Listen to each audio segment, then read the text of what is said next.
still kept it 100. Yeah, it's been a long time coming. They ain't cuffing my cloth, they tugging.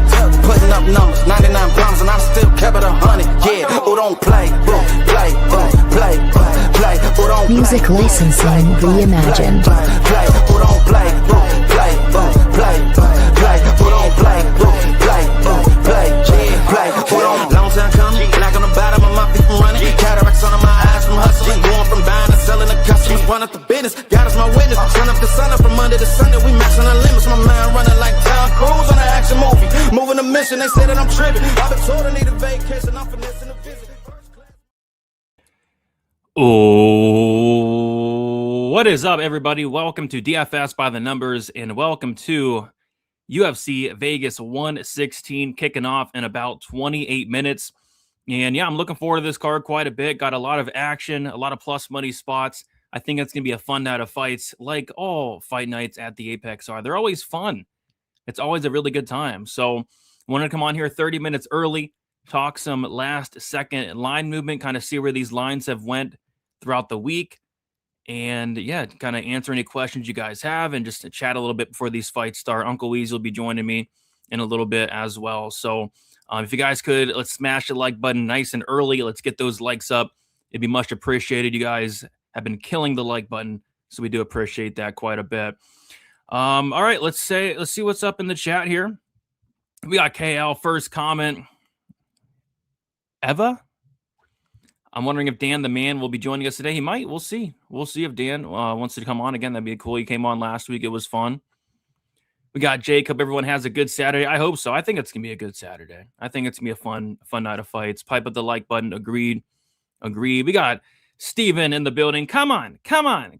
Smash a like and join Underdog. Yes, join Underdog using that code at DFSBTN. Me and Weezy will very much appreciate that. Hopefully get a couple signups tonight so we don't show up for 6 hours for free. I have my mortgage on first fight by KO, the Polastri Alencar fight. Your mortgage on it, it's a bold take, but I like it. We got green. Let's go. Aljo's got this. Yo, Weezy, I have Pipeworks barley wine in the cup. There you go. Enjoy it, man. Let's smash this card. Let's do it. Let's go, Aljo. Yeah, looking forward to the main event. Aljamain, Sterling, Youssef, Zalal. That should be a fun one. Okay, come on. Hurry. I was early tonight. I was early today. I was definitely early. Poor Aljamain Sterling. Why poor Sterling? You think he gets finished? I don't know. Oi, what is up, Snap It? Hood Wolf Fight Week. Let's go. It's Hood Wolf Fight Week. It's Ryan Superman Span Fight Week. It's Eric Meccanico Fight Week. It's definitely Fight Week. We got my guy Carlos. What is up, Carlos? Late? No, I wasn't late. Come on. I was not late. Come on. Brother Brady, the posters in your background are fire. Good choices. Appreciate that.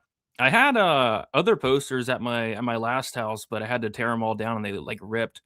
But I had a lot of cool posters. Late, but still early. I'm pretty early, 30 minutes early. I mean, the card's not starting for another 30 minutes, you know?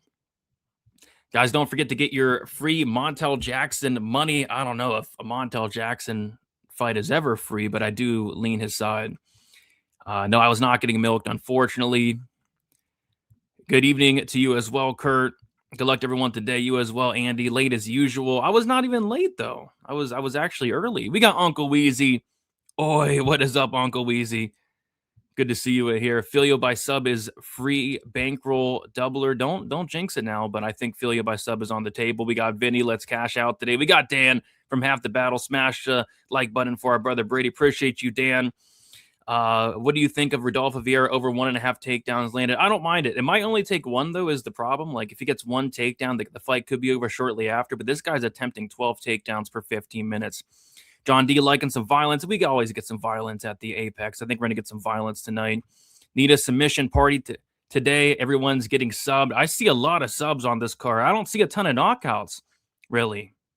But yeah, I think somebody could get subbed in the Buchecha Span fight, the Vieira Meccanico fight, the Dumas McVey fight. We could potentially see a Montague sub, even a Silva sub. We could see a Filio sub. We could see a lot of subs today for UFC Vegas 116. I don't think there's going to be a lot of knockouts tonight, but yeah, a lot of subs potentially. Please no weirdos in the chat today. Sex bots are also not allowed. Let's have some fun tonight. Let's do it for us. Let's do it. House of Pain, Michael. Let's get it. I was about to check your betting breakdown vid. I just need the green light to max bet Aljo. I will not be touching that fight, but yeah, maybe it is a dog or pass. I do like Aljo on DraftKings, though. That's kind of where I got my exposure to the main event, but no action for me on the main event. Fightworks brandy barley wine is loaded with alcohol. Be careful with that stuff. Last time I came this early, I lost my virginity. Oh gosh.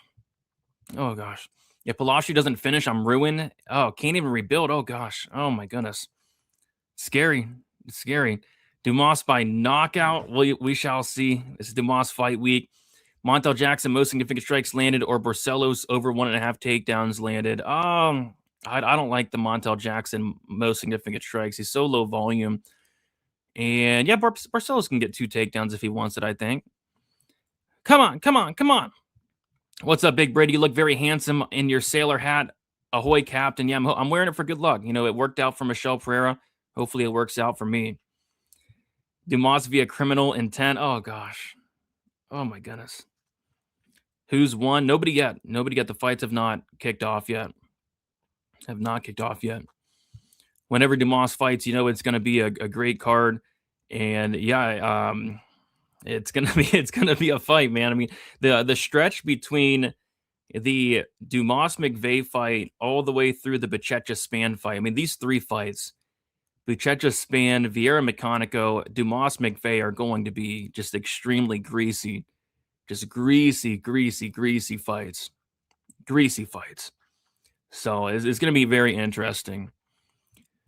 Dumas via having that dog in him. He has that dog crate. I don't know if he has that dog in him, but he has that dog crate. You're here. You've already won. There we go.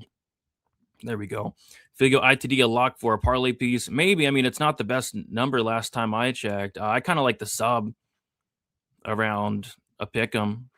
But yeah, Filio inside the distance, best price -225. I guess that's not horrible.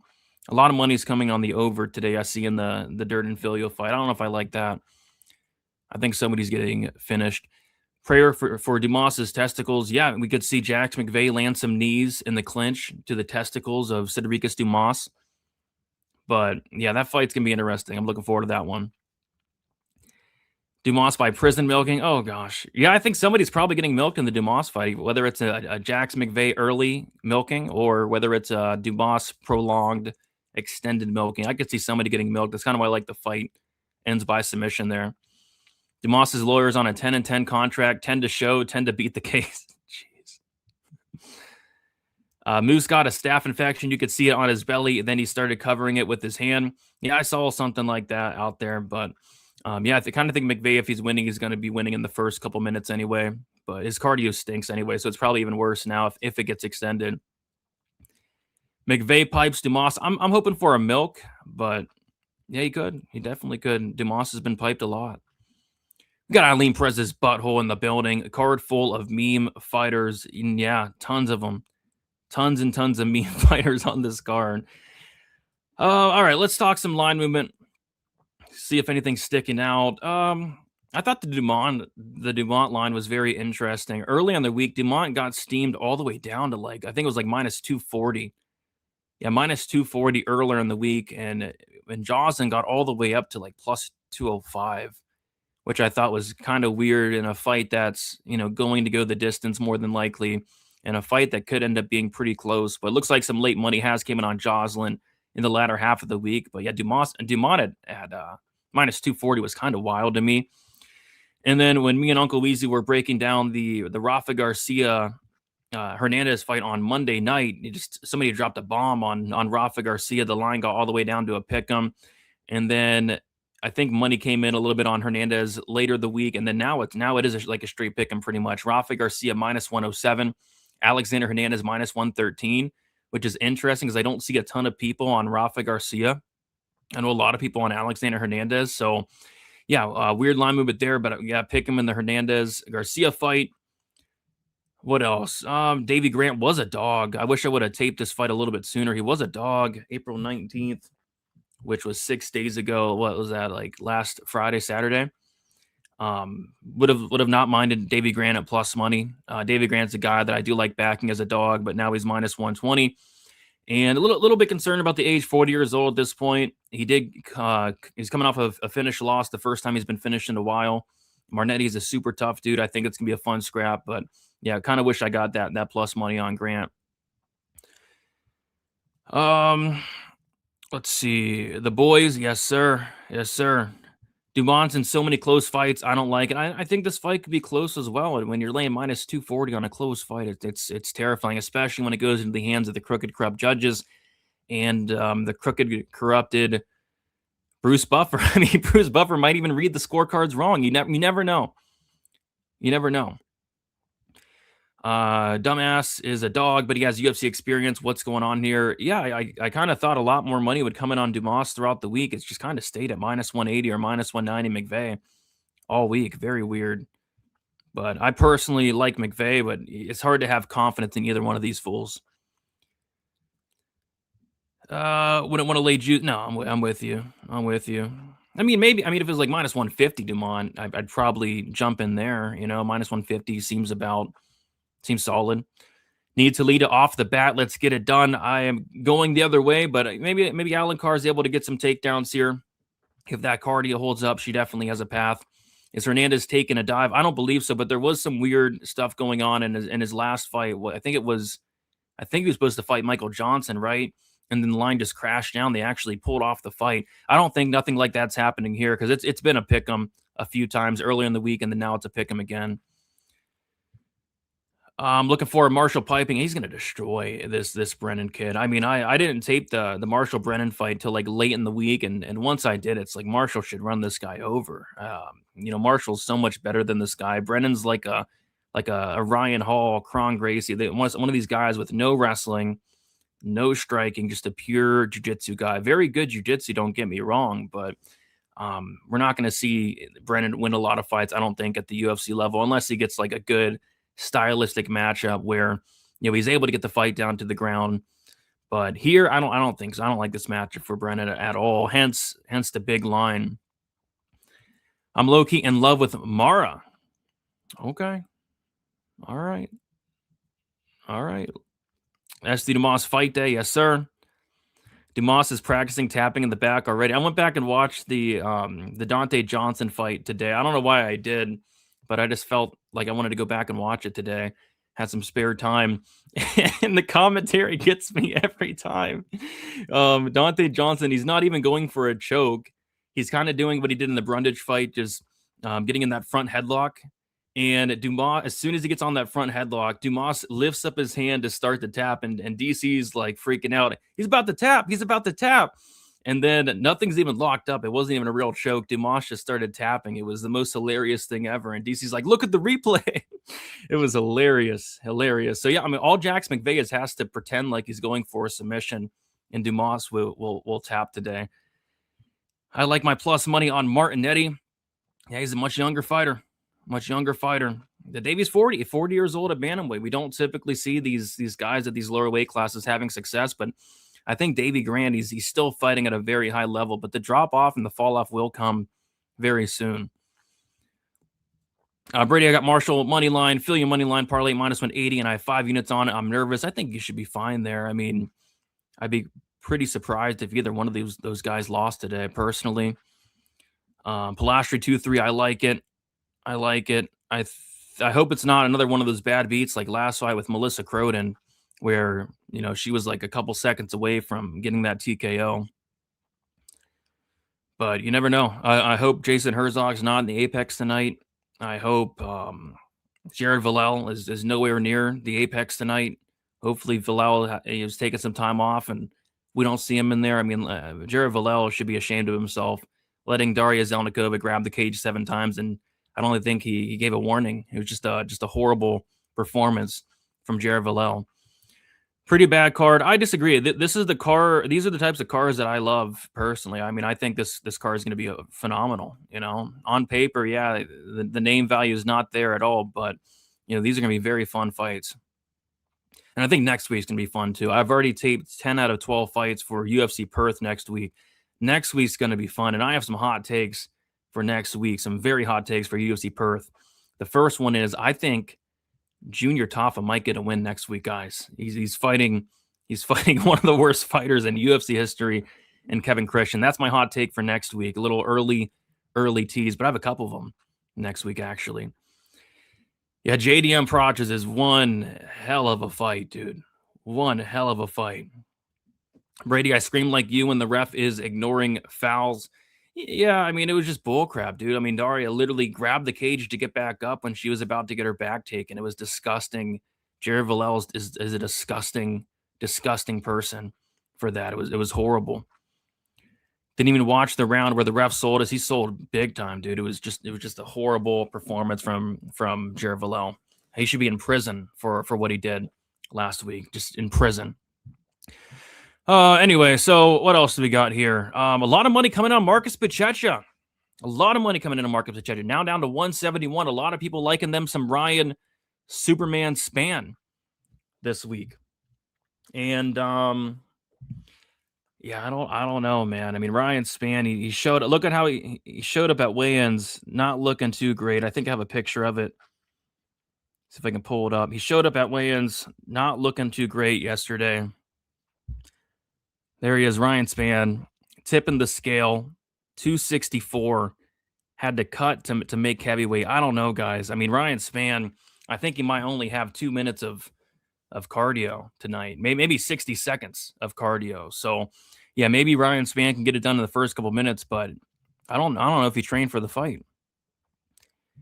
I thought Kevin Christian beat Billy Wait, what? You thought Kevin Christian beat Billy Elicana? I don't know, man. I went back and watched that fight today, and Billy Elicana murdered Kevin Christian. Christian died because Elicana was choking him out. Christian was tapping 20 times. The ref didn't see it. He was on the wrong side, and then Elicana put him to sleep.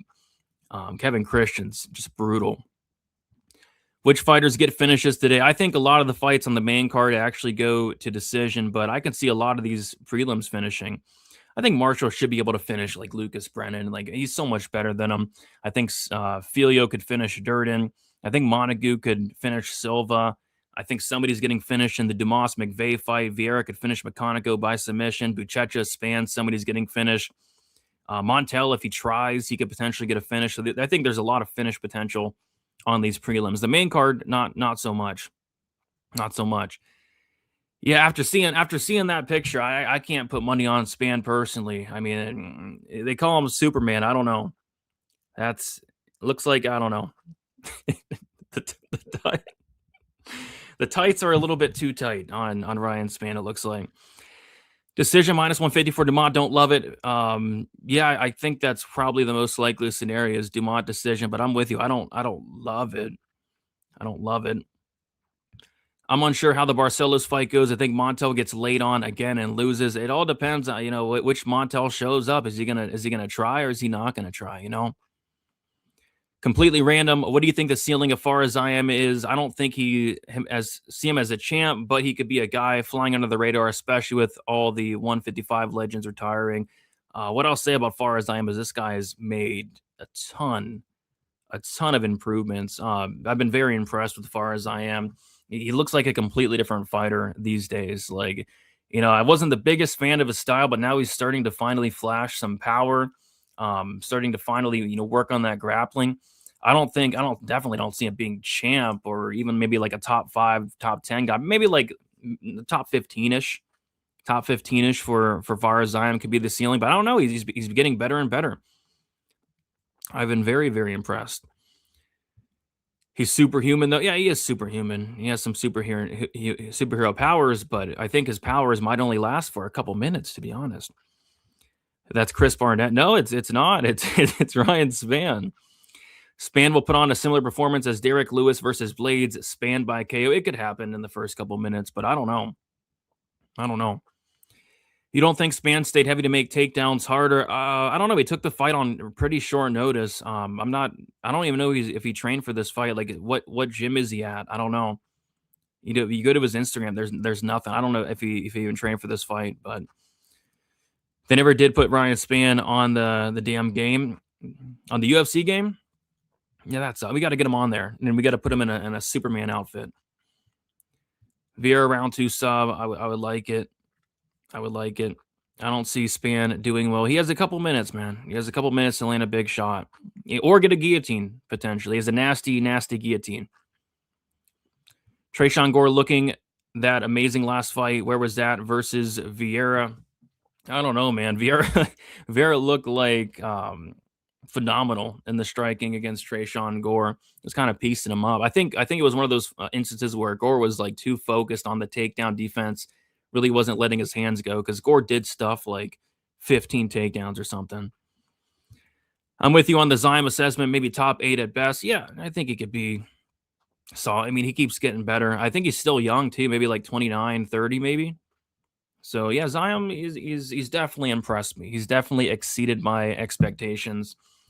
Husky Superman Span is going to gas out. I think he's going to gas out in 2.5 minutes. I'll give him 2.5 minutes there. Span asked to get put on the UFC game like 7 years ago after a win, and they never added him. That's a shame. We got to get him in there. We got to put him in a Superman outfit. I think it'd be fun to have Ryan Span on the video game. All right, what else do we got here? Yeah, Filio opened a big favorite. He's kind of stayed a big favorite.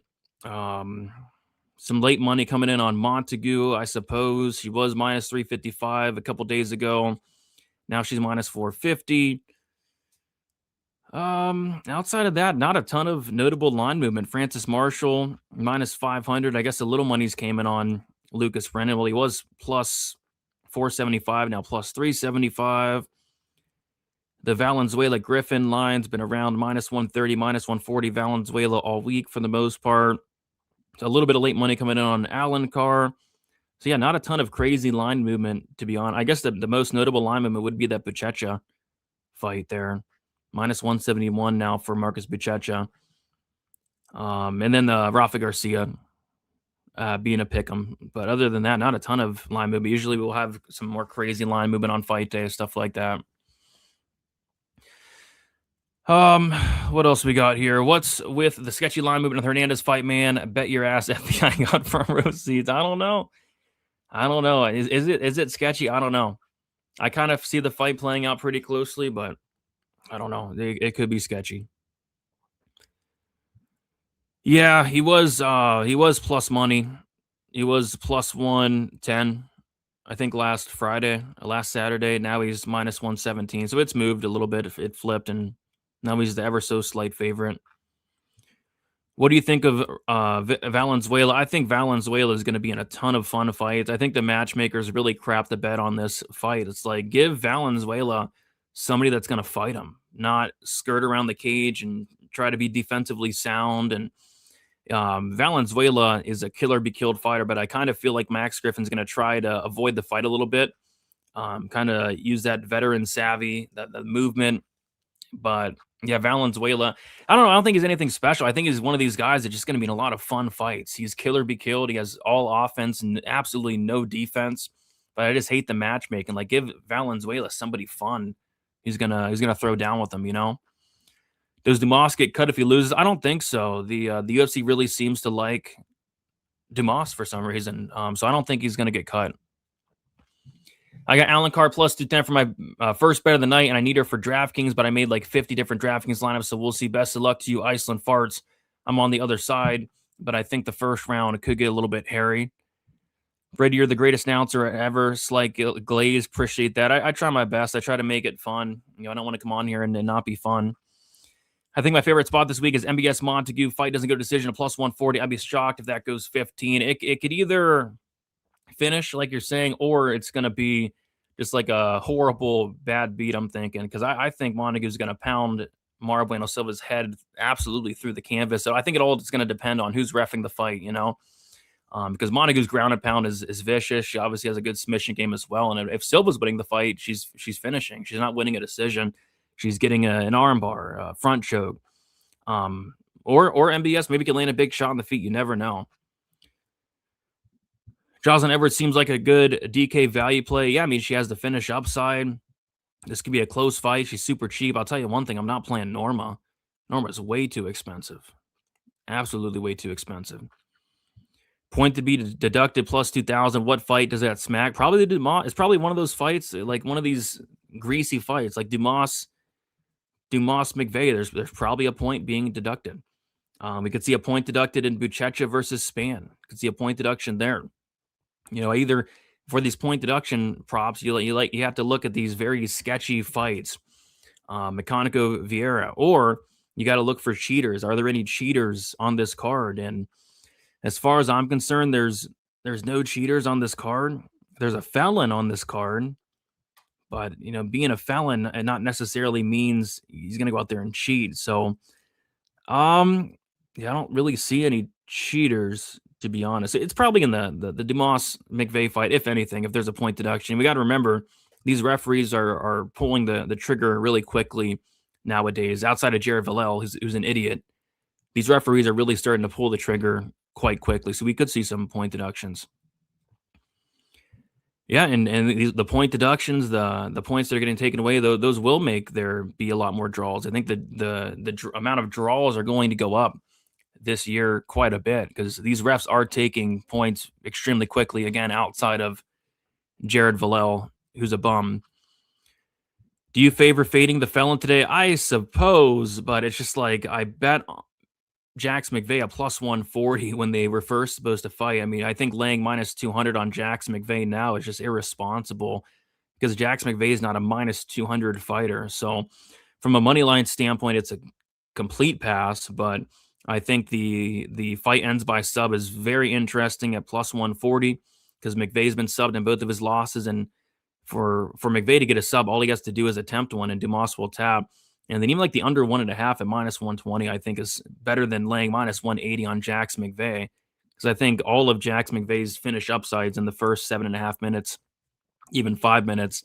So yeah, you can't lay minus 175 on McVey. But I also could never bet Cedric Dumas ever. So it's a really weird one. It's a really weird fight. Damn, Norma looked good off that scale. Come on, big Norm. Got that right. Got that right. 1 unit for point deduction. Every fight for a year has been positive ROI. I bet. I'd imagine so. I'd imagine so. I think we got one. I think we had like 1 or 2 last week. And those point deduction props are like plus 2,000. All you have to do is hit 1 per card. You get to hit like 1 per 2 cards. Even could be solid. Plus 2,000. Pipe that like button. Agree. Pipe it up. Captain Brady in the house. Let's go. Yeah, I couldn't find my other hat. I don't know who took my other hat, so had to find the next hat available, and it just so happened to be the Michelle Pereira captain hat. Is Grant a solid underdog versus Martinetti? Yeah, he is, but he's not an underdog anymore, unless you're talking on DraftKings. On DraftKings, Grant is the slight dog. So yeah, but from a moneyline perspective, he's not the dog anymore, unfortunately. The line has flipped. Dumas just needs 1 win to get another 3. I don't know if I can break down another 4 Dumas fights. I don't know. Is Weezy coming on? Yeah, Weezy should be coming on pretty soon here. And since it is 5 o'clock, I'm going to pull up the fights here. And here we go. Boom. There it is. There it is.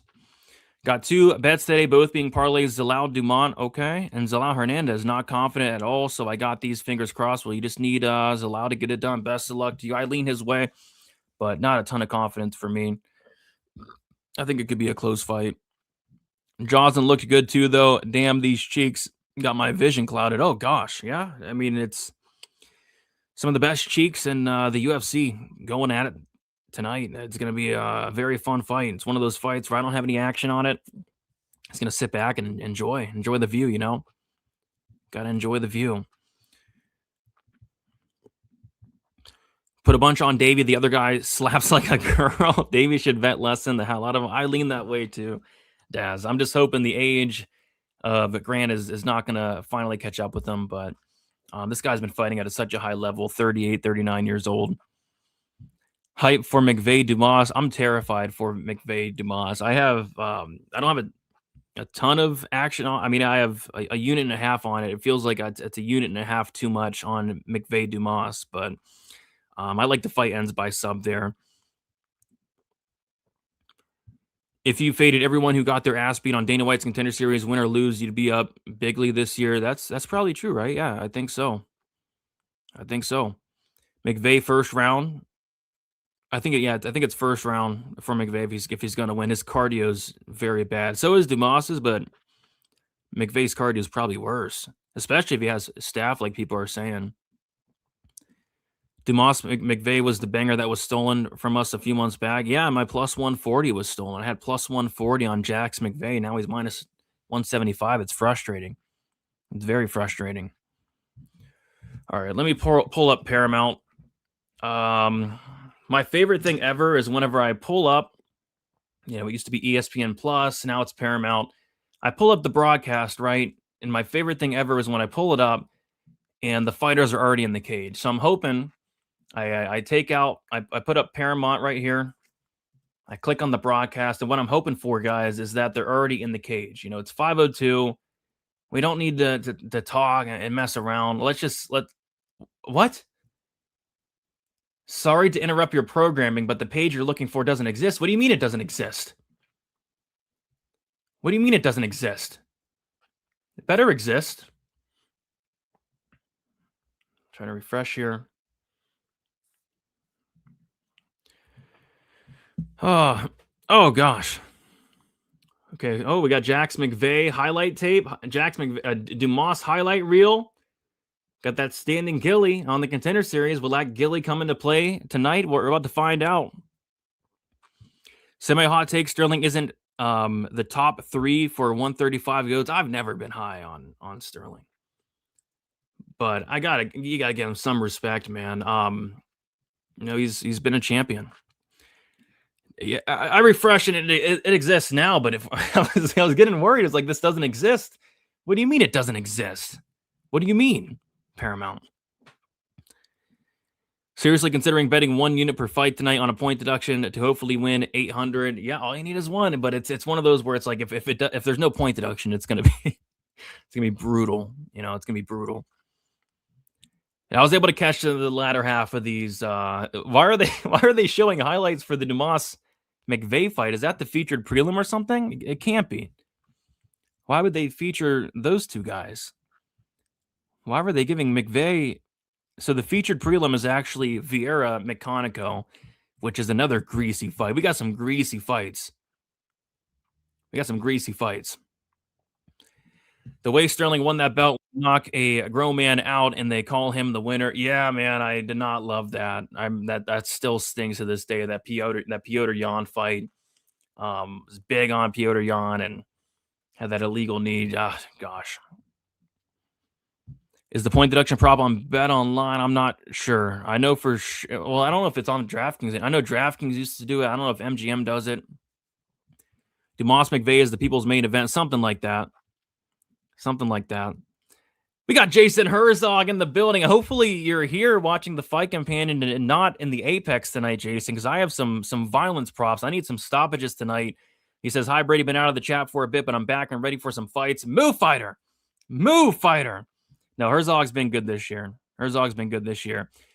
And we have a very special guest coming in here. You may know him. You may not know him. You probably know him.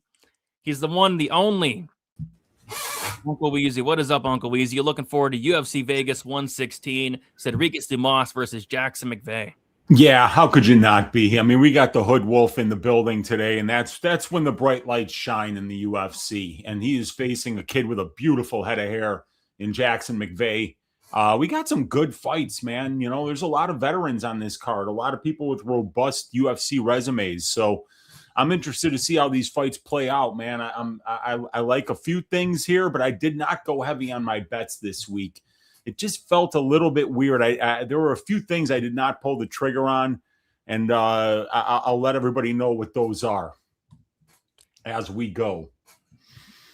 Yeah, it's one of those cards where I took some plus money sprinkles, taking some props in the Apex. Typically these Apex cards we get some violence. I think this card is going to be fun. I think it's going to be exciting. Hopefully we get some fun fights here at the very least. And I think we will. I think the matchmakers did a pretty good job for the most part. A lot of high-level fights on the main card as well. So I'm looking forward to this card. I'm looking forward to this card. I'm looking forward to next week's card where we got Junior Taffa taking on Kevin Christian. We got a fun next couple weeks coming.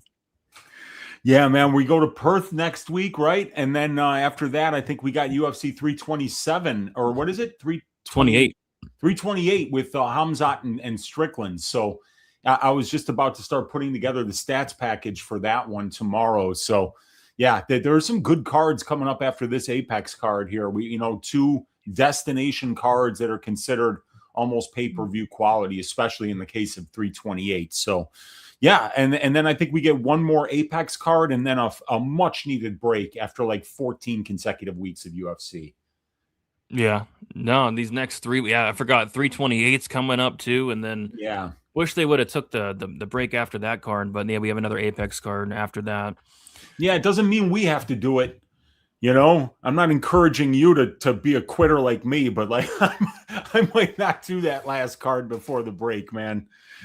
Yeah, I mean, we were talking about that a couple weeks ago. I mean, that card's pretty brutal. We got Trey Ogden. Oh, anytime there's a Trey Ogden fight, it's like, oh god. Oh, why are they letting that bum Luis Garuli back in there? Weezy, what the heck? Luis Garuli's back in there. Shauna Bannon and Nicole Cagliari. I mean, this is Tuco Tokos. Yes. Yeah. Jeremiah Wells and Nicholas Dalby. Oh gosh, this is bad. It's not great, So after 13 consecutive weeks, that might be the kind of thing that where you just say, you know what, you guys, we'll see in a couple weeks. We're going to regroup because they're probably going to do it to us again, dude. They're probably going to give us another 10 to 12 week stretch at least here because we're going into the summer. Yeah, it's going to be. And then Contender Series is coming up. I'm going to get my ass shaved during Contender Series. Just absolutely. Good luck with that, bro. Absolutely I'll be watching from the sidelines, man. Yeah, it's going to be brutal. Oh, we got Justin Cash with the $2 dono. So let's take our top 3 fighters to get a finish today, Weezy. I'm going to go Jafel Filio. I'm going to go Buchecha. I think Buchecha might finish Superman. Anytime I call him Superman now, I'm gonna get a laugh out of it. Superman Ryan Spann, and I kind of like Vieira. And by the way, Vieira's money line is getting pounded in the butt. Minus 400 now for Rodolfo Vieira. I hope he looks minus 400 out there, Brady. I got his sub prop for a full unit, and that's what I'm doing this week. Like I took a lot of prop shots this week. I really only have, I think, one money line bet and one money line parlay. And actually the parlay is a money line and a prop. So I would say that Vieira, submission is something that I think is very much on the table. Filio submission, very much on the table. I don't even know who Lucas Brennan is, so I'm looking forward to that fight because that'll be the first I've seen of him. I am definitely at the point right now where I am, if they make a fight on Monday, I just tell people I'm not breaking this fight down, because neither guy even trained for the fight. It's up a weight class. They didn't know they were fighting each other. I think it could be a tricky matchup, actually, because Marshall's facing a specialist here with no striking and it's just pure 100% Brazilian jiu-jitsu. So he didn't have time to prepare for that kind of a style. It could be a weird fight, dude. He's like a really bad Ryan Hall or like a really bad Crone Gracie, Brennan. I heard you say that. I was watching your betting breakdown, and when you made that comparison, I was like, oh boy, I am not getting a very good picture in my head about what this guy is going to do out there. We'll get some back flopping and stuff like that for sure. Yeah. We got Bobby with the $2 donut. Appreciate you, Bobby. What's up, guys? I got 20 bets overall. Best of luck to you. Hopefully you cash most of them, man. We got Ben Usher. Let's go. What's good, Brady? What is up, Ben? We got Blanks in the building. Tuning in from the hospital. Oh, no. I'm in poor health after researching Tuivasa versus Sutherland. And I think Tuivasa Weezy might get a UFC win next week against Louis Sutherland. He might. You can't be confident, but he might actually get a win finally after years and years. We'll see. You know what the best bet for that fight is going to be, my friend? What is it? Dude, lay all the juice in the world on fight goes to disappointment. Yep. That is the lock of the year for Tuivasa versus Sutherland. Oh boy. What a mess that's going to be. It's going to be such a mess. Sutherland flying all the way to Australia on extremely short notice. Oh my goodness, it's a mess. They don't have a line out for that, but I guarantee they're going to put Tai Tuivasa at some disgusting number like minus 300. It's gonna be brutal. Oh gosh. I got plus 800 for goes the distance in Ty's last fight. Yeah, that fight gave me AIDS. Oh man, I know. The What a bet! Oh my what a gosh. bet by VOR, man. Really, no sweat bet for plus 800. There really wasn't any instance of that fight finishing, to be honest. I think Ty was maybe in some trouble in round one because he got put on his back. He was in a couple of bad spots, but I mean, Teixeira stinks. So like, of course, he wasn't going to get a finish. I mean, if Teixeira was a real black belt, Ty would have been in trouble. But yeah, especially at 6'7" or however tall that dude is, because he's a giant. Yeah. You know who else is a giant? Kevin Christian. That guy's a giant. I can't wait for that one, you guys. Yeah, that's the people's main event next week, you guys. Going to be Junior Tafa versus Kevin Christian. Start researching it now so that when you get sick, you'll have time to heal up and feel stronger by the time the fights take place next week. Oh, yeah, it's brutal. All right, we're about to kick this fight off. Julia Polastri to lead to Alencar. We didn't even talk about this fight, but I sprinkled the Polastri late props, and then I sprinkled the Polastri KO. She's a psycho, man. Oh, crap. Yeah. Buffer's in there, by the way. Crap. Yeah, and this is one I chickened out on, Brady. I should have been on Polastri money line. I should have been on Polastri inside the distance. I should have been on Polastri KO. I should have been on Polastri 2-3, 3 decision. I think Polastri is going to run through this girl, but I couldn't get there, man. I couldn't get there. You know, like minus 230 women's MMA. It just, every time I lay juice on women's MMA, Brady, even when it cashes, it's greasy, but most of the time it just goes tits up. So I was like, you know what, man, I wound up staying away from it, but I have a feeling, but I did put Julia in my DraftKings lineup. Nice. Yeah. I mean, you know what I did? Everything I chickened out on, I put them in my DraftKings lineup. So guess who's in there, man? Polastri, Mayra Bueno Silva as a punt. Don't say Dumas. And Cedricus the Hood Wolf Dumas, baby. Takedown after takedown. Yeah, man, I just decided to take the shots in my DraftKings lineup, and I actually said out loud to myself while I was making it, you're either going to win or take dead last, you know? So we'll see how that goes. That'll be fun. Let's go. All right, round one. If you guys are confused on which round's happening. Oh, my gosh, Herzog's in the cage. Get him out. Good thing you passed. He must be on his phone, also in the chat, you know? Appreciate you, Dev, for the dono. $2 for, maybe I'll put $2 on Brennan. I don't know. We'll see. All right. So Cash, the fight goes the distance, guys. I mean, this fight's not getting stopped. Oh boy, yeah, that is rough for the underbetters here. Palacios gonna have to kill her. Remember the poor Elise Reed Denise Gomes fight? Yes, Herzog barely stopped that one after 5 knockdowns. So we'll see. I don't think we've seen Elise Reed since. Yeah. She might still be in the hospital eating all her meals through a straw. That's what Herzog does. But yeah, 30 seconds in to the Polastri Alencar fight, a spinning attempt for Alencar 50 feet away. Look at that athleticism, Brady. Not much going on here. I don't think there's been a significant strike landed, and we're 40 seconds in. Yeah, Polastri landed like a leg kick, but it wasn't really nice. Significant. Okay. So she's ahead. Yeah, 1-0. 1-0. It's 1-0 Polastri. Alencar lands a leg kick there. Both ladies land a jab. Yeah, they call Polastri the psycho right now. She doesn't look like a psycho to me, but it kind of takes her a little bit to wake up. She's one of those fighters. Yeah.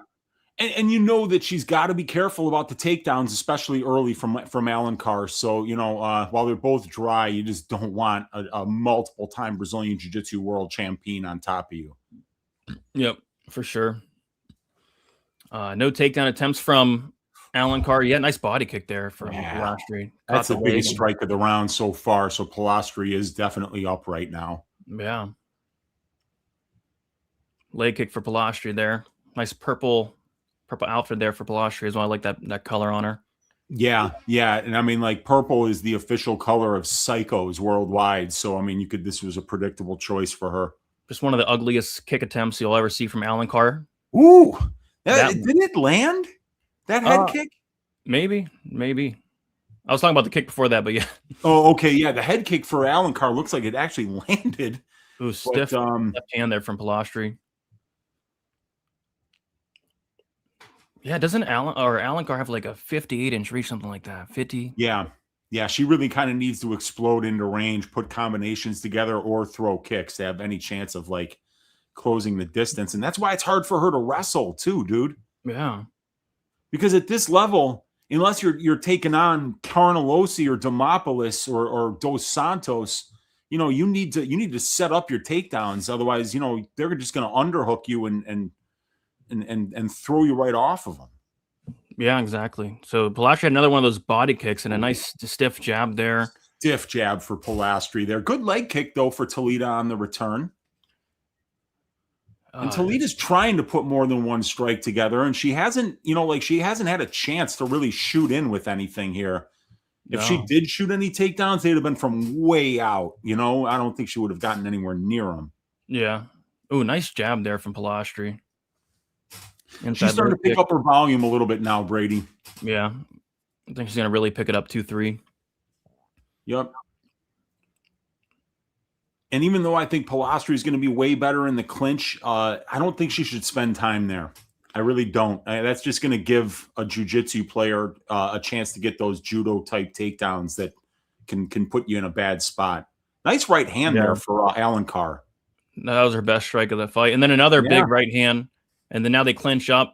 All right, so let's see if Alencar has any takedown attempts. She's looking for that whizzer kick, but no. All right, yeah. Polastri gets right out of there. Very smart.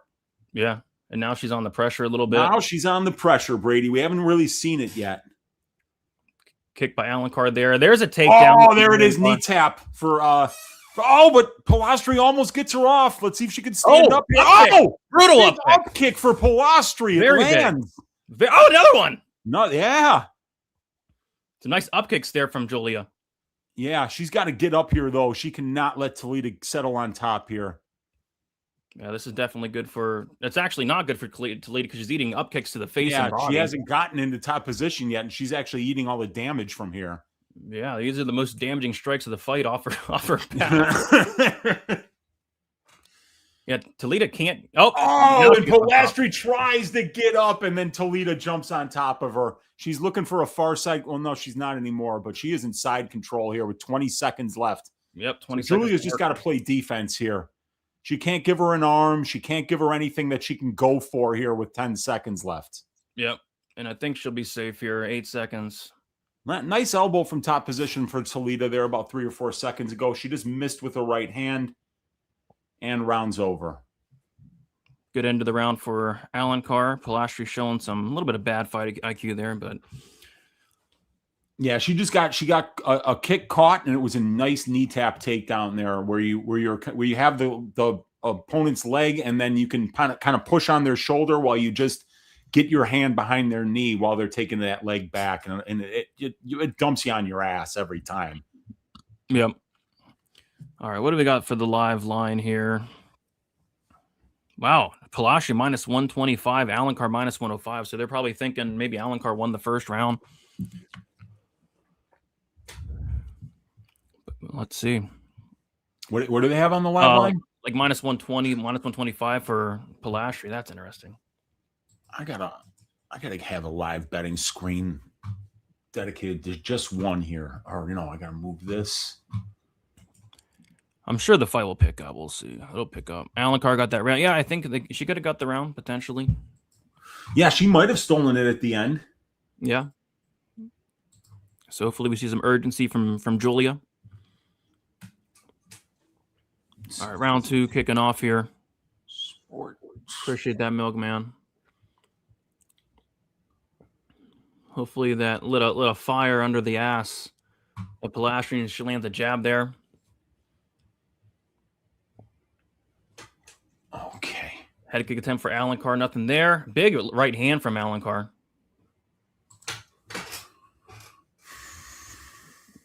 Combination attempt from Alencar, nothing there. Inside leg kick from Polastri.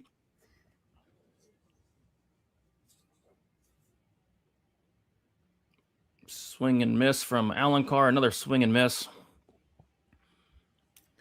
And we're not seeing nearly as much pressure from Polastri as we're used to seeing because she clearly wants to kind of just control range here. Yep.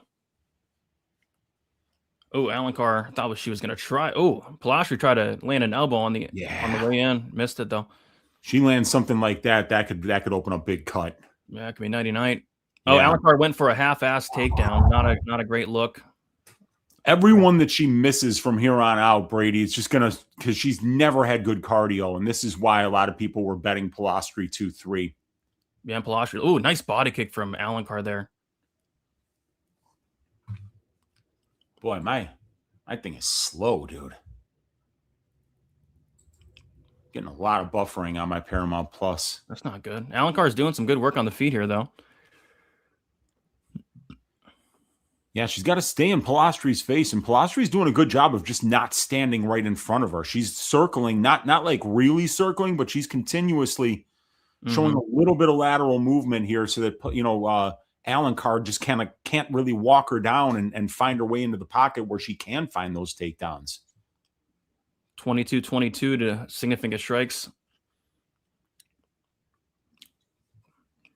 Looks like the right eye of Polastri's bothering her a little bit, but she shows a smile there. Yeah, she does. She's psycho, Brady. Yeah, she's a psycho. I want to see that psycho, though. I haven't seen that psycho yet. Nice body kick from Polastri. That was nice. Very nice left leg to the body there. Polastri's landing. When she throws, she's definitely landing.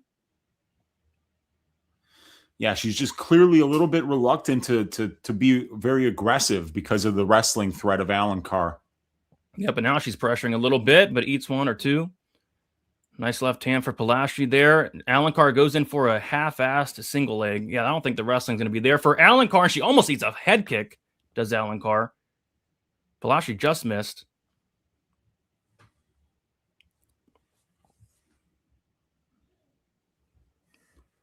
Oh, big shots from both ladies. Nice shot from Polastri there. Yeah. She's starting to feel herself a little bit, Uncle Weezy. Starting to feel herself. Nice kick to the body for Polastri was very nice. Yeah, you can tell that in the second half of the round, she's a little bit less worried about being taken down, Yeah, she's feeling herself a little bit. Yeah. She is. She's showing a little swag out there, a little confidence. Ooh, nice combo from Polastri. Very nice. Yes. Oh, Alencar caught a kick and took her down. Uh-oh. Yeah, those kicks, man, it's risky against Toledo. Now Toledo is in full guard. Oh, boy. Half guard. Oh, a minute to work. Looking to potentially set something up.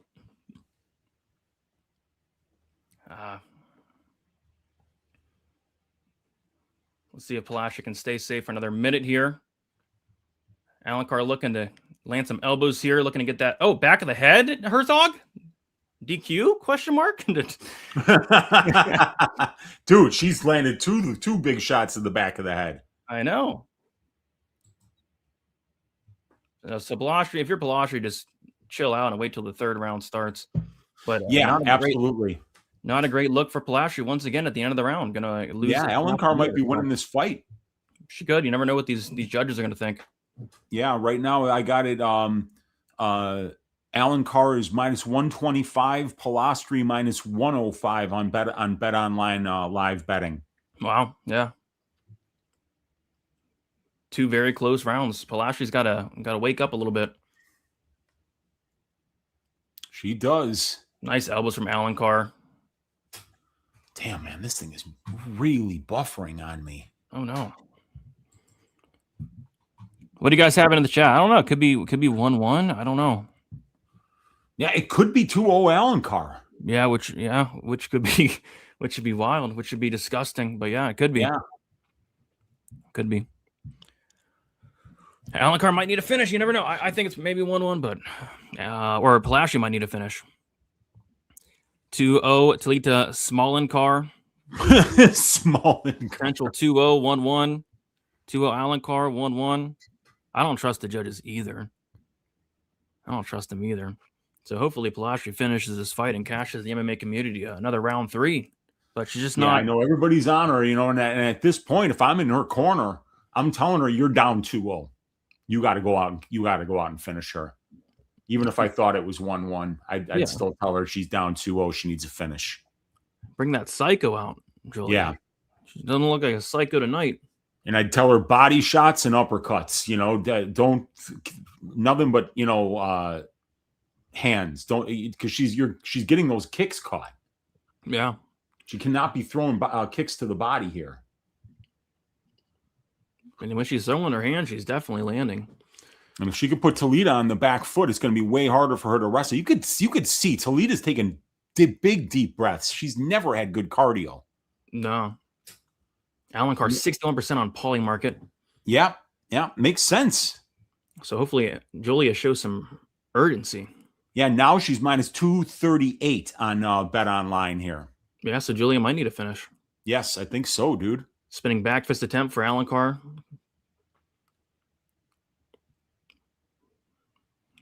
Got to bring that psycho out. Yeah. It's not out tonight. Not yet. Running out of time. Let's see. Big shot from Alencar there. Yeah, that landed. That was a nice right hand. Yeah. Alencar with a smirk. Yeah, Psycho's got to flip the switch here. Yeah. This is not the psycho I know. Yeah, I know. Nice shots from Alencar there. Leg kick from Polastri.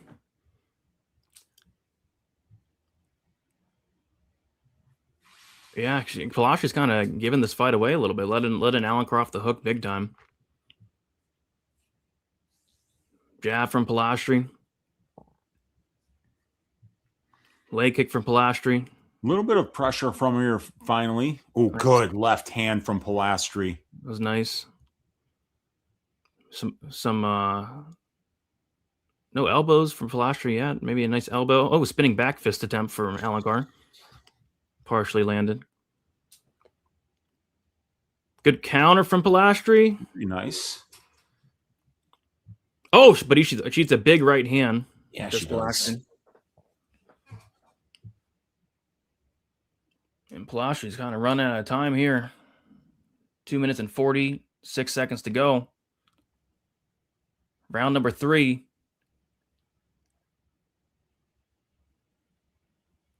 Alencar's cardio is holding up a lot better than usual, but Polastri's just not making her work as much. Yeah, and she really hasn't had to wrestle. She just caught 2 kicks, and it was enough to get those takedowns at the end of the first and the second to really kind of even those rounds out, because Polastri was winning the distance striking. Oh, big right hand from Polastri.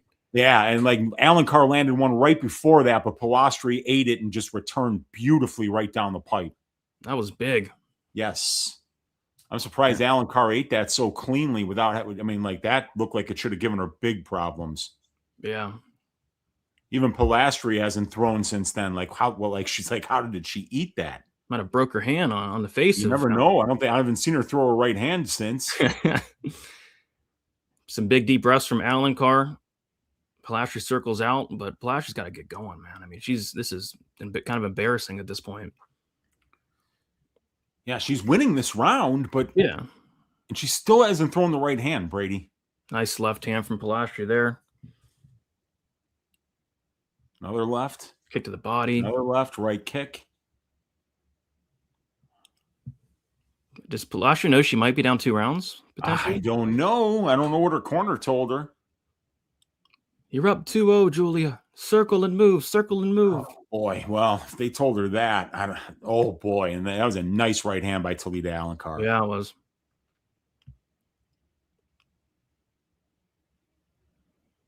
About a minute to go. Close fight, every time I'm just glad I didn't do it. Every time I want to lay juice on MMA, this is what happens. Yeah. Just a bad look for Julia. Might even lose this fight. I thought we'd see a lot more pressure from her. Here's a little bit of pressure. Nice right hand from Julia. Kick to the body. Almost gets taken down. She doesn't, though. Good. Those body kicks. She's got to stop throwing those, man. I know. She's kind of stupid. Oh man. Yeah, zero urgency tonight from Julia. Yeah, it's just not what, and the thing was, what I mentioned was she is way better in the clinch, but she clearly didn't want to be there today because of the threat of Alencar finding takedowns from that clinch. Yeah. 21-19 in the third round. I mean, that's embarrassing for Julia. Yeah. Not even close on these 2-3 props. Oh, but then a big right hand from Alencar. Jeez. She might be winning the distance striking exchanges of this round. Yeah, it's crazy. Crazy. Oh, they finished strong. That was a close fight, man. That's a close fight. All 3 rounds were close. Whew. Yeah, I knew once Herzog was reffing this would be a terrible fight. 30-27. Yeah, you never know. There goes 3 bets. Polastri, ITD, and 2-3. Yeah, the MMA community took that one. Everybody had. Yeah, I know. Yeah. I'm just glad. I should have been there. I just didn't pull the trigger. Yeah, not even. I thought it'd at least be a little like close, but no urgency from Julia, and she might even lose the fight. Round 1 question mark. Round 2 Alencar. Round 3 Polastri. Toledo was so free. Don't speak too soon, dude. I mean, the judges haven't read the scorecards. You never know with these judges. And I got like a shit ton of CLV on the 2-3 props as well, which and then Herzog's ref, everything just not lining up. That could have been any ref in there. Nobody would have. There was no close to stoppages anywhere there, man. It's so frustrating betting unders in women's fights. Well, sometimes you realize like halfway through, it's like, oh, it's dead. It's just dead. They only cash when you don't expect. Like I know, dude. Like Grasso versus Barber, which was like -500 to go to decision. Yeah. And not only does it end, it could have ended Macy's life. Yeah. Like, it was crazy. All right, let's see who gets this. They're about to make this decision. 29-28 times 3 for Alencar. So, wow. Leader Alencar gets the job done. The greasy 4-leg parlay is dead, Brady. Dead. Yeah, that's great. That's her own dang fault, though. I mean, that was horrible. I don't know what the game plan was for Alencar, but that was pretty bad. So I guess they scored 29-28.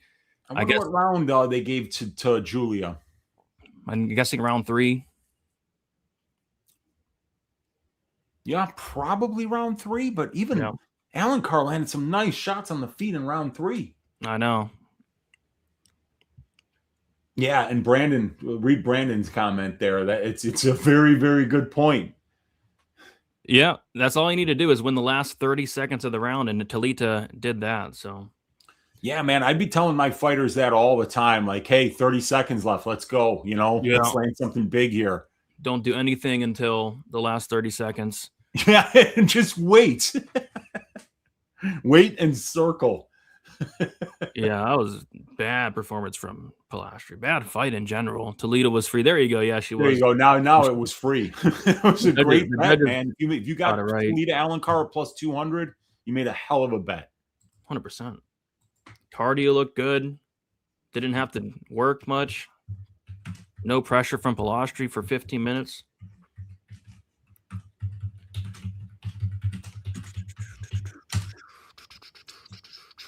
Let's see. Oh my, was Polastri fighting or training at Extreme Couture? That would. Oh no! Don't say that. I don't know. It looked like that would have been a max over bet. Yeah, definitely looked like it. Red dog. What do you say? Polastri. Yeah, that was ass, man. Like, where's that psycho? She brought the psycho out in round 3 against Lupita. She brought that psycho out in round 3 against Carolina. The psycho didn't show up tonight. Yep. All right, let's see these scorecards. Nice. So just like we said, Wheezy, all 3 judges gave Alencar rounds 1 and rounds 2. Okay. And then all 3 judges gave Polastri round 3. So I barely cash my round 3 point spread. Barely. Well, hey, cash it. There you go. Yeah. So that's good at least, but Yeah, the 2-3 was not even close. Embarrassing. Brother Brady, check out the Jailblazers doc on. Is it out on Netflix now? I have to go check it out. Yeah, that's been out for like a week or two, I think. Okay, I'll go check it out. Dude, I gotta watch it because I had Rasheed Wallace on my fantasy team a couple years in a row, and I remember after having him the 1 year, me and my buddy Chris, who you met when you were in Chicago here, he was like, like whatever round it was in the draft, he's like, we should get Wallace. He's well rounded. I'm like, are you out of your fucking mind? This guy doesn't show up every other goddamn game. He'll put up 4 points and 2 rebounds. We don't need that, and we wound up getting him anyway. The guy's, I mean, he was so inconsistent, Brady. Like one day it would be like 33 and 17. He'd drop like 5 3-pointers. He'd actually rebound. He could pass. He could set other offense up too from the post. And then other days it's just like, 2 fouls, 2 minutes into the first. Because the refs hate him. It was just the worst. Yeah, it sounds so I gotta watch it. I'll check it out eventually. Yeah.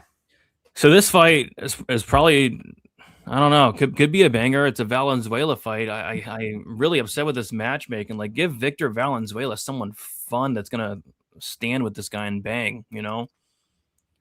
I like the overs for this fight just because of the way Max Griffin's been fighting recently, and he's always been a durable guy. No, he's very durable. I think that he's going to be running, but there's not going to be as much room to run here. So I just didn't get there. And plus, I just hate laying juice on any totals these days. Yeah. I just feel like, lay juice, watch it go in your favor, and then just get reamed on the bet. I think Valenzuela is going to be involved in a lot of unders. But this one, I kind of agree. I think it probably goes over. I think both guys are durable. Even though Valenzuela has been finished in all of his losses, I think he's durable. The dude can take a shot and take a lot of shots. Can. It's just his defense is just horrible. So eventually they get to him, Yeah, it's some of the worst defense you'll ever see. Head movement of a statue. Yep. But yeah, I mean, you should give Valenzuela somebody fun. Like, I don't know, Charles Radke. That'd be a fun fight. Charles Radke versus Valenzuela. That would be a fun fight. Victor would be walking his ass down, man. That'd be a fun one. It'd be a fun fight. What else? We could have gave Valenzuela. Where's Islam Dulatov at? What's he been up to? Dude, he's that guy. We're not going to be seeing much of him, man. He's too pretty for fighting. He makes so much money modeling, dude. Like he makes millions modeling. And he's on a 12-12 contract. You think this guy's going to be showing up for work, man? Fuck that. Like, when they call him with a really easy fight, he'll probably take it. But outside of that, man, he should just keep doing what he's doing, man.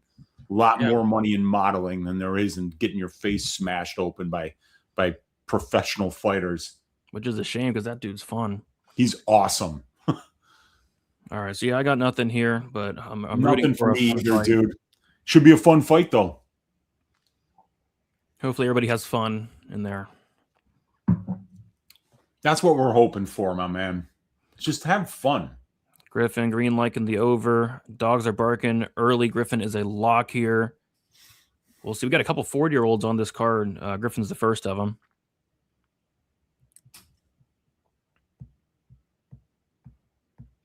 Max Payne Griffin. Yeah, he hasn't really delivered much pain since that Sonkin on fight like 5 years ago. You kidding me? Have you watched his fights? It's painful to watch his fights, man. I mean, I think it's one of the most apt nicknames on the card today.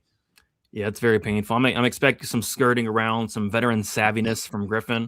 Dude, I was thinking the exact same thing. I was thinking when I think Griffin, I think veteran savviness. I think a cagey veteran, Cagey. Yeah, I mean, Chris Tione's in there, though. He's all for fighter safety, so there might be a stoppage here. We'll see. Let's go. It's going to be an interesting fight. Valenzuela's going to try to walk him down, man. He's going to try to stay right in Max's face.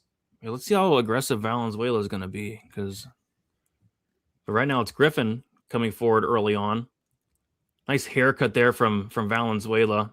It looked like almost a bowl cut. Yeah, dude, for sure.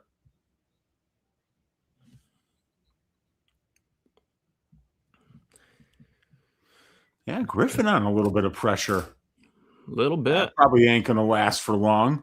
No. Some feints. Valenzuela will stand right in front of you. Oh, he's so hittable, dude. It's disgusting. Swings and misses from Valenzuela. Yeah, Griffin just going to try to, pick and poke, use a lot of movement, not get caught, in and out. Over bet's looking great so far, Brady. Yeah, I mean, it's Valenzuela's debut, it is looking good. 54 seconds in, you're already cashing the over 2.5. But look at that. This guy's going to get knocked out eventually, Valenzuela. See how he just runs in with a combination, leaves his head on the center line, does not move it. Yeah, and a big overhand right, too. So you're just leaving everything wide open, It's like he's going to get knocked out soon, but I don't know if Max Griffin's going to knock him out, so... Yeah, Max is the kind of guy who strikes me as he wants to bring you in. He kind of wants you to chase him a little bit, and then he does try to catch you coming in. Yeah, he tried to catch him there against Valenzuela because Valenzuela will just stay in your face, and I know he doesn't want to. He doesn't want this dude in his face. It's like you saw what he did there. He just blasted in with a left and a right, and then he tried to get right the hell out of there. Yeah, blast in, blast out, in and out, in and out. Yay.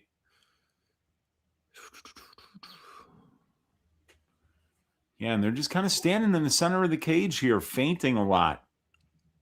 Yeah. It's an over-better's delight so far, 2 minutes in.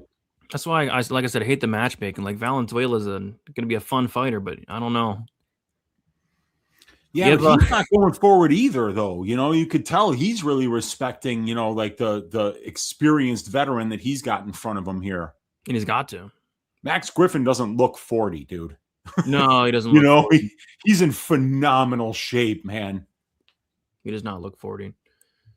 But yeah, not much has really happened at all. I mean, there's a body kick from Valenzuela, but yeah, 2.5 minutes in, nobody's really done much. I mean, yeah, and right now the live line is Valenzuela minus 240, Griffin plus 180. I don't agree with that at all. Well, no, because Griffin's done more.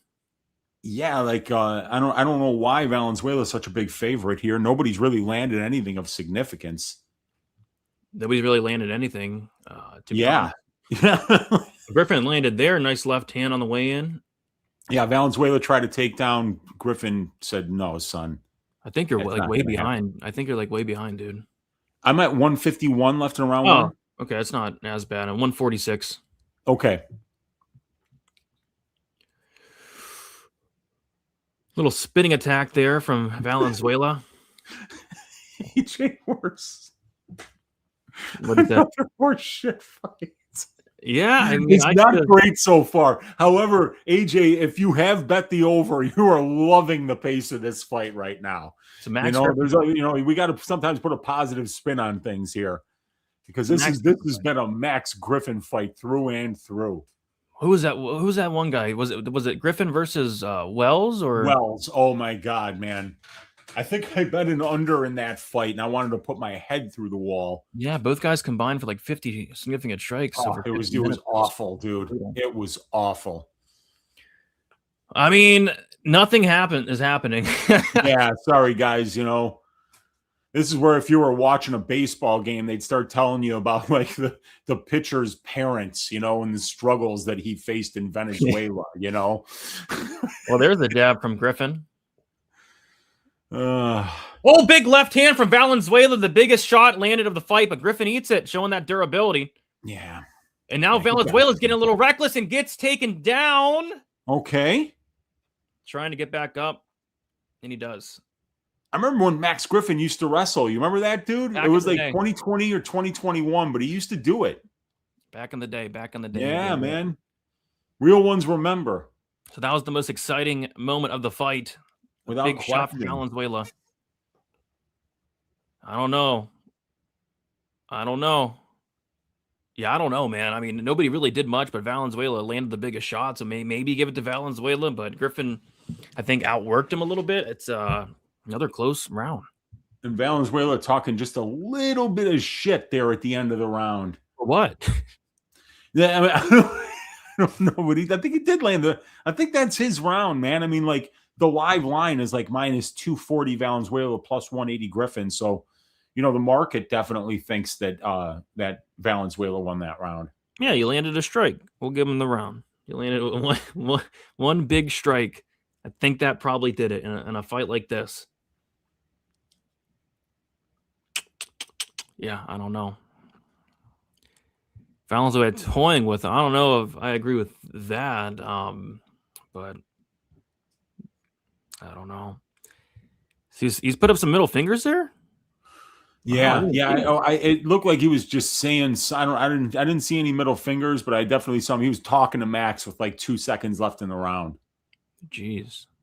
Well, hopefully that lit a fire under the ass of Max Griffin. They throw down a little bit. I don't think so. Circle and move. I hate it when I'm this right about a fight and I don't bet it because so far, like the over looks pretty safe. But, I mean, obviously it's a fight. Anyone can land something big. Yep. Max Griffin, nice counter there, left hand. Yeah, Valenzuela 66% on Poly Market right now. Minus 250 on Bet Online. Valenzuela looked for like a step in elbow that wasn't even close. Oh, we looked for another one there, it looked like. Missed that one, though. Ooh, disgusting. A veteran savvy leg kick there from Max Griffin. That was really nice. Made Valenzuela turn and just kind of like, God damn it. He really dug into that leg. It's just a veteran savvy move there from Max Payne Griffin. He's a crafty veteran. Oh, big shot from Valenzuela. Okay. Ooh, yeah. Now Griffin's circling. Yeah, so that was a big shot from Valenzuela. Uh-oh. Got a left hand from Valenzuela there. Silly Goose MMA Show likes Valenzuela round 1. What is Silly Goose MMA Show? Why are they getting on screen and not us? I don't know, Where's my man. tweet that? I've never heard of them. Big up Silly Goose MMA. Yeah. Stand up. I feel like that should be our show name. And Max Griffin gets a takedown, Wheezy. Oh, he's looking for a choke. Nope. Valenzuela back up. Yeah, we should be the Silly Goose MMA Show. Silly Goose. It's such an odd name for an MMA show. It sounds like a children's Oh, big right hand from Max Griffin. But yeah. Oh. Valenzuela eats it, dude. Yeah, it sure did, man. Valenzuela's got a big head, Yeah, they're showing that replay on that spinning back fist from Valenzuela, too. Missed by a mile. Valenzuela will be involved in some unders, just not against Max Griffin, I don't think. Because, geez, he has hit a bull. His face is right there to be hit. Ooh, nice little uppercut. It looked like to the body for Valenzuela there. Nice feint there from Max Griffin. Yeah, he ate that one, yeah. Yeah. And he will eat on these feints for sure. Mm-hmm. Leg kick from Max Griffin, but Valenzuela is starting to pressure now, Wheezy, and a nice shot to the body for Valenzuela. Clinch up here between the two. Griffin trying to put him against the cage, try to land a right hand there. Yeah, and that's what Griffin, in order to react to being pushed back up to the cage like that, that's when he shot. So if I were Valenzuela, I'd be looking for that. Back him up to the cage, wait for that shot, try to land that step-in knee, Brady. That's the adjustment I'd make. Because I've seen Griffin do that twice when he's been backed up to shoot those takedowns. Yeah.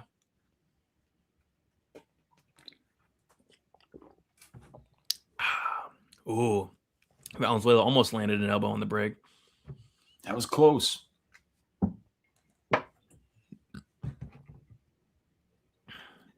Close, but no cigar. Valenzuela minus 333 on the live line right now on Bet Online. Yeah. And they locked it. Uh-oh. Oh, somebody got dropped maybe? Let's see. I don't know. Let's find out. Oh, Max Griffin takes him down. That's why. Yeah. Oh, okay. that's why they locked it. Oh, why did he take him down? Because Valenzuela tried a spinning hook kick. Veteran savvy. Maybe it was a wheel kick. Maybe that was a wheel kick. I don't know. Somebody with a Taekwondo background, let us know what the hell that was. It was stupid, though, I'll tell you that. But he got back up. Good job by Valenzuela. Gets back up. They're clinched up along the fence here. Valenzuela, good head position and an underhook on the right side. And he looks to take Griffin down. Valenzuela showing a little wrestling here. It's going to be tough. I know Max Griffin trains with Hernandez and Loader, so he probably sees a lot of wrestling, you know. Oh, nice right hand from Max Griffin. Jeez. Close round. Yeah, Max Griffin plus 370 on the live line. I mean, whew. But Valenzuela is he's landing the bigger shots here. Yeah, he is.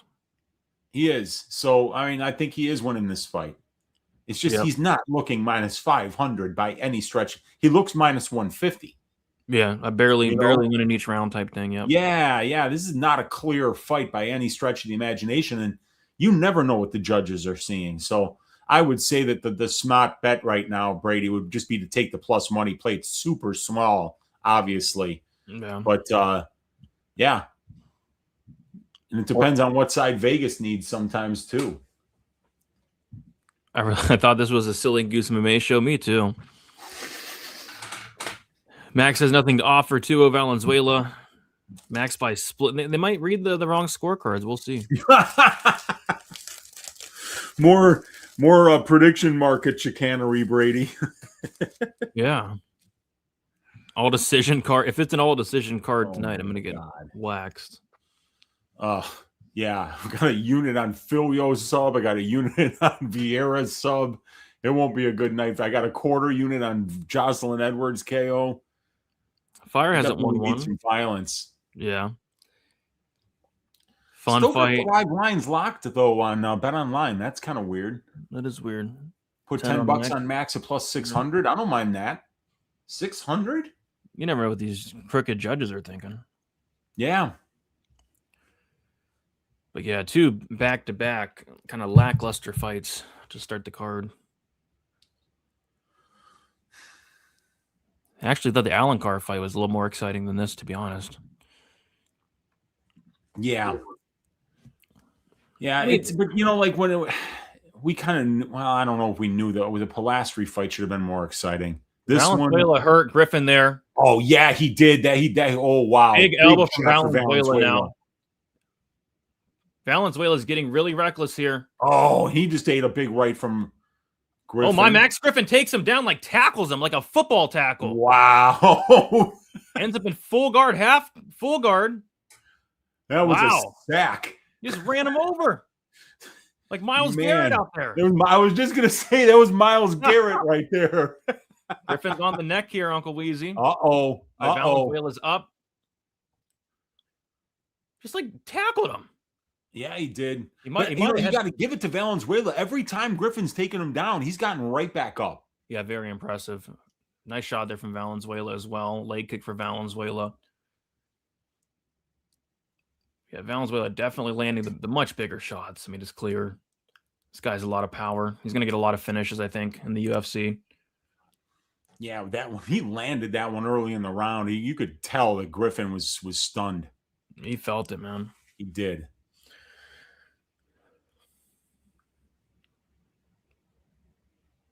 Griffin trying to clinch up here. Nothing there. Somebody said worst takedown defense I've seen since Meatball Molly. Oh, gosh. Nice left hand there for Griffin. Valenzuela eats it. This guy has a brick for a head. Man. Jeez. Yeah, that was a nice shot by Griffin, and Valenzuela ate it like an arepa. That was crazy.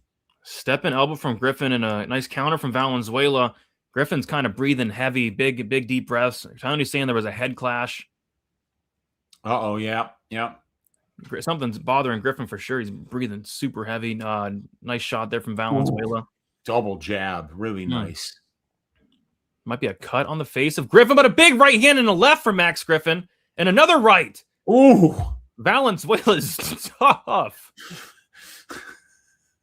And Griffin with a takedown attempt. That one gets stuffed. And Griffin's tired. And that's not going to help his case. But he lands another right hand as Griffin. He's a crafty veteran, Brady. He knows how to dig deep in these last 2.5 minutes, you know? Ooh, uppercut from Valenzuela. Both guys kind of wearing it now a little bit. Nice right hand from Griffin. Sat down on that one, and Valenzuela ate it like nothing and says, "Is that all you got, bitch?" Damn, dude. Oh my he gosh, did say Valenzuela that. just threw him down and eats a head kick, it looked like.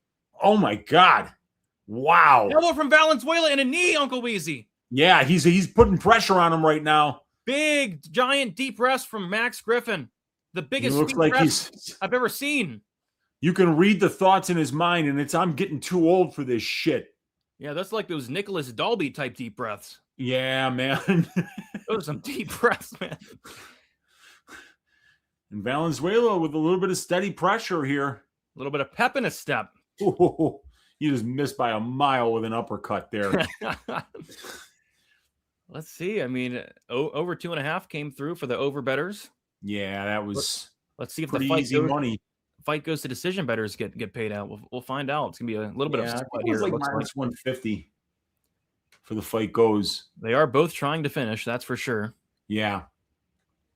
Oh, big knee from Valenzuela, but Max Griffin lands a right hand. Wow. And Valenzuela eats it. What's this guy made of, Valenzuela? He's not even reacting. Like, it's not even phasing him. He's been finished 4 times on the regional scene, and he's eating all of these shots like they're nothing. Oh, nice takedown attempt from the veteran Max Griffin, but it gets stuffed, and that's not going to help his cardio whatsoever. Yeah. Nice knee from Griffin. That looked like it landed, and once again, Valenzuela eats it and smiles like a psycho. He's the psycho. Yeah, Psychosis is his name, right? Is it? Yeah, I think it's Victor Psychosis Valenzuela. I like it. That fits him, man. 30 seconds to go, and a big body shot. Max Griffin goes up top and lands. They keep clashing heads. I mean, that's like the third head clash of the fight. And once again, Victor doesn't even care. With Southpaw versus Orthodox, but these guys are both crashing the pocket at the same time. Yeah, they're crashing in there. Oh, big left hand from both guys, and Valenzuela points down at the center of the cage and says, "Come on!" Oh, and Griffin lands a nice right hand. Yeah, he did. Ooh, I think Griffin might have won the third. Yeah, I got like 29-28 Valenzuela. But you never know. Fight there. That one finished pretty strong. Yeah, took a little bit to get going, but yeah, 100%. Mm-hmm. The point, yeah, it was a nice point down. Max, painful to watch. Griffin, the last 2.5 minutes were fun, at least. These guys are marauder. No, Max Griffin's the opposite of a marauder, but Valenzuela is a marauder, 100%. Max Griffin's looking to do the opposite of maraud. Max Payne, 30-27 Valenzuela. Yeah, I think you got to give it to him. 29-28 Griffin. Let's see what the judges think, man. 30-27. Give it to Griffin. Drew more blood. He drew blood because I think they clashed heads, to be honest, like 3 times. But yeah, Valenzuela was bleeding from the I think all the blood was from head clashes. There was like 3 or 4 in there. Almond milking. You can eat a punch from a 40-year-old. Yeah, he's going to get knocked out eventually, guys. I mean, it's just brutal striking defense from Valenzuela. Valenzuela 3-0. Griffin lost against a bum. Hang it up. I wouldn't call Valenzuela a bum. He's 40. You know, I mean, like, it's so hard when somebody's not coming off of a win or not really looking great in fights to back anybody at 40. Yeah.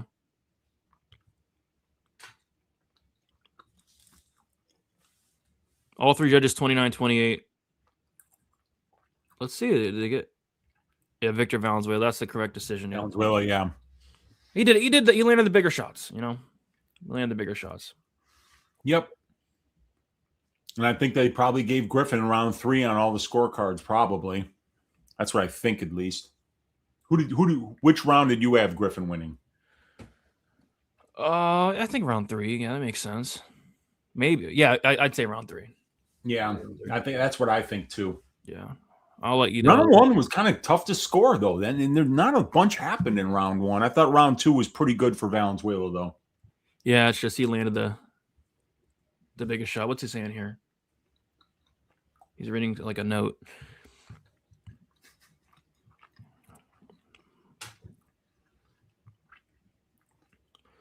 So yeah, Valenzuela UFC debut. This guy's been a lot of fun fights. This fight took a little bit to get going, but I think he's gonna be a lot of fun fights. Max thought he Could they won. not be? Yeah, I mean, no defense, all offense. And he showed a good chin too. Robbery, it wasn't a robbery, man. Max won round 3. He landed so many shots. Yeah, we'll see what the judges said. I would agree with that, though. Unless it's Ron McCarthy. He gave Griffin all 3 rounds. Hopefully Ron McCarthy's not in there tonight.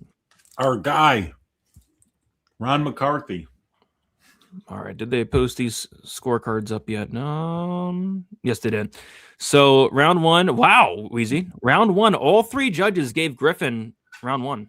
10-9. Round 1. All 3 judges. Dude. All 3 judges. Then the Griffin live bet would have been a great bet because I thought he won round 3. Yeah, plus 600. Yeah.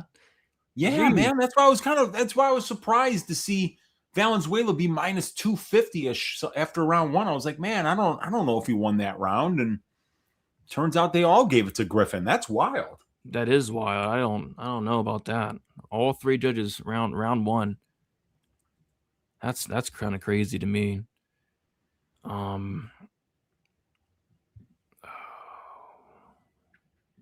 want to see the round 3 numbers. Max should have left his track shoes in the octagon and retired. He didn't run away as much as I thought he would. I kind of expected him to run away a little bit more. But yeah, all 3 judges gave him round number 1. Interesting. And I'm surprised that Valenzuela won all round 3 on all 3 rounds then on all 3 scorecards. That's kind of wild to me. Yeah. Wi-Fi's sucking, man. It's like you pay $110 a month for Wi-Fi. The least they could do is, work. Yeah, my Paramount was totally buffering during the Polastri fight. Yeah, now my internet's just sucking. Like I want to look up these. I want to look up these significant strike numbers. All right, there we go. Finally, jeez.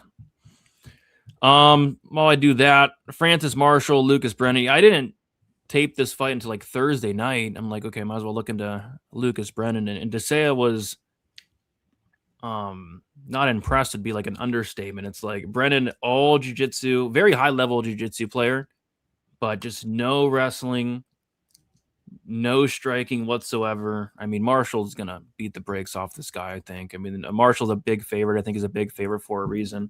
I took a small stab on the KO because it was plus 425. Other books had it like plus 225, and I could see Marshall knocking this guy out. But if he doesn't knock him out, I think it's going to be like a dominant decision.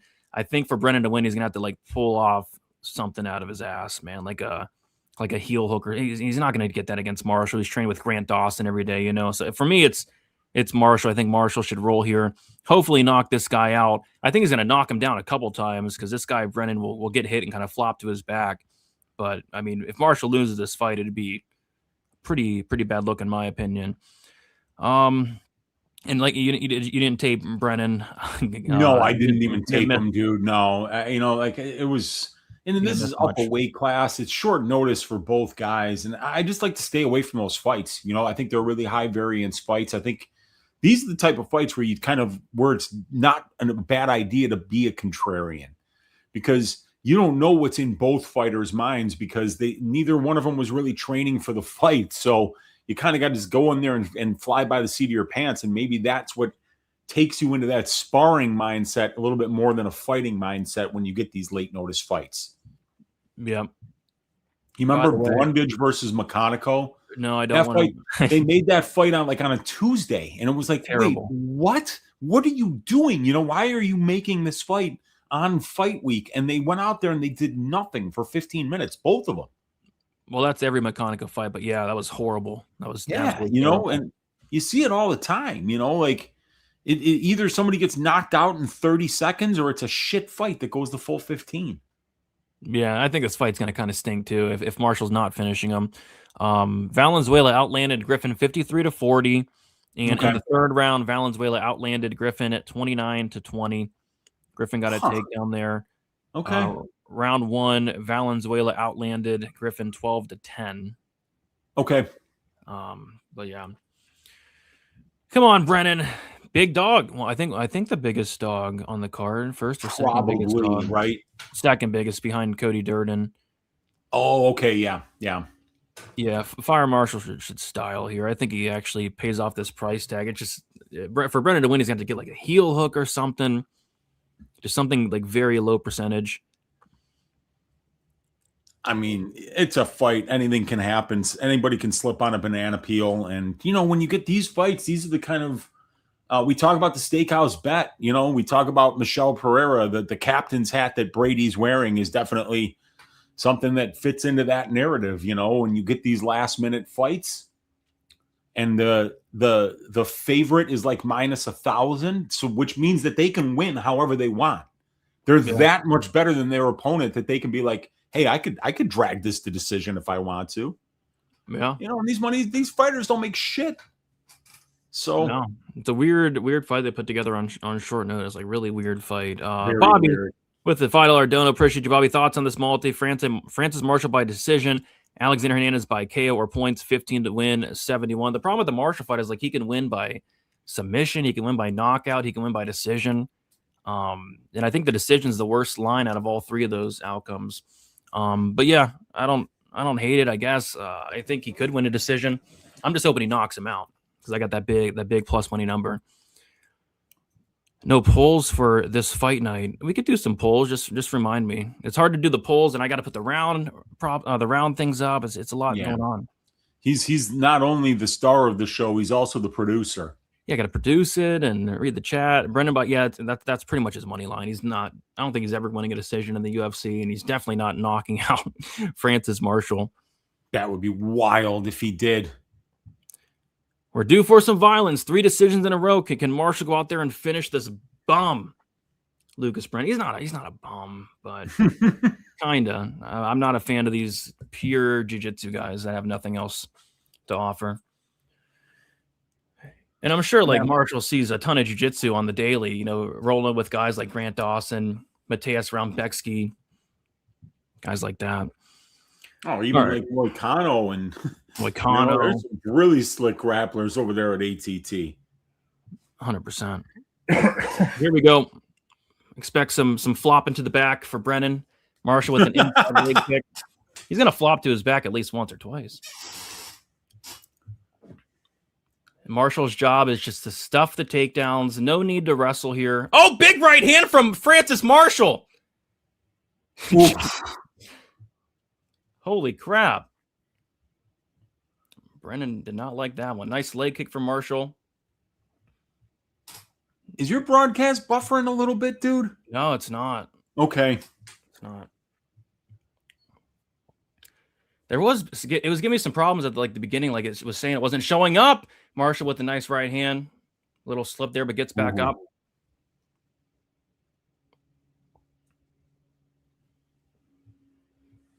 Hopefully Paramount gets it together.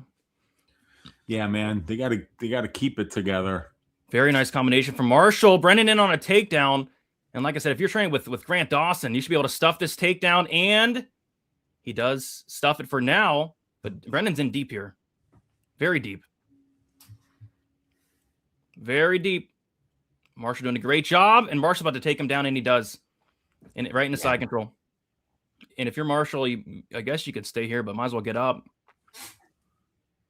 Yeah, don't let him regain his guard, start going for legs and stuff. Yeah, this is what Brennan wants. Yeah, that's the thing about these guys. They start going for submissions from bottom, and they can use them to sweep. Yeah. But, I'm sure, the thing is Francis's background is grappling, dude. This guy's original coach was Kurt Pellegrino. Yeah, he was always known for his grappling, being a BJJ guy. So I don't think he's scared of this guy. No. This guy Lucas shouldn't be here. Of course, he's not scared of this guy at all. Yeah, but Brennan's tricky, and he's trying to throw them legs up there. Yeah, he sure is. But this is just giving Brennan his only chance to win, is what I'm saying. It's like exactly right, dude. I couldn't agree more. He should just stand up. But at this point now, he's kind of backed into the corner here. So even if he does stand up, it's just going to create another grappling exchange. We got Dr. Peener. Hey, Brady, when are you going to fight your graphics guy? I think you'll get him by rear naked choke. I think I could as well. That guy could F up a cup of coffee, my graphics guy. Hate people that F up a cup of coffee, man. I It's know. the worst. Full guard here from Brennan. So this is what he wants. And some nice shots from Brennan. And Marshall had the opportunity to let him up. He doesn't. And Marshall tried to take the back. Good scramble there from Brennan. Did not let him do so. Yeah, Marshall looks very comfortable on top of this dude. He's not worried about the submission attempts. Doesn't look like he could have got up anytime he wanted. Brennan's on that left arm of Marshall. Lets it go.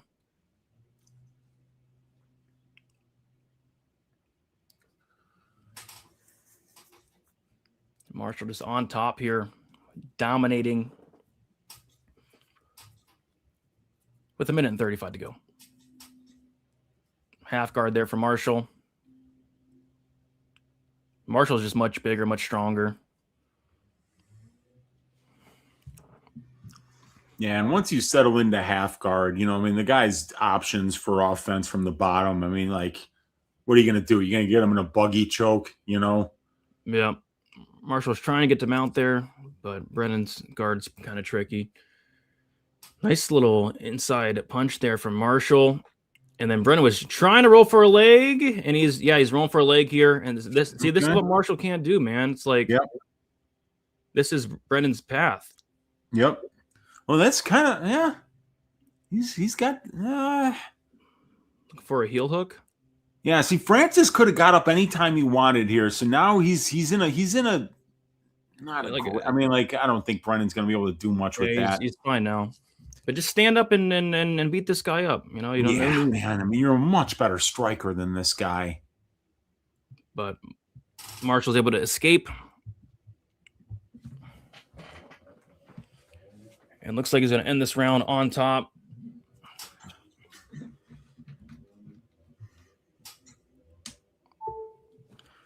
Nice elbow there from Marshall. Can't tell if he's drawn any blood. It doesn't look like it. There's like a mark. A little bit of a red mark. Yeah, a little mark. And again, they're back up. All right. 10-9 Marshall. Yeah, man. All the top time. Landed the ground and pound. Better distance striking. Welcome to the UFC, Brennan. Let's see what you got for us in rounds 2 and 3. He's clearly tricky on the mat, but yeah. Landed a short elbow. That did it. They put a nice mark on the face of Brennan. Be right back, my man. Bet. Marshall not doing much for his reputation. Is there a finish bonus for guys on the prelims? I don't know. We're due for some violence. Come on, Marshall, take care of this bum. Hey, you should go out there and beat this guy up, man. You're getting an easy matchup here. 1-0 Marshall, but come on, I need the under. Come on. Marshall landed a big shot early on. His striking was looking phenomenal, but wants to roll around here.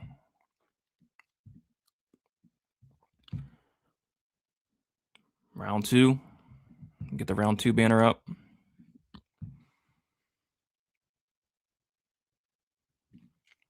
Round 2 starts, and every fight starts on the feet.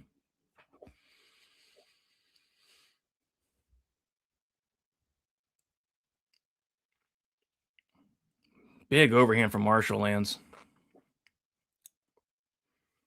Yeah, like I said, he's kind of schooling this guy wherever the fight goes. Ooh, nice shot there. Nice counter from Marshall. Caught Brennan on the way in. Brennan's biting on a lot of these feints. Brennan looked for a kick there.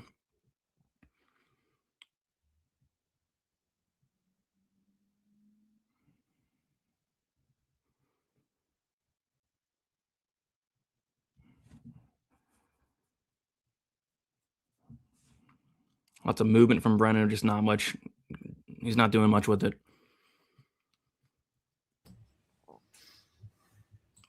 Right hand for Marshall.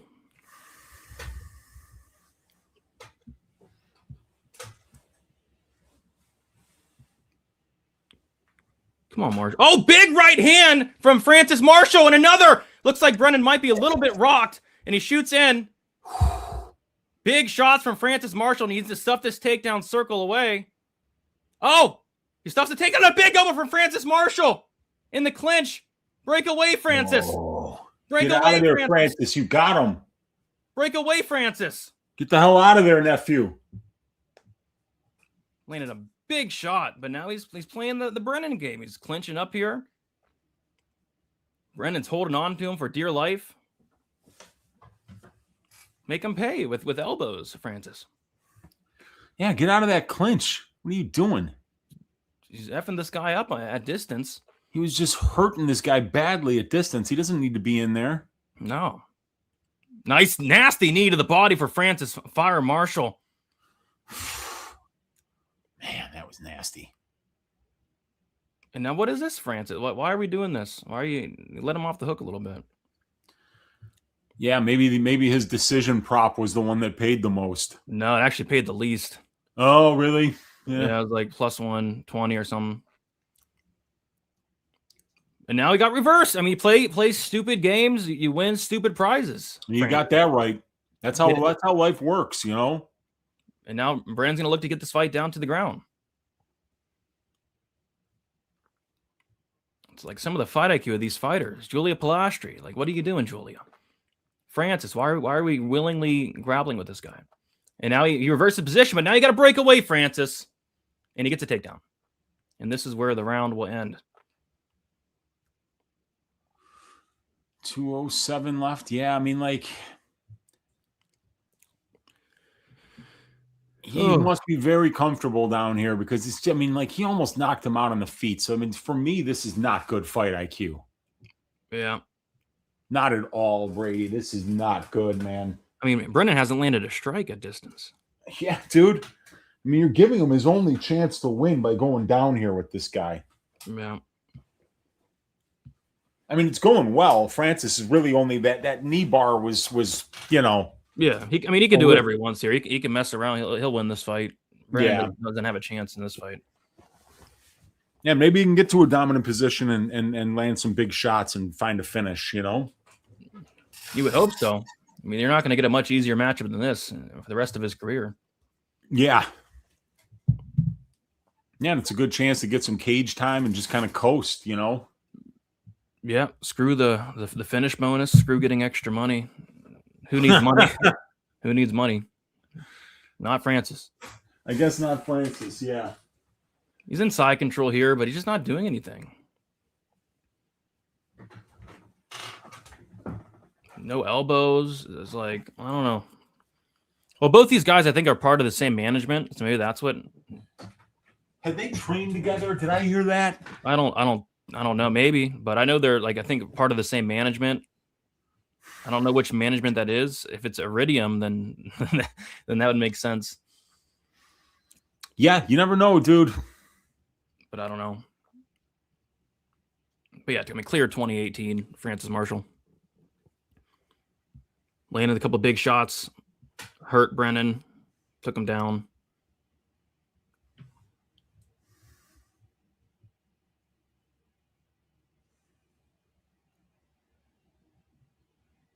All right, there we go. It's gonna be a long night. Got that right. Because I think almost every fight on the main card's going the distance, so it's gonna be a long night. Round 3. Francis Marshall beating this guy up pretty bad. Yeah, he's cucking us all in 3 brutal fights. Has he landed 2? I haven't seen 1, but yeah, 2 strikes, Weezy. Crazy. Man, yeah, it's been a rough day at the office for a guy that shouldn't have been here in the first place. So I mean, like, I wish I could say that this was, you know, surprising to see, but I mean, like, this guy's management or his like, they must know somebody, because how the hell did this guy get a contract?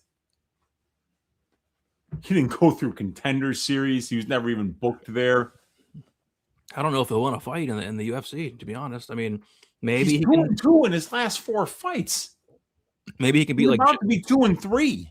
Jekka Seregi or something. Maybe.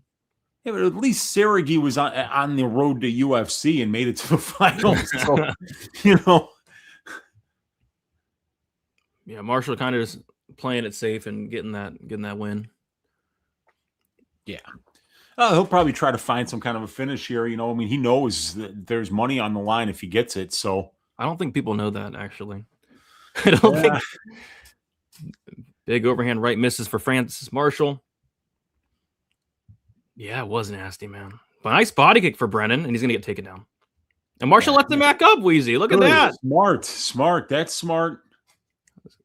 Look at that.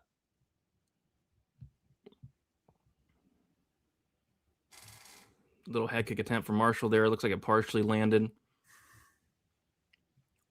Lots of movement here from Brennan, but just producing zero of anything of substance. Kind of doing like the Matt Schnell, like looking around, like, what are you doing, Lucas? Tell you what, he has better chin than Matt Schnell, though. That's for sure. Yeah, he's shown that today. That's for sure. Did eat some big shots. Yeah. A couple big shots round two. Ooh, a nice body shot from Francis Marshall. Trying to bring those hands down so that he can find that KO shot up top. Marshall stuffs the takedown and circles out. That's what. Oh, big shot from Francis Marshall. Caught Brennan spinning. Whew. Don't try that spin shit on me, nephew. Yeah, I mean, that spinning stuff never works. Very rarely. Unless you're like Carlos Praches. Marshall with the slowest overhand I've ever seen in my life. Time that one on a sundial. Yeah, you got that right. Another takedown attempt from Brennan, gets stuffed, and Marshall just kind of shucks him off. I mean, this guy stinks, dude. And Marshall stinks from not finishing this guy. Yeah, well, I mean, like Marshall spent a lot of time in top time, you know, just not being able to do much instead of keeping the fight standing, which he easily could have done. Yep. I mean, Marshall probably should have been minus 2,000. I mean, Brennan hasn't had an ounce of success. Yeah, Marshall's minus 10,000 on Bet Online. It's not wide enough. Yeah, I know. I think if you put $1 on it, you wouldn't even win a penny.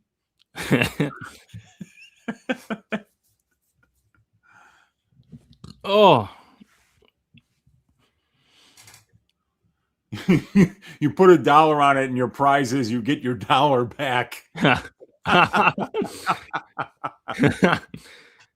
Francis Marshall did connect there a little bit ago, but Brennan does have a chin on him. Nice takedown attempt from Brennan. Just gets shucked off, though. Ooh, nice shot to the body for Marshall.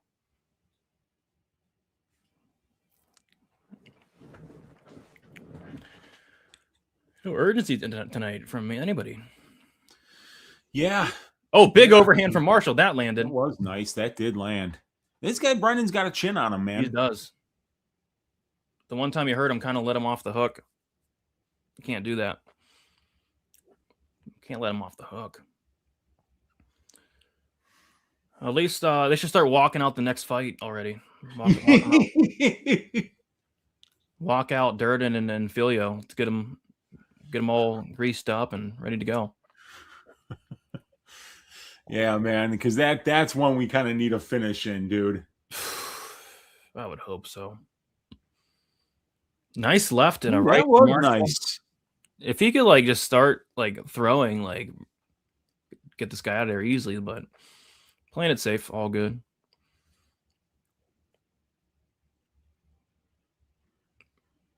Oh, nice combination from Marshall. Lucas Brennan kind of pisses me off for some reason. I don't know. I don't like this. He's just doing a lot of moving around, and I don't think he's landed a single strike over 15 minutes, Uncle Weezy. Yeah, I know, man. Like, he's looking for openings on, but he's, like I said, dude, he should have never been here. Yeah, that's brutal. You don't even need to watch the guy fight a lot of the time. You can look at their resume and be like, well, wait a second. Why is this guy in the UFC? Why did you feel necessary to, like, not put this guy in the tough house, not make this guy win a fight on Dana White's Contender Series? Like, you just had to have him now, huh? Well, that was brutal. That was another brutal 15 minutes there. It's an ass fight. Yeah. Another 3 ass fights in a row. God, help us. Oh, come on. Help us all. Well, I think the odds say now we're going to get a finish here for Durden versus Filio. I hope. At least Durden's going to go out there and try. Yes, he is. He always does. Jeez. I'll see. Marshall 30-27. Yeah. I mean, I don't see any other scorecard that makes sense. I mean, none of the rounds were 10-8 rounds, No.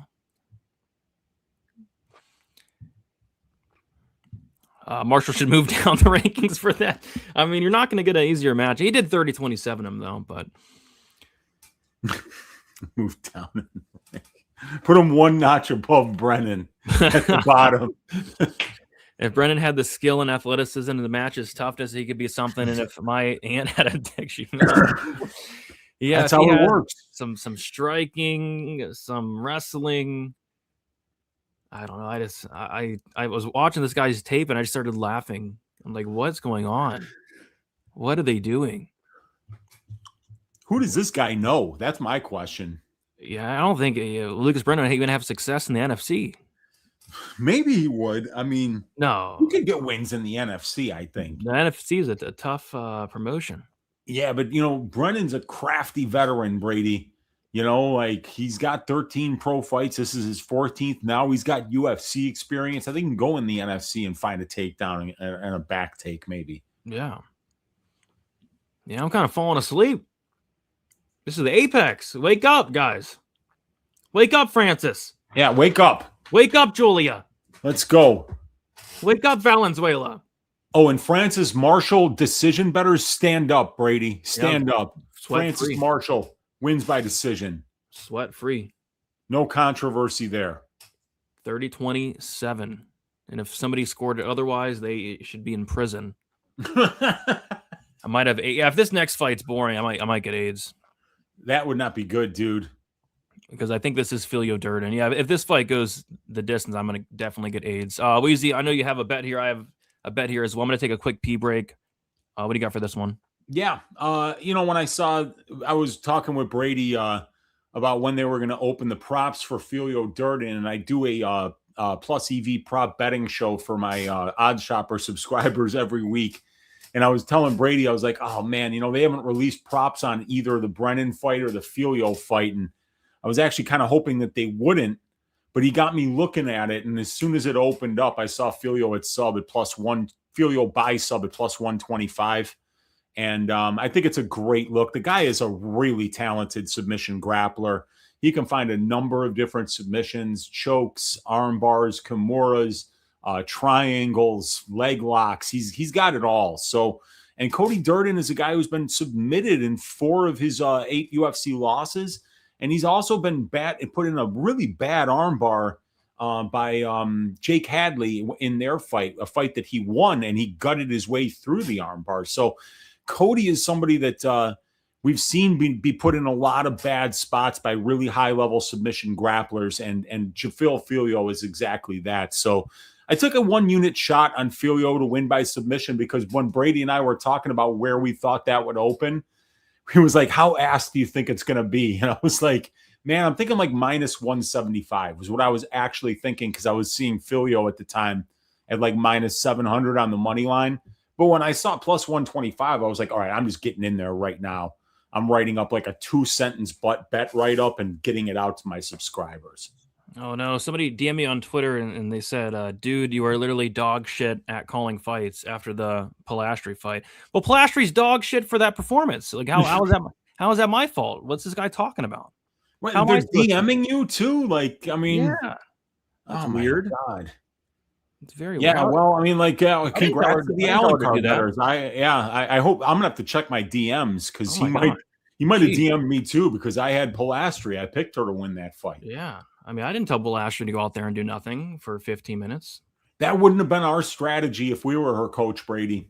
I would have made her like push at least a little bit of a pace and come forward, but there was just none of that. So yeah. Jeez, right in the DMs. But hopefully I get this one right because I'm on Filio sub and Filio 1-2. So let's get it. Let's get some violence. All right, let's see how this one goes. This should be a fun fight, man. Let's go. Let's get it. I got a feeling Cody's going to come out there and fight like he's double parked because, oh yeah, you know, I mean, like on 1 week's notice, you might as well just go out there and try to kill the guy. 100%. There's your Filio. What do they call him? The pastor, right? The pastor, yeah. He really loves Jesus, Brady, and that I'm saying that about a Brazilian because boy, do the Brazilians love Jesus, but Jafel I think loves him even more than most Brazilians. So he carries a Bible around with him. He doesn't Very have religious young man. Though he doesn't have it with him right now though. But I mean, he doesn't look very Jesus-like in the cage when he's trying to take your head off and trying to cut off the blood flow to your brain. Man, this guy is a great fighter. I really enjoy watching him, and I remember when he almost beat Makayev. Man, I mean, like that's like almost like an asterisk that just Makayev was just too insane to tap to the submission that Filio had him in. Mm-hmm. So. It's gonna be a really fun fight here, I think, between Filio and Cody. Oh yeah, it'll be fun. Jafel by points is sneaky. Oh gosh, I hope not. I mean, please not. I need this submission. I want to get right on the board here with my first bet. Please no, not another decision. I think his mouth guard says Jesus in Portuguese. Oh no, it said did it say Isaac? I don't know. I didn't see what it said, but it says something. Durden KO. Yeah, I think that's how Durden probably wins the fight, like a KO one. So let's see. Let's change it to round number 1. Filio by the Holy Spirit, says our guy Jesus fan. Let's go. Go. I think the Holy Spirit likes to finish fights with chokes, so let's go. That'd be nice. I got to find some WD-40 so I can fix the squeak on this chair. Oh. But not until after this fight. Do you have WD-40 with you? I think we got some in the house. Okay. Yeah. Let's go. Let's go. And WD-40, stand up. What a product, I mean, that's, just a veteran product, man. You got something squeaky, little WD-40, no more squeak. Stand the hell up. Yeah, stand up. Stand up. Let's go. Stand up. Georgia, stand up. Brazil, stand up. Yes. Is he a heel guy? Oh, so Sento say. Ah. I know Jafel is a Nova União guy. Nice. It looks ready. Stand up. Stand up. Jafel Filio, stand up. Cody Durden, stand up. I need a wash. God, no! Herzog's in there. Herzog's in there. What does he do? Get him out of the cage. Herzog's in there, Wheezy. What? Oh, man. After 3 straight decisions, they're really going to do that to us? Herzog might be in there 4 times tonight, potentially. That's brutal. Oh, gosh. Jason Herzog, help us. All right, so here we go. Jafel took the center of the octagon. These guys are doing a bunch of feinting right now. Finding their distance, finding their reads. Nobody's landed a strike yet. There's a strike. Oh, but Cody Durden with a big right hand. Jafel says no, but Durden definitely landed there hard. That landed. He might have rolled with it a little bit, but that one had to hurt him. Yeah. Cody's on the pressure here.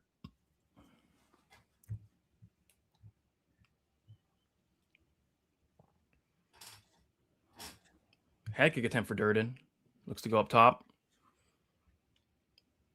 Oh, Durden catches a kick here, and Jafel falls on the ground. Durden goes to the ground with him for some reason, Weezy. Yeah, I don't think that's a smart move.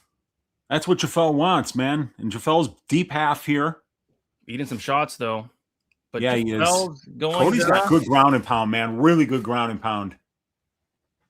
Jafel might take his back here. No, what a scramble by Duran. Ends up on top. Yeah, great stuff. He had that whizzer, man. That's why. Oh, but Duran's going to get reversed, and he does. Oh. See, I don't know if I agree with Cody Duran going to the ground there. Yeah, I mean, but, God, Cody doesn't care, dude. Cody's out there to fight. Now he's getting his legs tied down. Yeah, Jafel's kind of got the legs shelved here, but he doesn't have, he doesn't have anything going yet. Jafel's He's just kind of trying to keep Cody down, and Cody's going to try to get back up here. He's trying to get his back to the cage.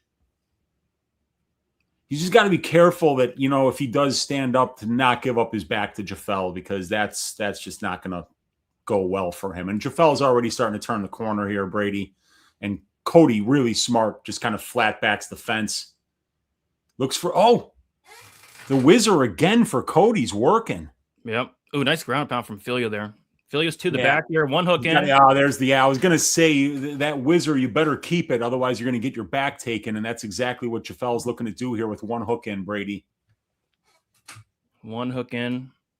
Cody 2-on-1 on the arm. They're standing.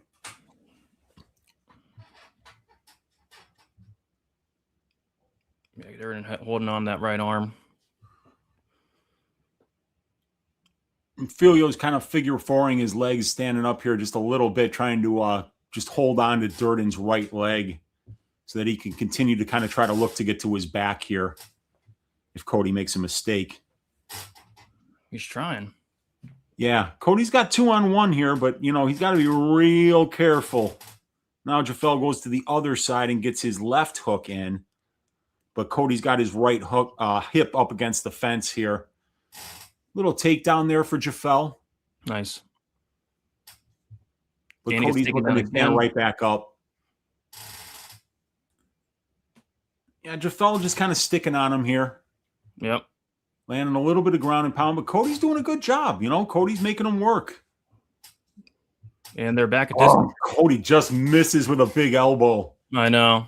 They're back in the center here, 125 left Nice in the shot first. from Filio. Yes.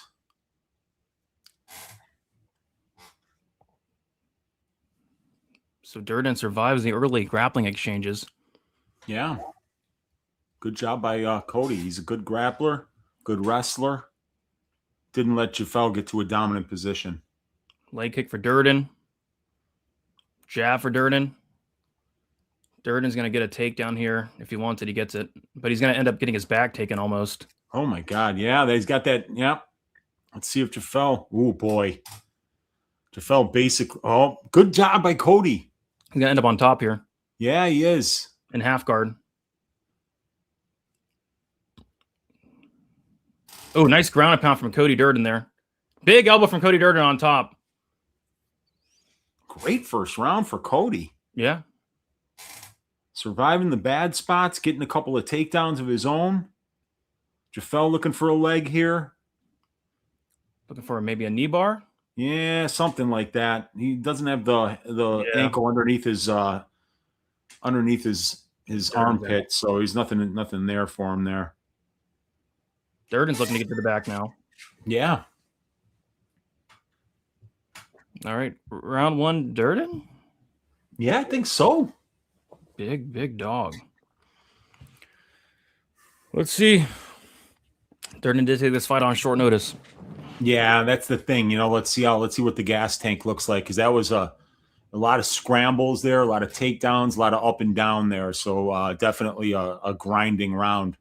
Filio on a full camp, Durden on about 1 week's notice, but Durden's always ready. I think that dude basically lives in the dorms over at ATT. So yeah, no, he's that's ready. why he takes fights like this.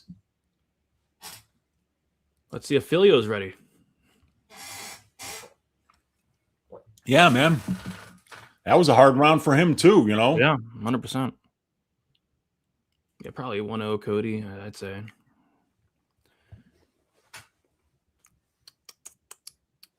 All right, round two about to begin. Herzog's in there.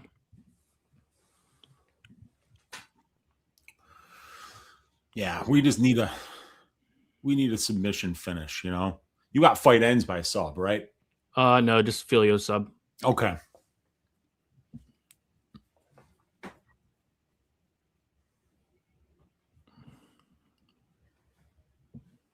Durden's being aggressive on the feet. Ooh, yeah, he is. 100%. And Jafel almost turning his back on him there, trying to get out of the way of those overhands. Cody's having some success on the feet for sure. He's a good striker. Like, if you're Cody, I wouldn't even mess around with the grappling. Nice leg kick. Not against Jafel, man. He's, try to take his head off.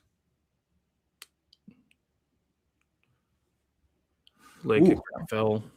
I don't know if that right hand landed for Cody or not, but it looked like it did. Almost. Ooh, just missed with the right hand there, Cody did. Oh, nice right hand there from Cody Durden. Very nice. Yeah, Cody looking great. Yeah, Jafel not looking minus 650 right now. Jeez. No, he is not.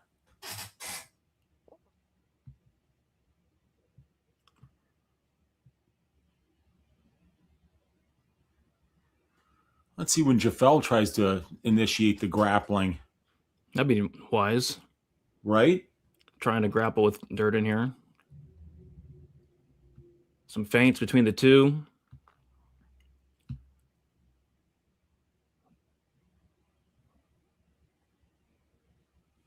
I think Jafel hurt himself. I think Jafel hurt his foot. Oh, no. Oh, he just got kicked in that left leg? He stepped on it weird, and he was looking at his corner or something. Oh, boy. Maybe he should grapple, maybe. Yeah, I mean, right? The fight IQs tonight. It's like when they're supposed to strike, they're grappling. When they're supposed to grapple, they're striking.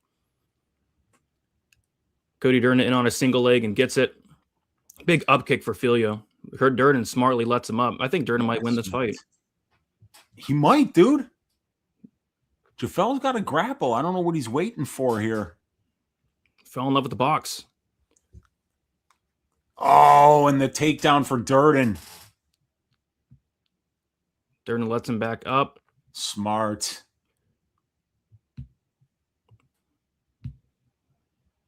Wow, Durden is a big dog, looking like a favorite here. Oh, my gosh. On to next week. They got it locked here on the live line is locked right now. I wonder where the money's.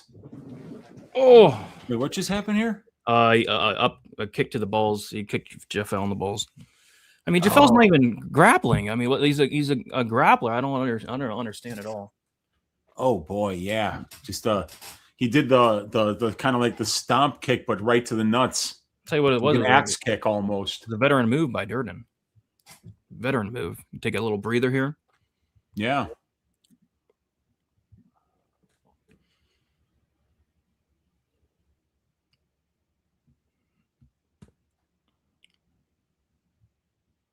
Like, I don't know what Filio's expecting to really do. I mean, he's getting kind of whooped up on the feet.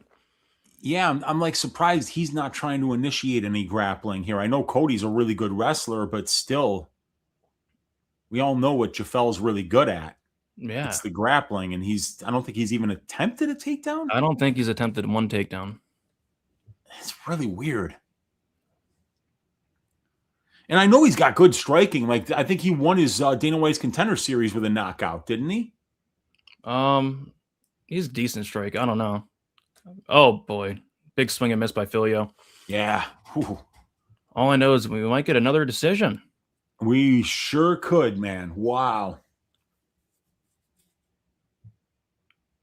Bizarre fight IQ from Filio. All I want is one takedown attempt, just one. Just see what happens.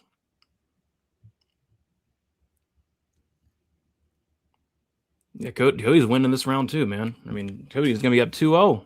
Yeah, he is. Like, what was that? Like, what is Filio doing? Yeah, and that's why, like these late notice fights, like I say, they're high variance fights a lot of the time. Who was Filio preparing for? I don't know, but just because it's short notice. Lucas Rocha, right? Lucas Rocha. Yeah, there's a takedown. Like, just because it's short notice doesn't mean you forget how to grapple, Yeah. If anything, you should want to go to that even more. But Filio finally got on top, and guess what? He's in a very dominant position looking for a head and arm choke here. Yeah, there we go. Come on, Jafel. Full mount for Jafel. See what happens, Wheezy. Yeah, let's see. He's only got 32 seconds to work, though. Yep. It would have been nice if he did wants that arm triangle. You could tell he wants it, but he's going to take the back here. Okay. Yep, flatten him out here.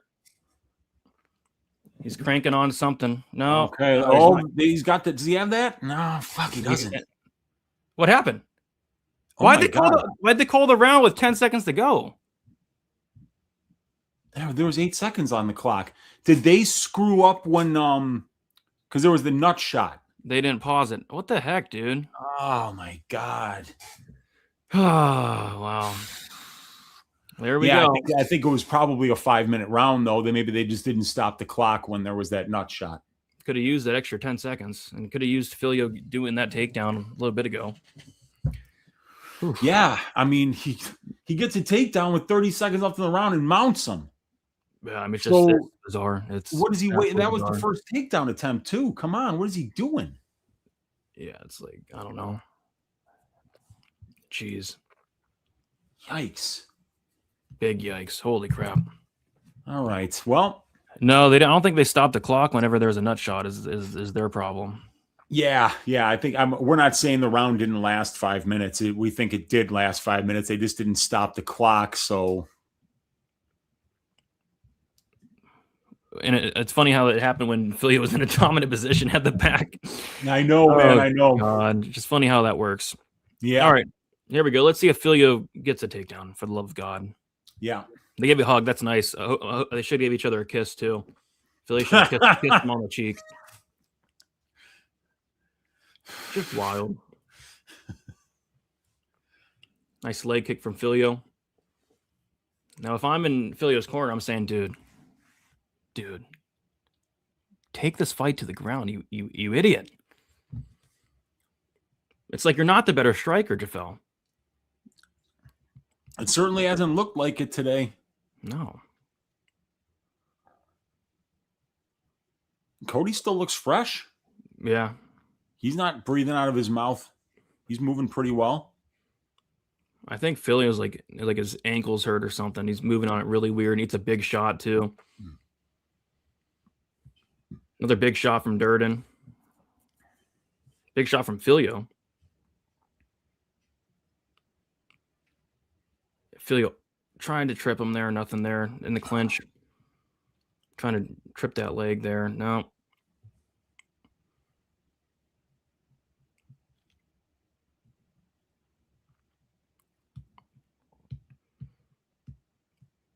We might get the first card ever with 13 decisions tonight. Oh, nice left hand from Filio. These guys are standing and banging easy. Yeah, they're swinging. Wow. Duran's on the neck. He's on an anaconda here. No, yeah. Let it go. Let's see if Filio can find another inside trip here. Yeah, he needs to do something. He might lose. It looks like his left eye is, or maybe it's his right eye. Yeah, I think right eye. He's got a mark on it for sure. Filio's just as tired as Duran, which is kind of pathetic. Full camp versus a couple days notice. Yeah, exactly. Nice knee to the body for Filio. Duran looking to get a takedown, and he gets it. Wow. And he gets it. Yeah, he sure does. Filio kind of looking to get back up here. Duran's on the neck here.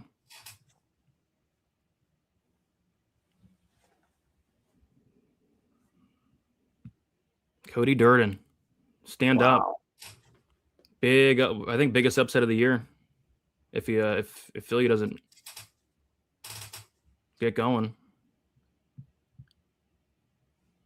Nice position here for Duran. He's got to be careful not to. Yeah, just kind of controlling Filio here. Yeah. You got to be careful not to let Filio kind of sneak out the back door. He could get his back potentially. Well, he's got to be careful here. Duran is going to end up on top. Yeah. Filio went for a scramble, and Duran just floated with him perfectly there.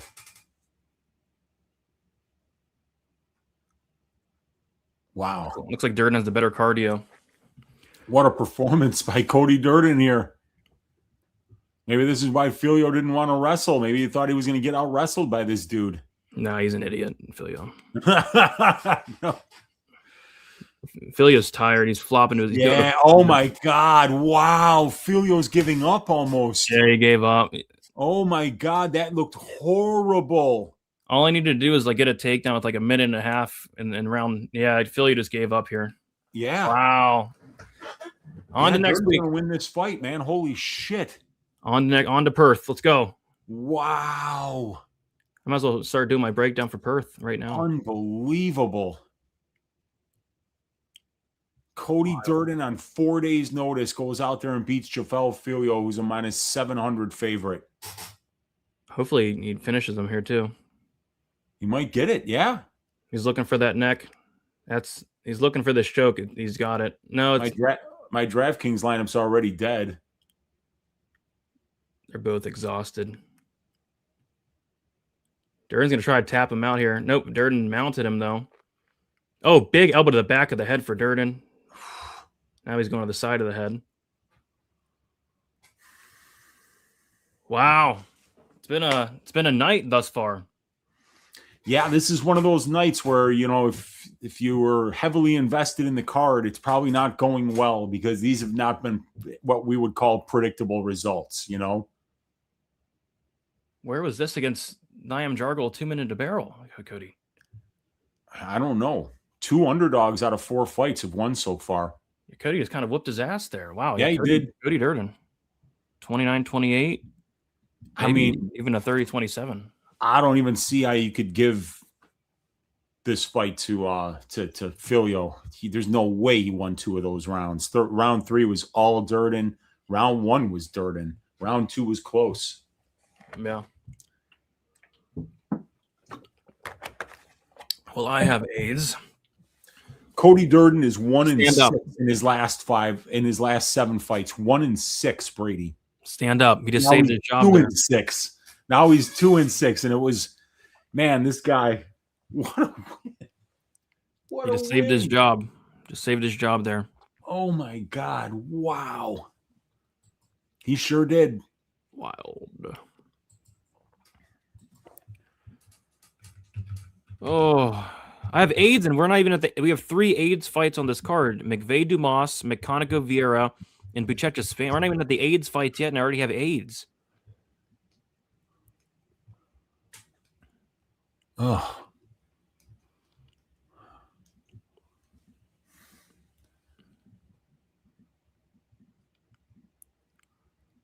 A lot of AIDS going on tonight. Jeez. Bad fight IQ tonight.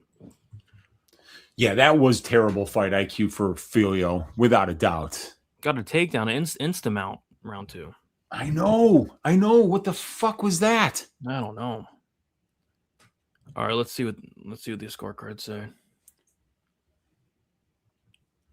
Should be easy 29-28 for Cody. Yeah, it'd be a robbery if it wasn't. Yeah, and it could be 30-27.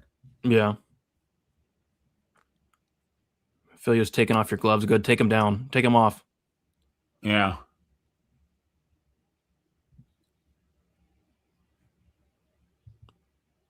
Wow, 30-27 times 2, and then a 29-28 for should be Cody Durden here. Yeah, wow. Jafel Filio, take your gloves off and put him in the center of the cage and get out of here. What a win. What a win. Great win. I hope he bet the mortgage on himself, man, and made a ton of money. Yeah. Of course, in a legal way, Brady. You know what I'm saying? And of course, in a legal way where you have a friend do it and, you know. So we're going to see a lot more Cody Durden. Yeah, he just saved his job there. Yeah. Yep, that was a hell of a win. Yeah. Oh. I don't want to check my DMs after that one. Oh, God. Definitely don't want to check my DMs after Jafel Filio just lost at minus 650. Jeez. I'm 2-2 on my picks so far. It's definitely not been great. Jeez. Yeah, Jafel Filio didn't look minus 650. That's for sure. Oh, pretty cooked. Got a lot of bats left. Yeah, me too, but just couldn't be any worse of a start. Oh, dude. Yeah, somebody texted me. Marcel texted me that that Cedricus Dumas paid to get his name on the canvas. It's on the canvas today. What? Yeah. You know how they have that black line that goes all the way around and they have people's names on it all the way around? You can pay to get your name on there. Cedricus Dumas, baby. It's on there. He bought a spot on the octagon mat. That's He's insane. fighting right around the card. All right. What do we got? Another decision here? 5 in a row? Yep. There we go. There we go. Man, my DraftKings lineup is so cooked, dude. I'm scared to check my DraftKings right now. Yeah, there was only one lineup for me, and it had Polastri and Filio in it. So I mean, it's over. It's over. Ugh. 13 fights, 13 decisions. Yeah, and this is the kind of night where Mayra Bueno Silva might turn back the clock and look minus 350 instead of plus 350 against Michelle Monti. I got a quarter unit on Mayra Bueno Silva because I'm an addict. I have a sick fetish for losing money on Mayra Bueno Silva, and so I'm going to continue that because I'm addicted. And play 0.25 units on Mayra Bueno Silva by submission at plus 1,200. Nice. I took the fight doesn't go at plus 155, and the fight ends by knockout at plus 700. But with the way tonight's going, it probably doesn't hit. But I think Montague is going to get some good looks here to potentially pound the head of Bueno Silva through the canvas. Montague will be getting a knockout in the very near future, but I don't know if it's going to be here. But I think it could be. Silva was crying on the scale. I don't know what that was all about. She's always crying. Yeah, she was bawling her eyes out. But yeah, I got Montague. I think it's gonna be dominant, but I'm hoping for like a TKO would be nice. Silva by decision would kind of be shocking. But yeah, it would. Yeah, if Silva wins by decision, the worst minute winner, dude. She's such a bad minute winner. Yeah. Yeah, I got Montague. I like that TKO look. She's gonna try for it at the very least, but it all depends who's reffing the fight. I hope they don't bring Herzog back in there. Yeah, he's already had 2 fights tonight. 2 fights too many. I mean, we only had 4 fights, and he's been in half of them. It's like, of course, we're going the distance. All right, I'm gonna make a quick bathroom run. Be right back. All right, I think Silva's crying right now. Actually. She's bawling. She's always for Mayra. She's crying right now. Oh, I'm gonna cry if we don't get some action.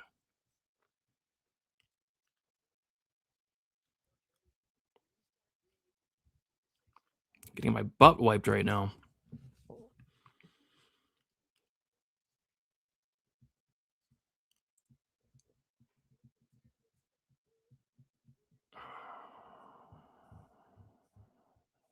Dumas is a lock. Oh, God.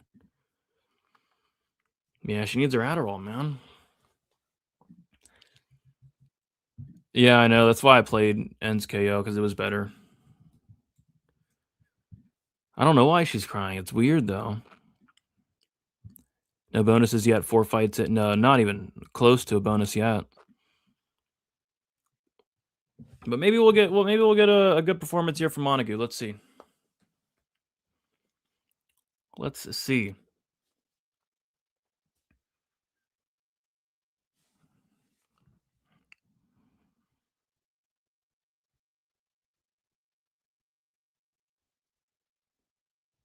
There's Michelle Montague looking ready to go.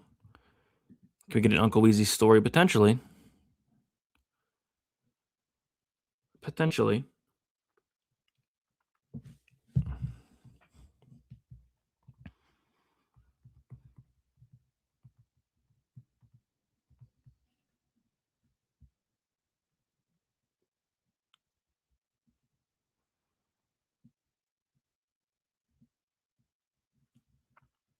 All right, here we go.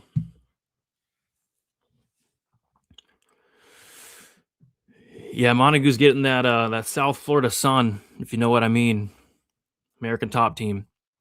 We got Herb Dean in there. Nice to see. Hopefully they keep Herzog out of the cage. All right. Round number 1. Bueno Silva's bawling your eyes out right now in the corner.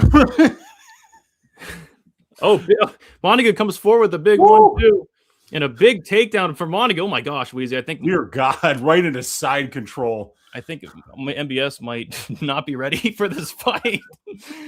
Takedown within the first 10 seconds for Montague into a dominant position, side control.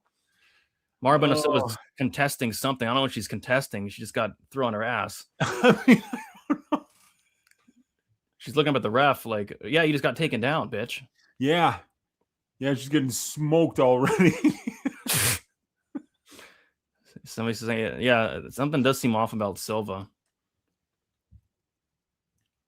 She's looking for, no?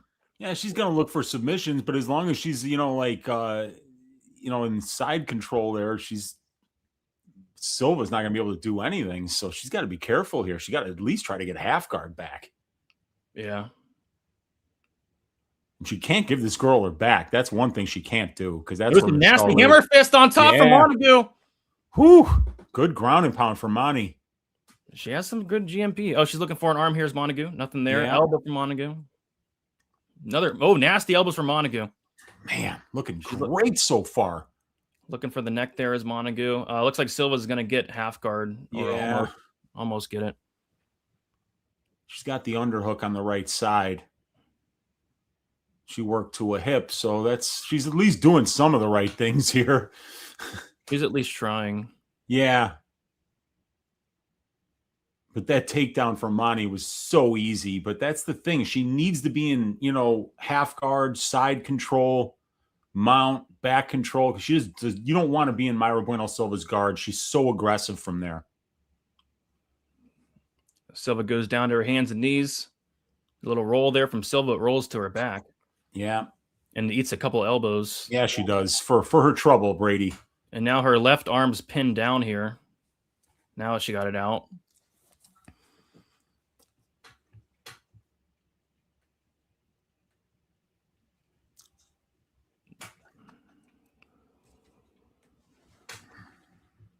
Bueno Silva's going to look. Oh, she almost got full guard, but no. Yeah, Montague's doing a good job just rotating, keeping her left leg out of that guard. Yeah. Good.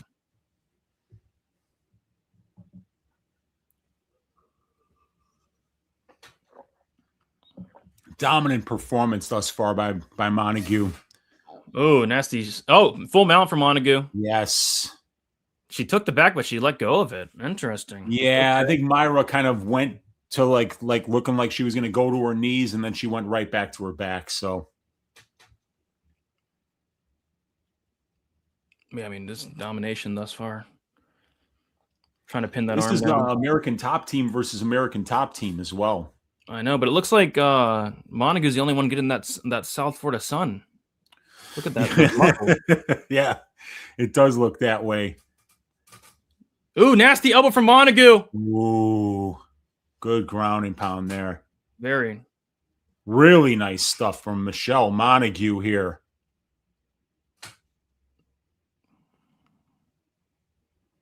This is the key. If you're going to get that top control, you've got to do damage, and Michelle's doing damage here from top control. It's really nice stuff. Silva looking for a leg here.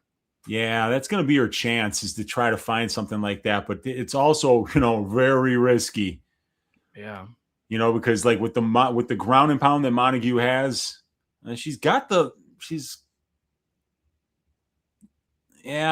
trying for the leg here, but she could really leave herself open to some nasty shots if she doesn't get this.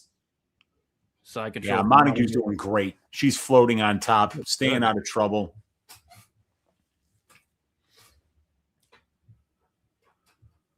Like, I think Mayra's just going to have to go back to her stool if she makes it out of this round, and realize, hey, you just can't let this girl just like hug you, because she's going to pick you up and slam you down. She's much bigger and stronger than you. That was brutal. It's a nasty takedown. Ooh, nasty elbows from Montague. Really good damage here.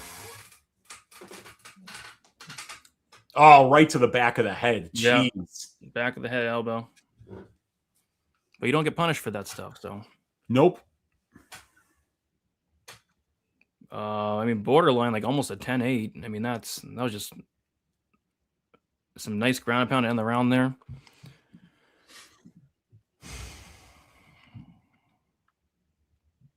Who won that round was distracted by Montague's feet. Oh, gosh. It was Monty. Definitely Monty. Big round. Could be even a 10-8. Could be. I don't think Silva landed once. That was wild. I don't think she was ready. I don't know. Somebody give her Adderall. That was. Oh, my God. She went back to her stool like, what the fuck just happened? Jeez. Oh, man.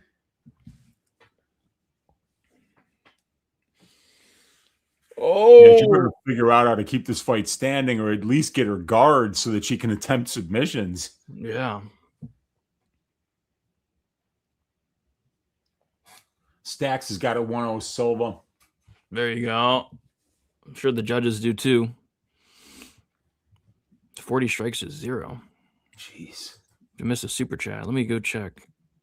Which one, Bobby? Oh yeah, this one. Montague inside the distance and fight won't go to decision and sprinkle on Montague KO 2. There we go. Yeah, that's Best pretty of luck. good, man.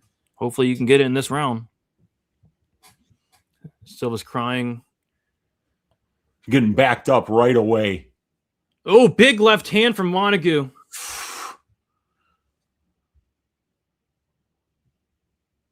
Okay, Silva. Silva with a big left hand. Ooh, very nice. With a big right hand from Montague.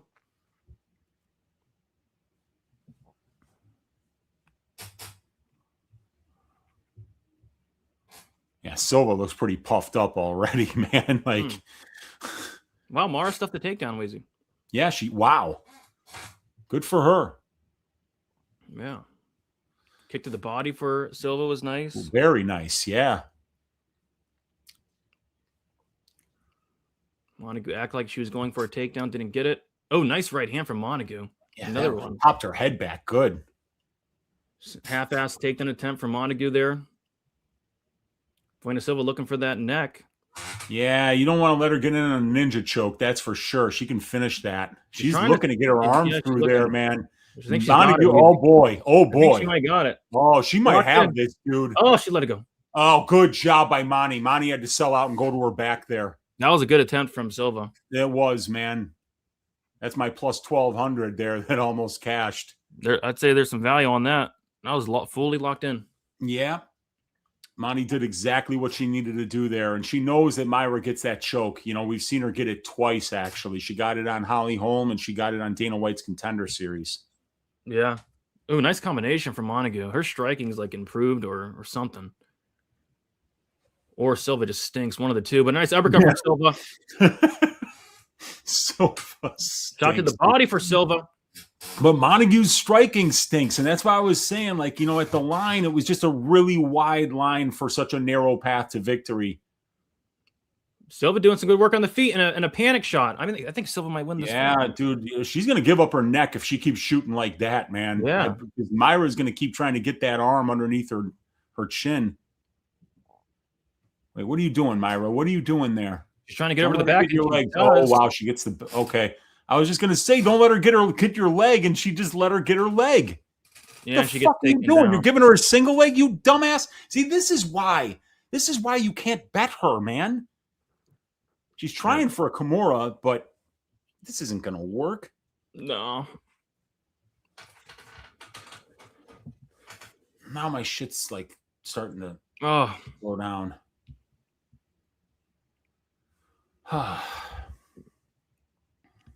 Yeah, Silva's too high here. Now Silva's going to end up on bottom in a second. Yeah.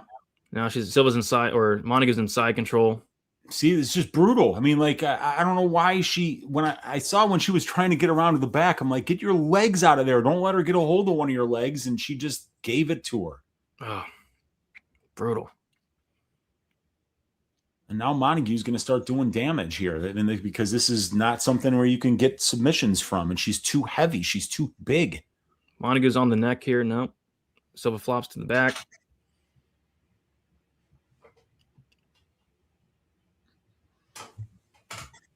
Silva wants that leg.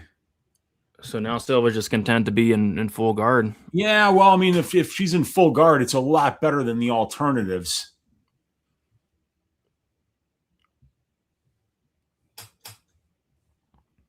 Got one butterfly hook in here on the left side. And Montague's just kind of staying on top, being smart.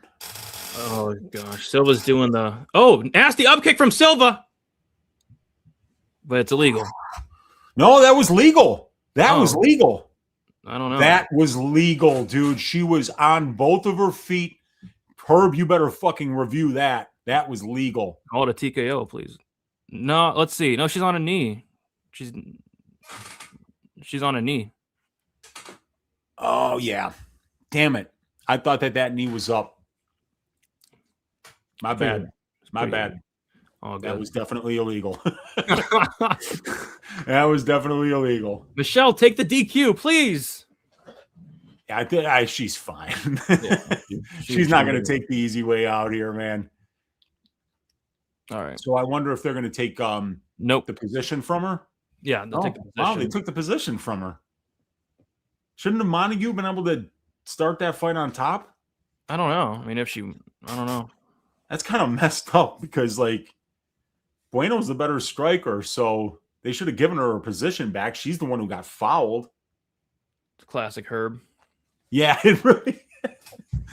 Well, at least he got the call right. If it were me in there, I'd have been like, keep fighting. If you were in there, that was clean. A Silva KO. And then so looking for this the replay official would have been like, Wheezy, that wasn't clean. Silva's on this neck, but yeah, she wants the neck again. She doesn't really have time. Yeah. We're going to head to round 3 for the 5th or 6th time tonight. Yep. Mara coming to full. Mara's showing some heart in there. Yeah. Look at how Montague's a fucking hoss, dude. She is. She's just huge, man. What a specimen. My God. Oh, God. No wonder she's so good on top with that ground and pound, man. I mean, like, she's just so heavy up there. I mean, what do you think for the score? I think 2018 Montague. Oh, I'm sorry, 2017 Montague. That was a 10-8 first round, and then I'd give round 2 to her for sure. Oh. Picked the wrong night to play violence props. God help us. Yeah, and I think every fight on the decision or on the main card is going to decision. I think I picked every fight on the main card. I think to go to decision. Oh boy! All right, here we go. Is it going to be that kind of a night, man? Oh my God! Let's set a record tonight of decisions. Yeah. All right, here we go. Surprised they didn't give each other a hug and a kiss.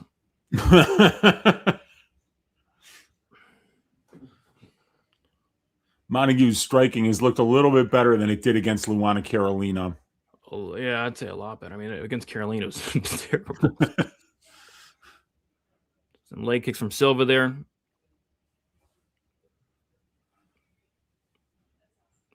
Montague, very good takedown attempt, and she would have got it. She got it. And the round's going to end like this, Uncle Weezy. Yeah, it is. She's in a good position here. That is all she wrote. Yeah. Start walking out. Who's next? Yeah. Start walking out. Jackson McVey, Cedricus Dumas. Start walking them out. This fight's over. At least that fight will finish inside the distance. Right? I don't know. Dumas has never finished anybody, I don't think, in the UFC. He finished his Dana White Contender Series fight. He did. You could see a Dumas decision. You never know. Plus 850. I don't think it's a bad look. Yeah. So right now Montague's in side control.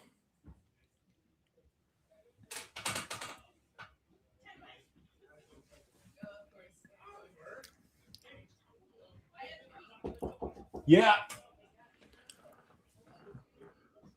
My friends just arrived, Brady. Oh, there you go. Yeah. I might even drink tonight, actually. Might as well. It's You UFC know? Vegas 116. You got to live it up. What's that? So UFC Vegas 116. You got to live it up. I thought you said Sweet 16. No, nothing sweet about this card. Oh, man. Yeah, Montague looking good, though. Looking very good. Not anymore. Oh, wow. Silva takes the win. Silva in a scramble gets to her back. Oh, my God. Looking like very high here. Wow, that was a cheeky little scramble. She's got the back with one hook in, but Montague's doing a really good job of kind of like keeping her hips high and trying to get Myra off of her back here. But Myra's in a good position. Yeah. She might be able to get her second hook in here. She's got to get her second hook in. She can do it. She's complaining about something. She's always complaining. Yeah, I think about it's probably something. a glove grab is what she's complaining about, but stop complaining and fight. Yeah. Oh, and she got a little bit high there. She's trying to get that second hook in, but she's a little high here, Brady. Oh, boy. Oh, the Montague bettors are going to have to be a little bit nervous here with Myra Bueno Silva on her back with 2:08 left in the third round. Yeah.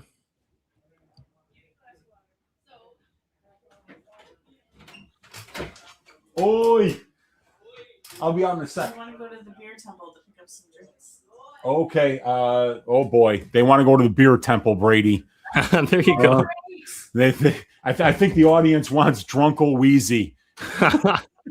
and Montague just reversed the position again, Brady. I don't know if you told him. Yeah, Silva kind of just flopped to her back for some reason. Yeah, because she's a dumbass. Yeah, she's very dumb.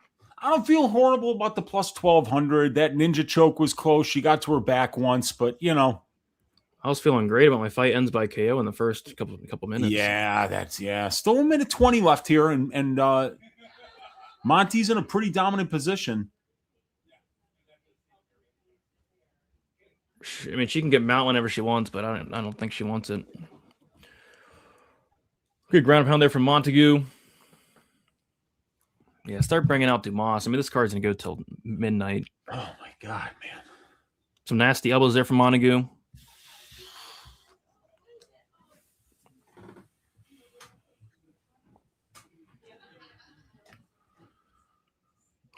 Yeah, this is a great performance by Michelle Montague here. You know, it's a step up the ladder. You know, Bueno Silva's fought a lot of the best fighters in both divisions.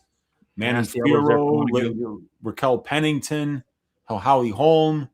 You know, this is a good win for a very inexperienced fighter in Montague, who's I think this is only her 8th professional fight or something like that, right? Yeah, I think it's her 8th. Yeah. So this is a good win for her. Ooh, nasty elbow from Montague. All right. Great. Let me go say hello to my friends, my man. I'm going to be right back. Yep. 30-26, Michelle Montague. And then Silva's going to start crying here in a second.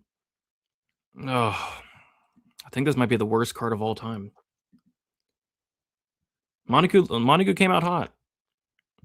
But, geez. Bueno Silva looked the best she's looked in a while, but still need major. Yeah, she hasn't won a fight in like years. It's been a long time. Montague is so good. I cannot buy a win. Same. And it gets even worse, guys. I mean, Jax, McVey, Cedricus Dumas, it gets even worse. It gets even worse. But yeah, Mario Bueno Silva on like a 5-fight skid, or I think 6 now if you want to count the Holly Holm no contest. Cashed out my MBS when she looked like she was going to cry at the walkouts. Thank God. Yeah, she showed some heart, though. She did show some heart. Montague 29-28. I'm leading like 30-26. 3-2 my bets. McVey next minus 170. Let's go. Let's go. This is a card of all time. It's terrible. This fight cannot go to decision, right? I don't know, man. I don't know. I mean, McVey Dumas might be the fight of the night at this rate. All right, let's see what these scorecards are.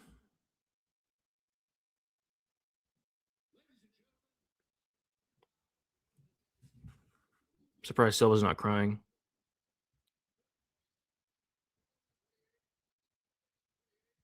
So 30, 27, and then 29, 28 times 2. So no 10-8 in round 1. But Michelle Montague gets it done. All right, walk him out. Come on, walk out SD and then Jack McVey. Walk him out. Hood Wolf will entertain. We'll see, man. We'll see. I want to be entertained. MMA YouTuber crying about watching MMA. I haven't been crying yet. I'm not crying. I haven't said anything negative. I'm trying to be as positive as possible. Oh, yeah, she is a robot. Yeah, Dan might come and make an appearance.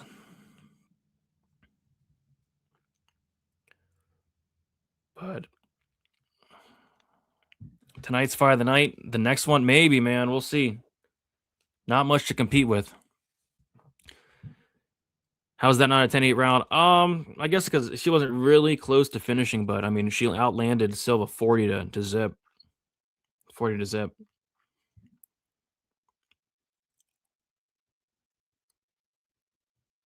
So we'll see. Jax McVey, Cedricus Dumas. And yeah, me and Weezy are actually opposite on this one. I think Weezy likes Dumas. I like McVey, but at the end of the day, you can't lay minus 180 on Jax McVey. He's not that good. But I also can't bet on Dumas. I took the fight ends by sub plus 140. I like that. McVey's been subbed in both of his losses, and Dumas has some of the worst submission defense imaginable. I think all McVey has to do is act like he's attempting a choke and he'll tap. But yeah, maybe it's Dumas' decision. I mean, with the way tonight's going, maybe Dumas' decision at like plus 850. I don't know. Dumas decision plus 850. Is that what we're doing? Is that the route we're going? I hope not. I hope it's an exciting fight. I can't wait for this one. Me too. Oh, and I also sprinkled Jack McVey sub 1. I think if Jack McVey wins this fight, I think it's in round 1. If it gets out of round 1, probably favors Cedricus. Fear the Reaper. Let's go. Cedricus Dumas, stand up. The Moose versus the Hood Wolf. Yes. Let's go. Let's get it. Playing it safe with the McVey money line. That's not entirely safe, man, but best of luck to you on that. I don't think anything in this fight is safe. You never know what's going to happen in a Cedricus Dumas fight.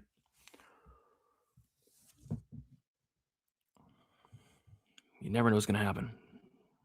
That's safe. McVey money line at minus 180 is safe. I don't know. I did bet McVey money line at plus 140 when they were supposed to fight last time. But definitely not getting plus 140 this time.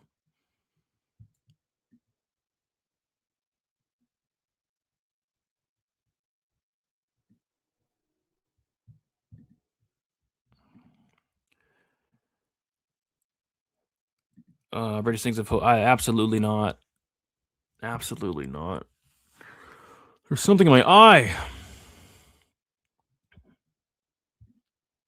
I don't know if it's a donation. I don't know if it's a great bet though. But yeah, I'm taking Dumas. I'm taking McVey. But I just can't. You can't be confident in it. You can't be confident in either one of these guys. Would you marry your daughter to the Hood Wolf? Absolutely not. Absolutely not. Absolutely not.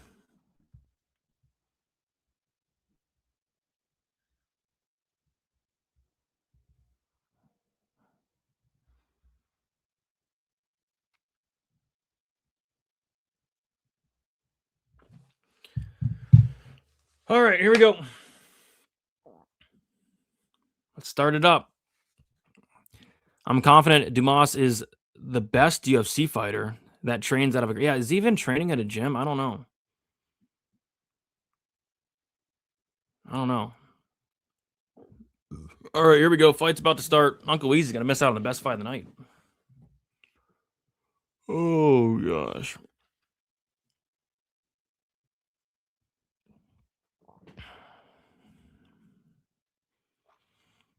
True, but what pays more? You know, Dumas winning or Dumas cashing him and his buddies a submission ticket, you know? I kind of think he might have cashed a submission ticket in the Dante Johnson fight because that wasn't a real sub.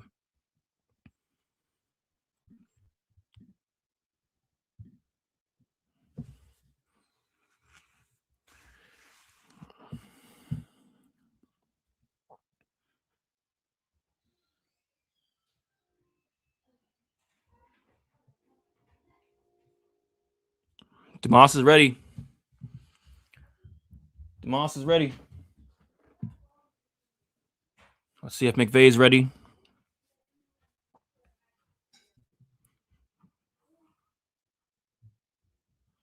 I know. I'm gonna go get a new hat as soon as I get a chance. McVey looks like crap. I mean, the fight hasn't started. He might need a tan, but this is minus 650 to not go the distance. Yeah, I believe it's like minus 650 to not go to the distance. We have not had a finish yet. We have not had an exciting fight yet, quite frankly. Here we go.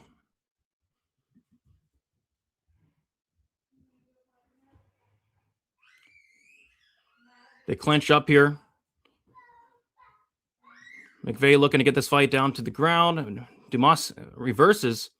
McVey reverses.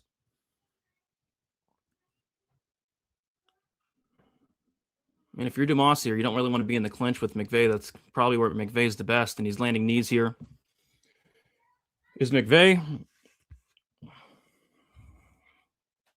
More knees for Jax McVey. Another knee for McVey. Knee for Dumas. McVey was looking to trip the leg there. Big knee to the body for McVey. Another one. Shoulder strike for McVey. Another shoulder strike for McVey. Another shoulder strike for McVey. McVey winning the clinch exchanges.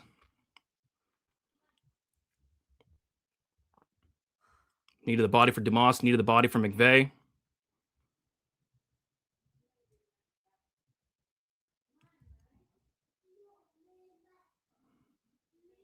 More shenanigans.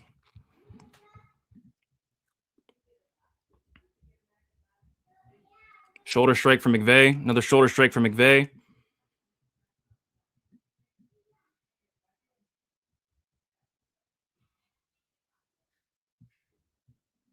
Dumas grabbing McVey's ass. Knees in the clinch. Big elbow for McVey. What's up, Dan? Nice uppercut for McVey. Hurts Dumas. Let's go. Dumas is covering up. Let's go, This fight's baby. got to be stopped. Come on, McVey. Come on, Dumas McVey. is covering up. Dumas is quitting. Dumas has quit here. Ref, whenever you're ready, buddy. Dumas has quit. We don't need to choke him. We can keep Oh, yes, pounding. choke him. Choke him, yes. Yes, that's locked in. Tap, Dumas. Tap. Let's go. Yeah. Let's Yes, thank fucking you. go, I'm on the baby. board. Thank you. Yes, sir. Thank you. Yes, sir. Thank you. God. Hey, I heard you saying, who would bet McVey money line? You're looking right at him. Listen, There you go. when you get minus 170 to fade the worst guy on the roster, you take it. It's a good bet. I just didn't want to bet it because I had plus 140 when the first fight, you know. Oh, yeah, no, I feel that.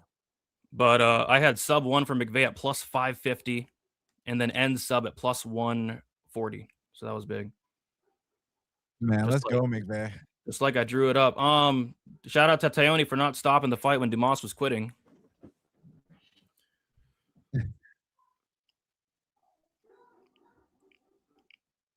Beautiful. Beautiful. Fuck I mean, yeah. all you had to do against Dumas was attempt to choke, and he'll tap every time, man. Let's go, McVey. He needs to go to Team Octopus, Dumas. You'd love to see it. Invite him in. Back to the doghouse. You go. Oh, back to the dog crate. Oh yeah, dog crate. My bad. Oh, Jackson McVey gave the audience a kiss there. I don't know if I like that. Fuck off, Yitro. Oh. So that was much needed, or I would have got my ass wiped if Dumas did not sub him there. Dude, McVey just ran him over like it was nothing. I mean, Dumas doesn't want to be there. He clearly does not want to be there. Yeah. So You love to see it. But yeah, great bet at minus. He looked minus 1,000. Thank you, sir. Thank you, sir. That's how you do it.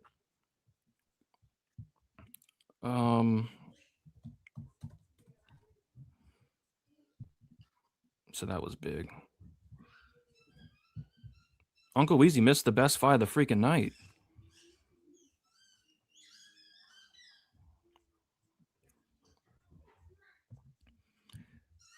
This is what I sent to Uncle Weezy. 419, which was Sunday. I sent this to Weezy Sunday. I said, Jackson McVey by submission. All he has to do is attempt a submission, dude. Dumas insta-tap to Josh Fremd and Dante Johnson. McVey is going to F up Dumas badly in the clinch, and it's going to force Dumas to wrestle. It's going to be a guillotine or some type of front choke. Nice. You heard it here first. Nobody's going to expect this one. And I put a joke. BetOnline is going to price the sub at plus 110. But I called it to a T there. That was nice. Yeah. I hope they give Dumas another chance so we can fade him again. Oh, they will. They love Cedricus Dumas. So do we. So do we. Yeah, I mean, I've made a lot of money betting again. I even bet Dennis Tuoluen against this guy. Hey, I thought you won that fight. I bet Dennis Tuoluen against him. I mean, hopefully they keep him. It was like plus 550 best price. Hey, run back that Zach Reese matchup. I'll bet Zach Reese again. God. Oh. I don't even think Dumas was like training for this fight. Every time he's like playing 2K. He's playing the video game. Which fight has he trained for? He used to look good on the regional scene. I don't know. We got Daz with a $10 donut. Appreciate you, Daz. Finally a finish. Had inside the distance sub. Round 1 and round 1 sub. Right there with you, Daz. Heck yeah, great hit. Finally get to see something go through the hoop tonight. Yeah, he looks the same every fight. I feel sick for anyone that had McVey KO. Yeah, I'm lucky. Diamond could have stopped it there, but Jackson found the neck. Thank God. Thank God. Who you got in this one? What is it? The Vieira fight? I think Vieira should smoke. I'm not a big fan of Meccanico. I think it'd be embarrassing if Vieira lost to this guy personally, but at the end of the day, Vieira's 36, coming off a brutal knockout loss, so we'll see. But I mean, if this is Vieira's easiest matchup since like Oscar Pajota. Hey, how about my boy Cody Duran off the couch, 4-day notice, biggest underdog of the card against a streaking Jafel Filio, who like. I mean, he's probably already in the top 15, right? If not, he was a win away from the top 15, you know? That was amazing, dude. Holy crap. Yeah. He showed better cardio than Filio. And to take his back, the back of Jafel Filio. I mean, do you remember that knee bar Jafel had on Mokaev? Like, Jafel, you remember what Jafel did to O'Day? Like, when Jafel takes your back, or what he did to Clayton Carpenter? Clayton, yeah. Cody was a man on a mission, man. Like, they were going to – so I'll just tell you a little insider info. Mm-hmm. So they're just because Cody always steps up on short notice and he's always, you know, answering the call, no questions asked. It's not like, let me ask my coaches or let me check the scales or let me, you know, see what my weight is or talk to my wife. It's like, no, you call Cody Duran, he's gonna be like, all right, tell me when, you know, like when's my flight? So that was basically the deal. And yeah, you got to feel happy for a guy like that because all the dudes he's been losing to are all fucking killers, man. It's not like he's been losing to Joe Schmo. He's been losing to the best of the best, so you love to see it, man. I'm fucking pumped for him. Yeah, and Filio is another killer, so that's a great win, and he probably gets a new contract now, right? Yeah, and wait till you hear Cody Duran's next fight. He already has it. I'm not allowed to say anything, but he's got another fight coming up already. Can you say if it's within the next month? It's in what month are we in right now? April. I think it's in like 2 months. Okay. I wish it was International Fight Week so I can watch it in person. Yeah. I don't remember the date on it, but yeah, he's got something else coming up. So you got to have guys like Cody Durden in the UFC. Simple as Yeah, that. exactly. The UFC needs more Cody Durdens, guys that want to go in there and fight. And you got to have Cedric Dumas on the UFC. You give me -170 odds to fade him every time. Fuck. Hey, Zach Reese, dude. I bet Zach Reese, I think, -230 straight. And I know it only lasted a minute. There was a nut shot, but the way the fight was going, I know it's easy to say something about a fight that only lasted like a minute, but like Cedric Dumas was like street fighting, not setting anything up, and Zach Reese is just chill, relaxing, waiting for his opportunity. He would have found it. So I hope they run that back. Hey, Zach's coming off a loss, right, to Michel Pereira, even though I thought he won that. So let's get Dumas and Zach Reese back in there. To be honest, I'd be shocked if they didn't cut Dumas, but I've been surprised before. Maybe they let him stay on the roster. I mean, he's so bad though. I mean, it's oh gosh. But haven't we said that like 10 times? Oh, I thought they were gonna cut him after this. I thought they were gonna cut him after that. He's getting like the Cody Brundage treatment. Yeah. Hey, you remember when he fought Cody Brundage? Yeah, it was horrible. It was the worst fight ever. And he actually won. Cody. He beat Cody. Yeah. That was bad. Yo, where's my unk at, man?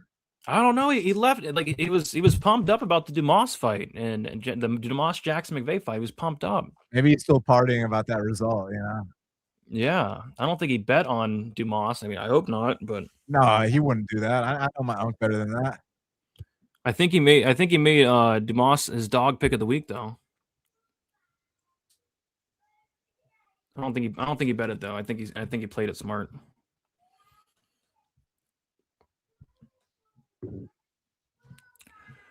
Yeah, hopefully Uncle Weeze is okay. Yeah, I guess for Dumas, it's back to the drum board, Yes.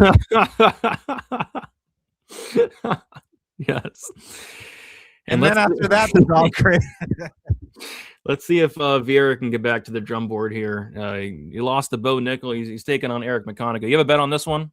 Nah, my next bet is let's see. I'll tell you exactly what I bet tonight. So I bet Jackson McVey. I bet Buchecha. I bet Martinetti against a lot of people. I know a lot of people love Grant there, but I love fading my 40-year-olds. And I bet Zalal. I think it's going to be a real tough first 2 rounds or so, but Aljo always gasses out late, no matter who it's against, whether it's, a legend like Peter Yan, no big deal there, or Henry Cejudo off a 3-year retirement. Every time Aljo hits that 4th and 5th round, always falls off a cliff. Getting up there in age, Zalal in his prime. So let's see what happens, man. Let's see what happens. I got Zalal there. Let's go. Yeah, I have nothing on the main card for the most part. So what would it take for me to sing? If Buchecha finishes Span in round 1, I'll sing. I think that's worthy of singing. Hey, I think after the Cody win and the Dumas loss, you gotta start warming up the vocal cords, my man. If Buchecha gets it done for me in round 1 specifically, I think I will. Get the tea and honey ready already. I think I'm warmed up. Dumas McVey ended very poorly for Cedricus. All right, so for me in this one, I think Uncle Weezy took the Vieira sub. Plus, I think he got plus 225. I took the under 2.5 rounds, but I think it should be a Vieira sub. But I don't know. Vieira can knock him out. I mean, Meccanico's been knocked out in all 4 of his losses, and maybe Meccanico can knock out Vieira if his chin's compromised. It's kind of a weird fight, but it's really a fight. I don't think Vieira should be losing to this dude. I'm just not a big fan of Eric Meccanico at all. Yeah, I feel you on that. Let's see what happens. Their gyms have history, same gym that Trayshawn was training at when he fought Vieira. That's true. So they've game planned for him before. It's going to be interesting to see what adjustments they make. Yeah. Hopefully they made some. That Gore fight wasn't great. We got Bobby with the $2 dono. Vieira to win sub under 2.5 rounds thoughts. Yeah, I like the under 2.5. It's plus money, I think. But yeah, if you can get a good number on Vieira sub, I don't think that's horrible as well. But we'll see. We shall see. Uncle's gonna miss the next couple fights. I mean, this is crazy. Uncle Weezy. I'm hoping he's okay. I hope he's okay. Oh God.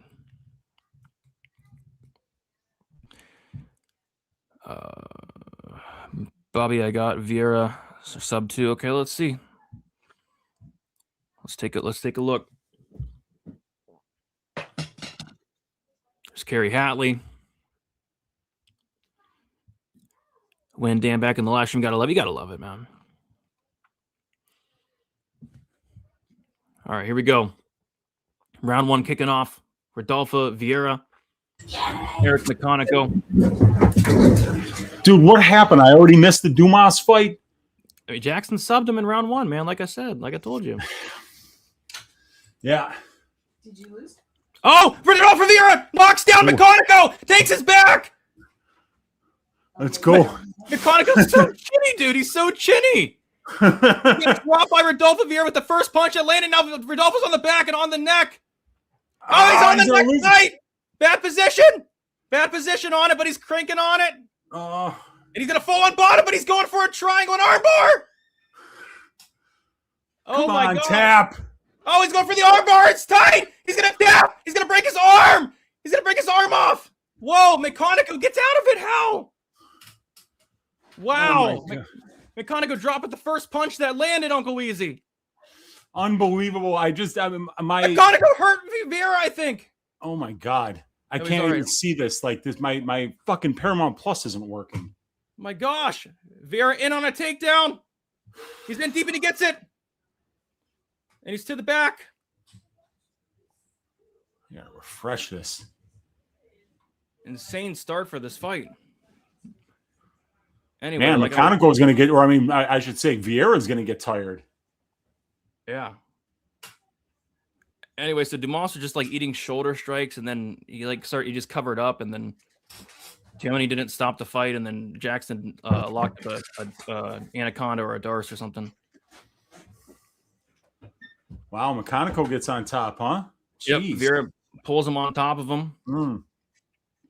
Gets around to his back. Let's see if he can get him down here. I'm surprised that he survived that freaking armbar. Holy crap. Almost ripped his arm off. Well, my take this job and shove it. The first leg was McVey by sub, and you said that hit? Yep. And then went Vieira by sub and Sterling by decision. So You were close really on the need a Vieira sub here. You're very close on Vieira sub. Very close, but we need to get closer than that. Yep.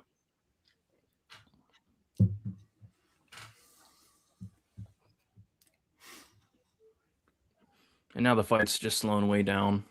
Yeah, clinching. And Meccanico's kind of content to just do nothing. So could be here a while. Yo, what's up, Uncle Weezy? Yo, back. what's up, my man? How are you, bro? I went out on a quick little beer run here. My friends are over today. Nice. So I'm trying to go back and forth in between, friends and fights here. Damn, you're dedicated, man. You got friends over and you're still making time for the fans. Wow. Yeah, I'm definitely trying to do that, man. Like my girlfriend's not happy about it. I'm not going to lie, like she wants me out there, but You can go spend some time with him. sub, man. That's what I need. I need a Rodolfo Vieira submission. Well, he's on the back here, one hook in. He sure is. You mean she watched the Dumas fight and you didn't? I missed it, dude. I missed it. Vieira two I had hooks to go in. on a beer run, and I knew it was going to be a quick one. I just didn't think I'd miss it, man. Vieira on the back here, minute 30 to go. Now he's off. Dang it. Yeah, Meccanico's staying alive here. And this But is he's also a doing- high-energy first round here, so... All right. At distance here, let's see what these guys got.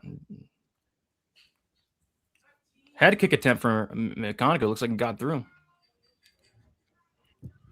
Vieira on this steady pressure, though. He's going to keep backing him up to the fence. Ooh, good shots by both guys there. Oh, big shots from Meccanico.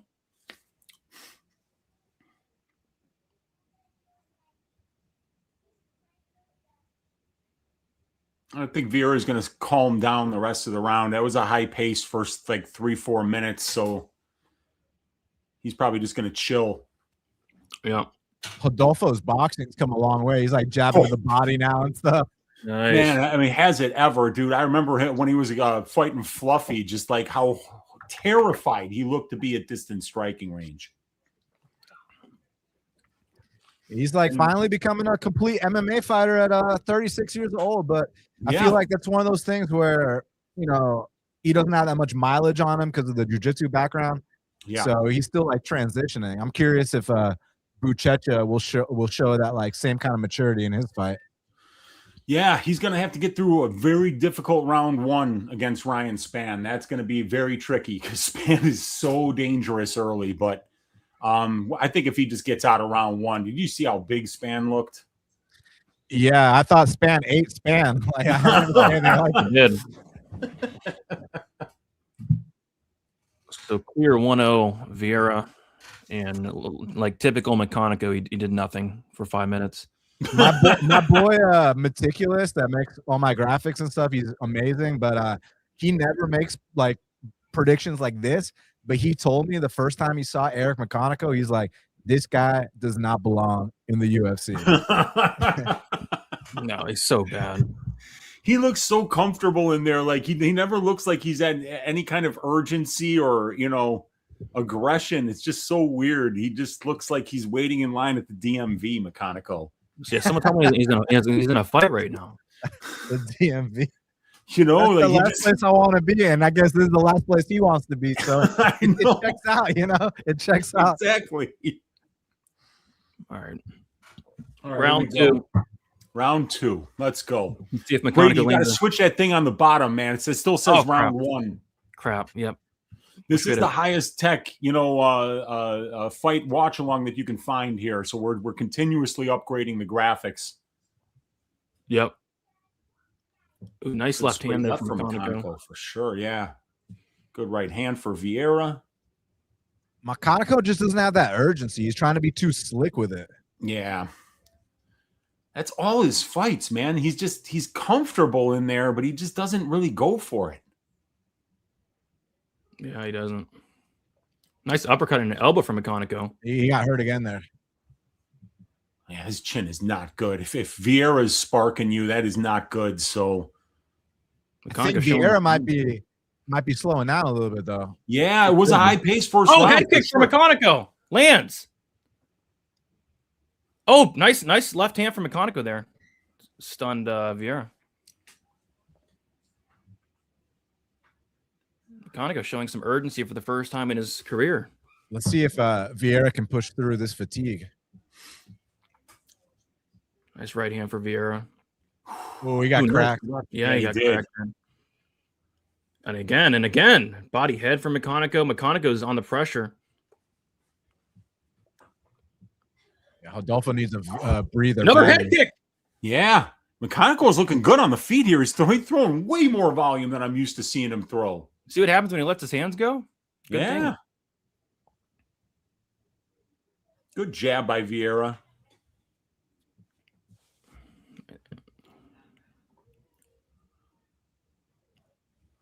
And then back to doing nothing here for Meccanico.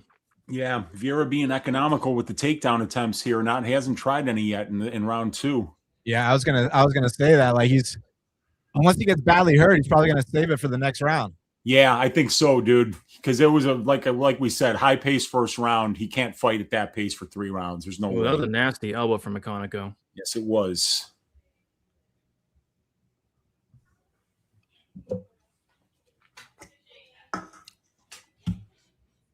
Meccanico look for an uppercut there.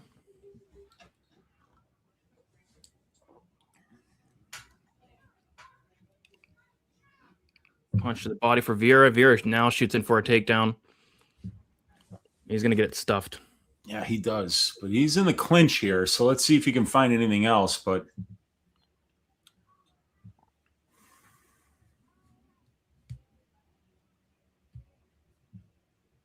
yeah, quiet fight.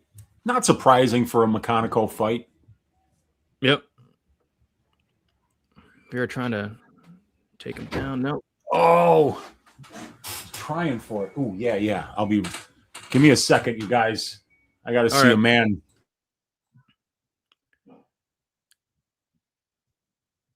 Vieira in the clinch here. Nothing much happening.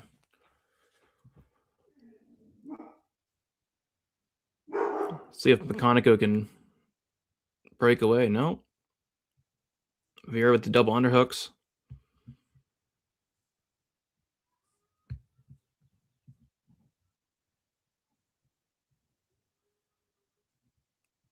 Vieira trying to get him down, just can't. Can't get him down. Get to the back now. Meccanico fighting the hands.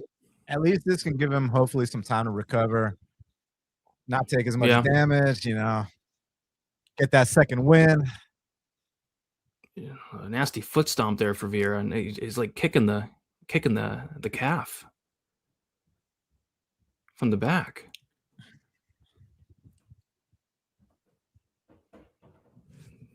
$45 seconds to go.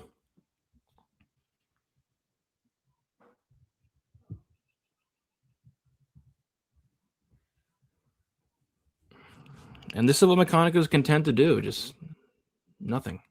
There we go. Back at distance. Nice little rip to the body there on the break. Yeah.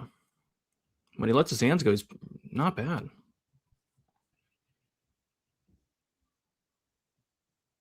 Just he doesn't let his hands go that much. Ooh, nice left hook by Vieira. Kind of heated.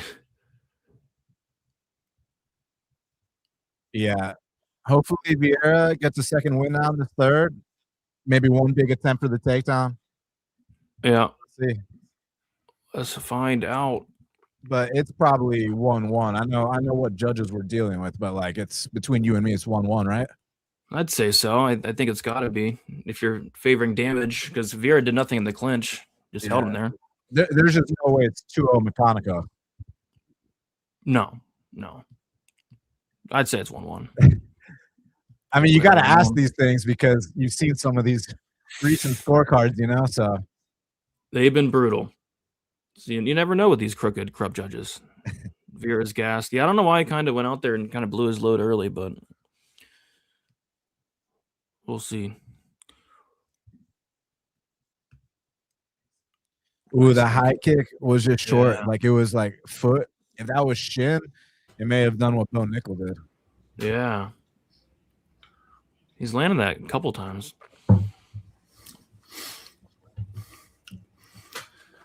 All right, let's hope that Rodolfo saved enough to get a takedown here in this round. I don't know, dude. Let's see. But to find out. You lose to Eric Meccanico, it might be over for you in the UFC, dude. Yeah, it's a bad loss. That means Eric Meccanico would have 2 UFC wins.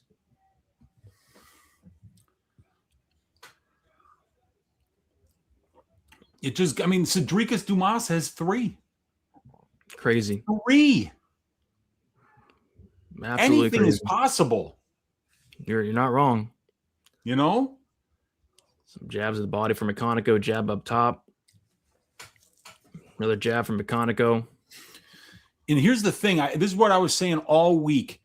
Vieira's jab's not going to work because he's fighting a southpaw, and it's showing, dude. He could not land that jab against Nickel in the last fight, who's a southpaw. And this is a problem because Vieira's striking is pretty good against orthodox fighters, but he depends on his jab. And when he's got somebody in the opposite stance, it's just not working for him. Yeah. And what the fuck is this Silly Goose MMA show? I don't know, dude, but he has this fight 1-1. These guys, I've seen like 5 tweets from these people that I've never heard of them. We're out here grinding every goddamn day. I've seen 1 tweet from Dan, one of the originators. Yeah. Silly Goose. The Silly Goose. They name a show Silly Goose, and all of a sudden they're right there on Front Street for everybody to see. I've never heard of them. Sickening, quite frankly. I've had enough of it already. Already had enough of it. They might even be good people for all I know. We have to check them out after the show. Mm-hmm. I guess. They must be doing something right. But yeah, credit to Meccanico for surviving that early exchange, that early grappling exchange from Vieira. Yeah. All he really had to do is that. It's pretty much been all Meccanico. I want to see I want to see Korean John scorecard on this one. Oh gosh.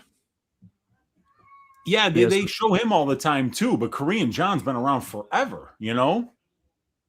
Yeah, no, I like Korean John, Me but his too. scorecards are hilarious. Oh, are they? Are they? I haven't really noticed who he scores for what, but Rodolfo Vieira, what happened? You got to get this takedown, nephew. You got to go. It's too late. It's never too late. If Rodolfo gets to a dominant position, he can finish you. This round is up in the air, my friends. Yeah.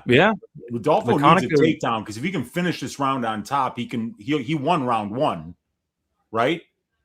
Yeah. Oh yeah. Yeah. Yeah, it's 1-1 for sure. I mean, for sure for us, not for sure for Miss Adelaide Bird or Mr. Charles McCarthy. You know. If you guys don't know Dan's work, his least favorite judge by a country mile is Adelaide Bird. Wait, is it Ron McCarthy or Charles McCarthy? It's Ron McCarthy. That's my guy. Ron McCarthy owes me money, dude. Hey, who's Charles McCarthy? It's someone. I just forget. Charles McCarthy. I've heard that name. Is that like a hockey player, maybe? Maybe. Dude, that's Darren McCarty. Shit. Yeah. And by the way, Vieira basically pulled guard here, and it's not looking good for him.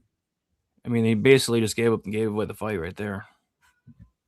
Oh boy, not a good look. He's going to lose. Give me that deep half guard sweep, kid. Give me that deep half guard sweep. Oh, okay, they're back up. Back up, man. Oh yeah, sure that Meccanico would be easy to take down, and evidently he's not easy to take down. Hey, so the guy, my boy in the comments, he brought it up. So Charles McCarthy was a guy that Michael Bisping beat in a fight back in the day. Michael Bisping knocked him out. Okay, good call, man. Was it on The Ultimate Fighter, or was it in the UFC? That knockout was in the UFC. Okay. Yeah, this is gonna be 29-28 Meccanico. And I think Meccanico actually hurt Rodolfo bad like 15 seconds ago. So I agree with y'all, but this third round, I think, with these incompetent judges, don't be surprised that one of them has it for Vieira. Yeah. Oh gosh, Vieira's getting touched up. Maybe not anymore. No. He's closing out strong. It'd be a borderline robbery. He's got head kick too. Oh my God, I'm down 2.25 units on sub props. Rodolfo Vieira sub ass. Jafel Filio sub ass. Myra Bueno Silva quarter unit, and that was the closest one. Myra is the one who came the damn closest. Ass. What a shame. Vieira hurt him with the first punch that landed. That tight arm bar. Meccanico gets out. By the way, look at what official VOR is saying in the chat. What's he saying?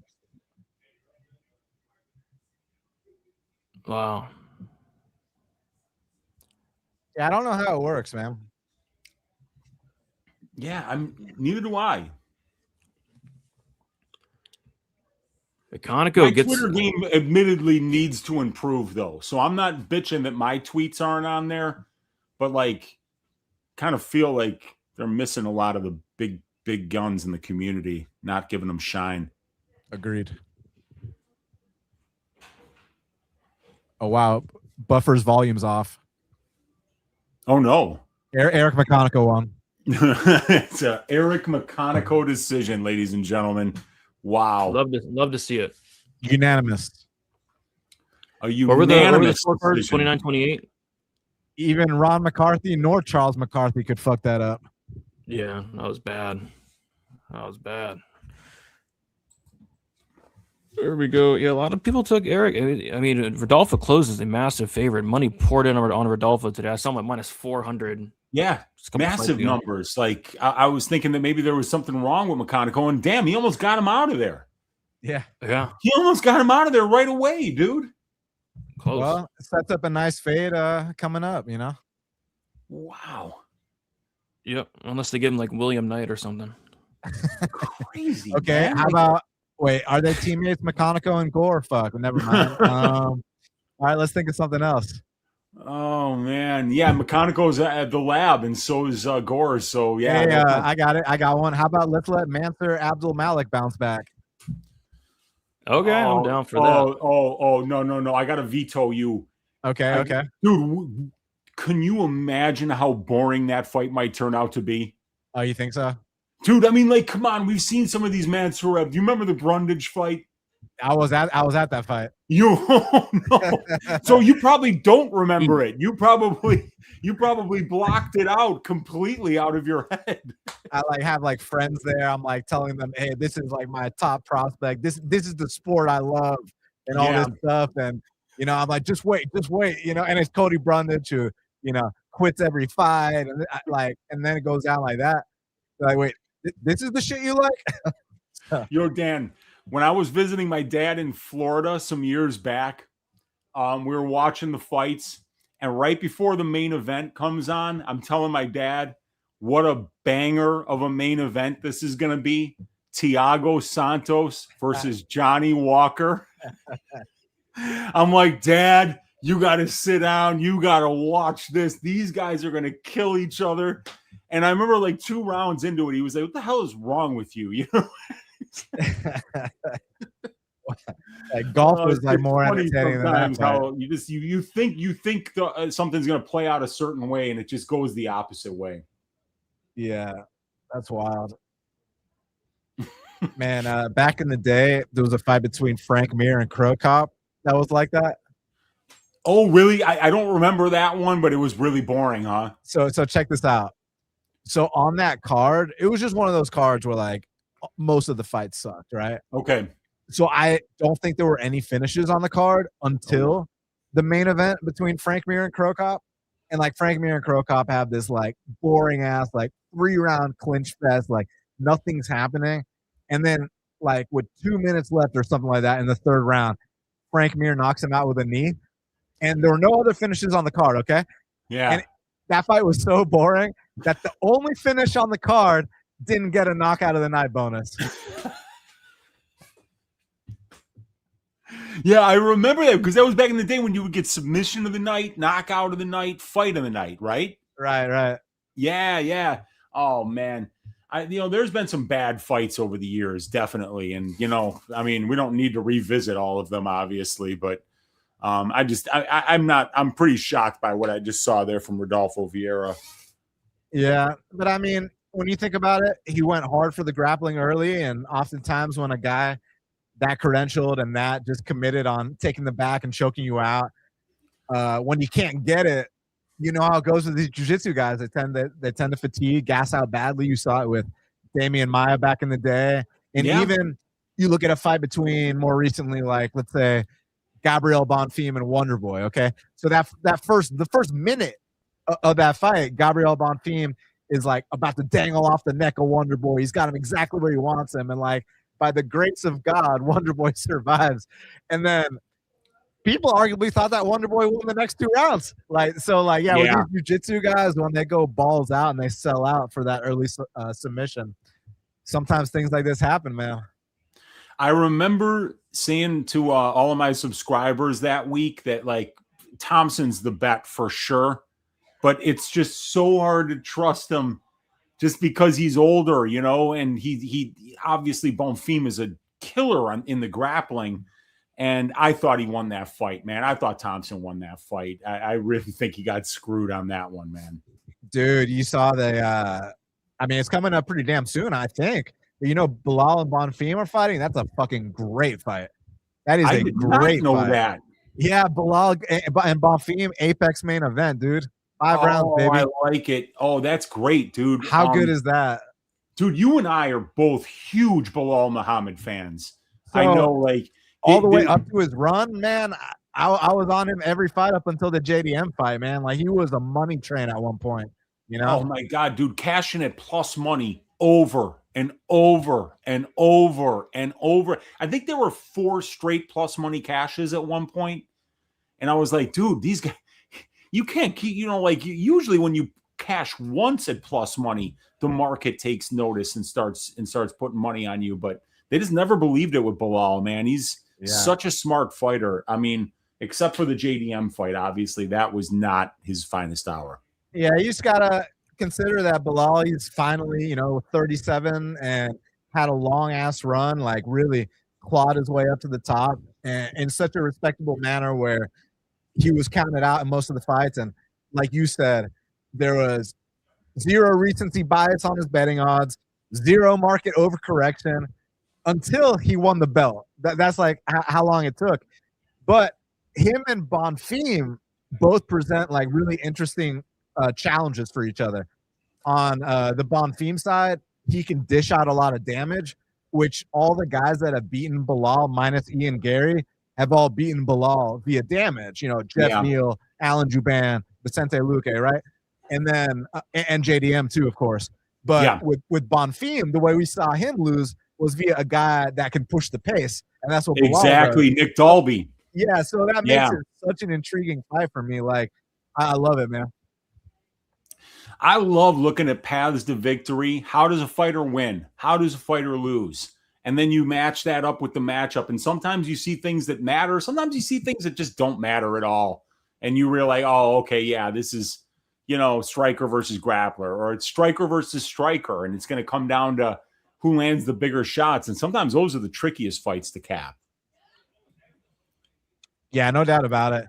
And I'm glad that it's 5 rounds too, because now it's not going to be one of those things where one guy wins the first 2, the other one wins the third dominantly, and then we're like, oh, but if you had 2 more rounds to work, or whatever the case may be, like we're really going to get to find out the truth. And that's one of my most anticipated fights for sure. Yeah, absolutely, man. It's been a minute since we've seen Belal, so I'm looking forward to seeing him back in there, man. But we got Marcus Buchecha versus Ryan Spann coming up, ladies and gentlemen. Brutal. Yeah. I mean, the problem with this fight is that if you're betting, you either have money on Buchecha or Spann. That's the only problem, though. It really is. I mean, everything outside of that, everything's okay. Yeah, well, guess what? I did it again. I laid minus 170 on Jackson McVey. And now I'm laying minus 1. Well, actually, I played it earlier. I think it was like minus 125. I took Buchecha. Listen, man, I know how it could go wrong, but I also know how it could go right. And let's see what happens. I think he's going to come out here and tap this fat tub of lard out. So let's go. Did you see Spann at Media Day? I sure did. I saw him on the scales too. They made him put on the Superman outfit. I even saw him at the local Pig and Chick. So yeah, man, he's been eating good. Bobby has a $5 dono. Appreciate you, Bobby, saying I got Buchecha round 1 sub, Buchecha 1-2. Cover with Spann KO 1 thoughts. That's kind of how I'm seeing. I think if Spann's going to win, it's like him knocking him out within the first couple minutes. But I took Buchecha round 1, round 2, and then the fight ends in round 1. I think if Buchecha gets on top of Spann, it's going to be over shortly after. I do not trust Spann. I think he might have a couple minutes of cardio, if that. Well, he didn't train for this fight. Sub prop, Brady, that I did not bet, so you can chalk up Marcus Buchecha by sub. Whatever it is right now, it's free money. There we go. Because I picked him to win by submission. I just didn't bet it, right? So, like, Filio by sub, ass. Mauro Bueno Silva by sub, ass. Vieira by sub, ass. Buchecha, I picked him to win by sub, but he'll cash. Hopefully we got a sub. We only had 1 finish thus far in the entire card. I mean, we've been live for like almost 4 hours. Yeah, I might take this job and shove it. Parlay died because Vieira didn't find the sub, and I had a McVey sub in there.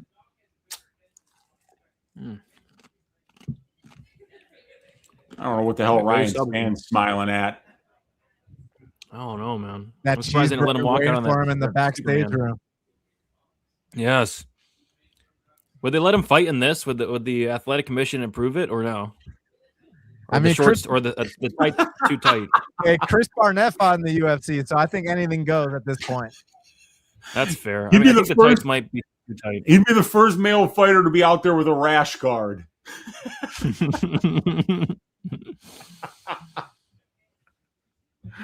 Okay. Yeah, let him leave his shirt on and during the fight. This is one know. that like I just couldn't get any real money down on, man. Like I backed Buchecha for 3 units in his debut against Budai, and it was a close enough fight, but I still scored it for Martine. And then, you know, I thought the performance against Nzechukwu was actually really good. If you watch that fight, Nzechukwu won that fight because he won the last 10 seconds of round 1. But he was losing round 1 up until the last 10 seconds when he landed a big shot.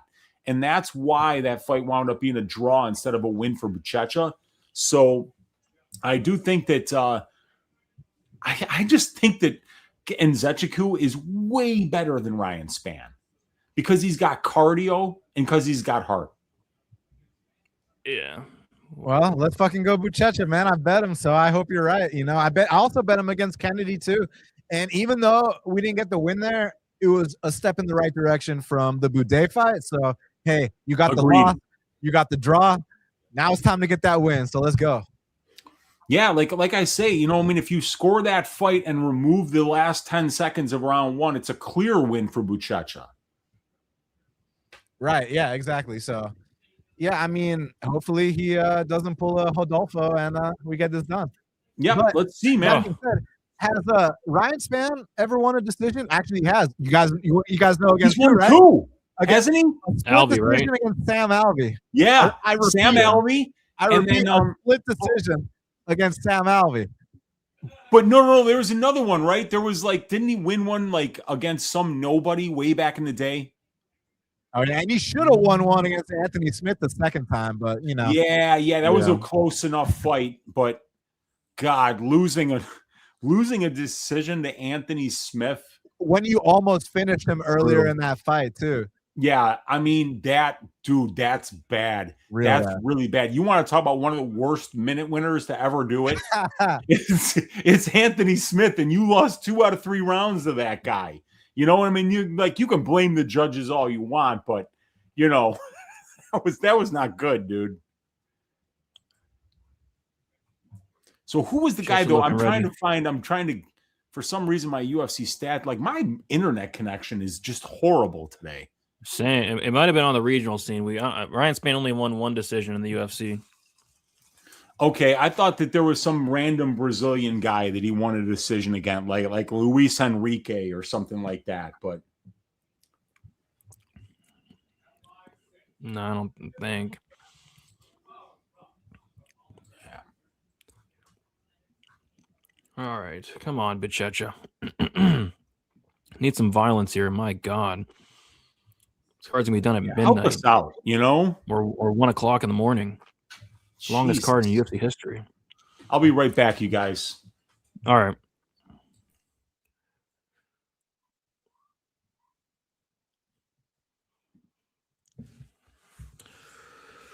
Oh.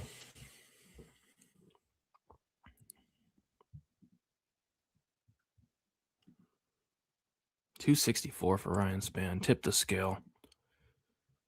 He's gonna have a couple minutes here. We'll see. He's gonna have a couple minutes. Let's land a big shot or something. Hopefully not. I know.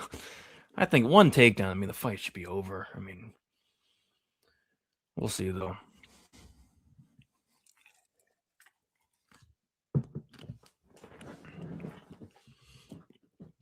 And then like Ryan Spann's dumb enough to like jump guillotine. Hopefully. And hopefully it doesn't work too. Yeah, doubt it does. The only way it would is if Buchecha's like badly hurt or badly gassed. Yeah. Like kind of like Anthony Fluffy versus Rodolfo. Yeah. Ryan Spann, here we go. Superman. He's smiling. Good spirits. Really smiling. Wow. I've never seen Ryan Spann that happy before. Hey, he's about to get like 50K to show or something. Nice. Good for him. Yeah, I'd be smiling too if I got 50K to show up. It might even be more than that. You never know. Could be. He's been in the game for a while. Yeah, and he's had some high profile wins. Knocked out Dominic Reyes at MSG. Like, okay. Yeah. That's definitely one of those fights where you get They rip up your contract and add a couple zeros to it. All right, Herb. Do your job, buddy. Do your job, Herb. Man, this man's a big dude. Holy shit, man. Look at him. 6'5", 264. Here we go. This man's a big dude. Holy crap, he's big. Nice calf kick for Buchecha. Span looking to come out the gate kind of hot.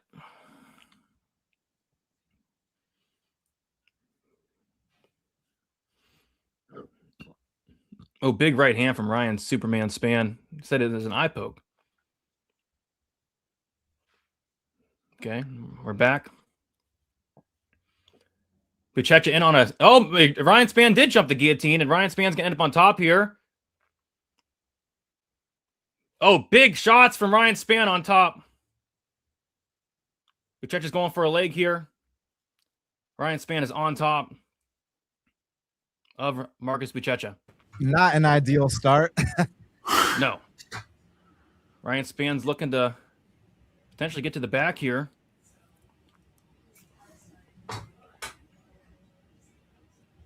Elbows to the side for Ryan Span. Buchecha looking to get on top of Span. Span's back up. That was that And I forget what that fucking escape is called, but it's slick as hell. I think it's called octopus escape. oh, nice. Buchecha takes him down. Uh-oh. Oh, boy. Boy, Buchecha in half Buchecha. here. Boy. Let's see if he can get He's to work here, Buchecha. Aye. Hey. This is not a good spot for Ryan because, like, you know, he really only has about 4 or 5 minutes to be really dangerous. After that, he's mediocre. Especially with a belly like that. Do you remember how he destroyed Guskov in round 1, and then in round 2 he couldn't do anything, you know, and he winds up getting finished? No, Span gives his back. Oh, but Buchecha falls off. Oh, wow. Span almost jumped out of the cage. Oh, my God, dude. Span. Oh, my God. I can't believe how fat he is. Dude, you didn't see it from the front, but when you see him from the side, when you see him from the side, it looks completely different. Oh, my gosh. Was that you? No, it was Narco Cop who posted that picture of Span before the weigh-ins with his ass busting out of the shorts. Well, Span's on top here, taking a big, deep breath. Yeah, he's taking his time here. He doesn't mind if the ref stands him up, I don't think. He's resting. They're both resting. Yeah, you're right. And this is one thing that I was hoping to see was Span's guillotine versus Buchecha, you know, because I wanted to, because like Span's got a phenomenal guillotine. And I wanted to see, you know, if he could find a setup to find it against Buchecha. Ooh, nasty little knee there to the body. Ooh, yeah. Did that land? I think it landed to the body. Okay. Powerful knee.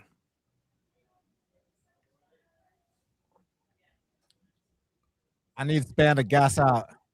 Yeah, and I think he will, dude. I don't think you'll have to wait long. He's taking a big, deep breath there. Oh, my God. Oh, nasty leg kick for Buchecha. Whoo! It looked like prior to that leg kick, Span landed kind of weird on his ankle. Like he may have twisted it. He's going to twist his ankle here. Buchecha's going to twist his ankle. He goes right for the leg. Oh, heel hook, he goes heel for hook, it. heel hook, heel hook. Oh, man. Oh, damn. He got out. I thought he was going to get that, dude. And there's the Span guillotine. Oh, and Buchecha has to go to his back to get away from it. So now Span's on top. That must have been excited if Buchecha had it. Buchecha definitely respected it, didn't he? Yep. It's getting greasy, getting sloppy now. That was just like when Montague had to go to her back when Myra got the short choke on her. Yep.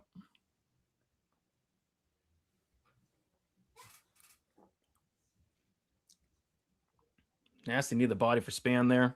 Yeah, that was nice. I think that I think after round 1, you're going to see Buchecha take over. Hopefully, good Lord willing. He's tired too, though. But you know, if you watch the Budai fight, the Kennedy fight, the Omar Kanae fight, he fights through being tired, which is something that Ryan Spann has literally never done. Yeah, that's true.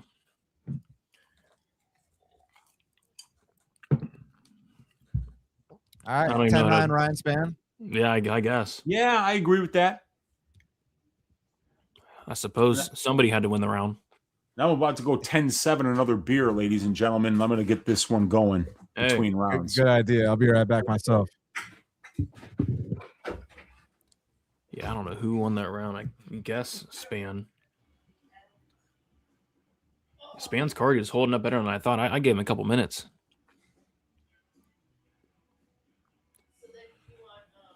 Yeah, maybe next week when I come on for Perth at 4:00 in the morning.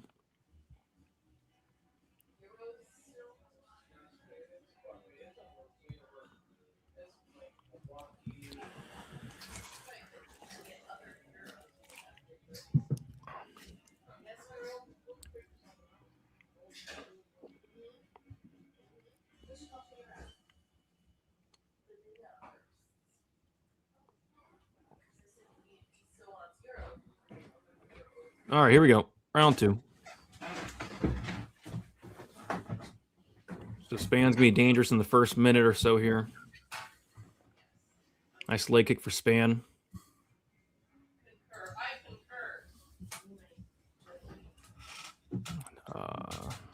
Timeout for eye pokes.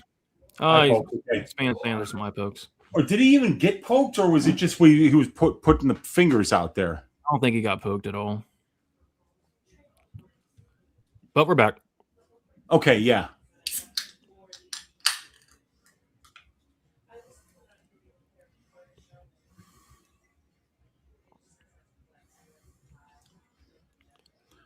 Ryan Spann at 264 pounds is wild, dude. So bad. But luckily he's going against Buchecha. What are we doing? Why are we doing another timeout? Ryan Spann just wants a break, dude. Ryan Spann's... Dude, he's holding on to the cage. Like, I know. He's tired. He's completely exhausted. I got to see what the live line is here. What is Ryan Spann doing, dude? Yeah, Spann's minus 180. Spann's minus 180? He's minus 180 on the live line. That's wild. People don't have a lot of faith in Buchecha. I can see why. And he shoots in on a takedown here. Spann's got the neck. Yeah. And Buchecha had to go right to his back again. Oh, wow. Yeah, this is bad. Dude, Spann's guillotine is no joke, man. Yeah. You got a multiple-time Brazilian Jiu-Jitsu world champion here, like, just being like, all right, yeah, he's on the guillotine. I'm going to my back.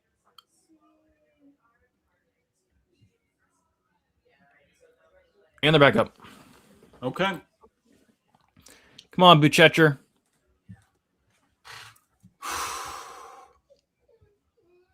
This is rough. Well, at least I got Jax McVey right tonight, but that's it. I picked Dumas. Oh. At least you didn't bet him. I did not. I knew better. Oh, Ryan Spann killed Buchecha. What? Fight's over. Oh, my word. Ryan Spann killed Marcus Ryan Buchecha. Spann, ladies and gentlemen. He got the job done. He's obese. He got him. Oh, wow. Yikes. Killed him. Man, good for Ryan, man. Killed Marcus Buchecha. I wish he did that in round 1, but he landed it. Oh, damn. my. He just... Hey, Ryan Spann, 265-pound mythical creature. Yeah. I guess so. He did get a lot of unnecessary breaks. Dude, I am glad I stayed light on this card, man. This has been a wild, wild card. Yeah, Ryan KO2. He's never had a KO2. Yeah, KO2.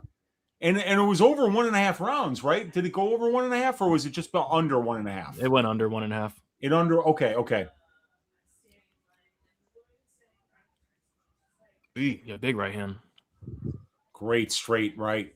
Yeah, Knocked him you out. can't get hit by that guy flush. You know, you're going down. No, that's Knock the last him in the next week. Buchecha. At least no more Buchecha. Dude, how rough is it that he had to go from Max Jimenez to Ryan Spann? Like Max Jimenez pulls out, that's like a guaranteed first round sub. So Spann, who, you know, in another world he might win this fight, but Spann's infinitely tougher than Max.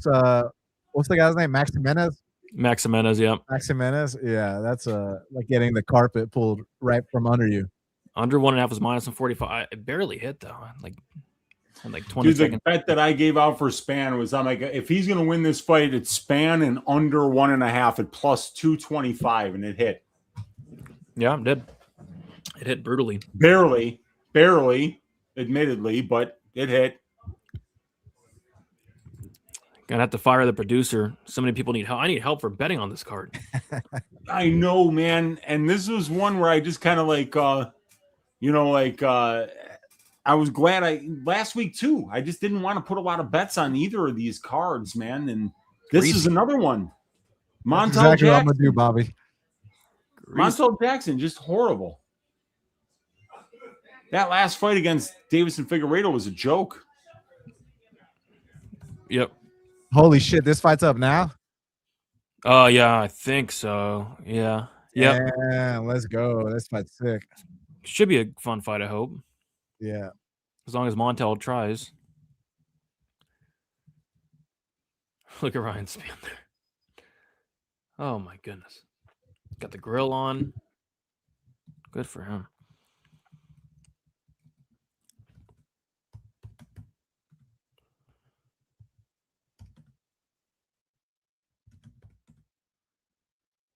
Big dude.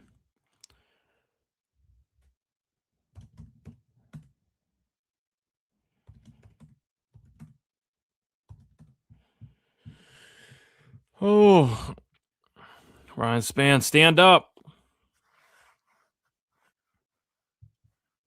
Oh, no offense, guys. Yeah, your predictions have been pretty bad this year, but still enjoy you guys. Appreciate that.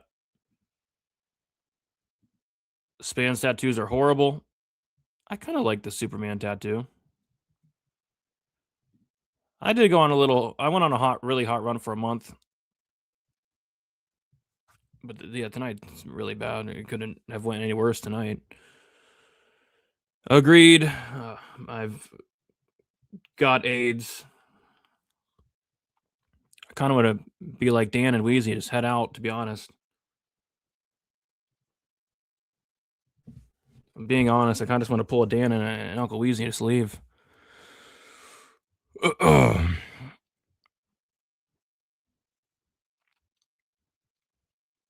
That 1-2 was the last pair of strikes. I'm surprised his cardio lasted how much it did. Appreciate that, Jay. Lee, bro, it's okay. No, I'll stick it through. I'm going to be here next week for the freaking Perth card at 4 a.m. Waking up at 4 a.m. next week for the Perth card.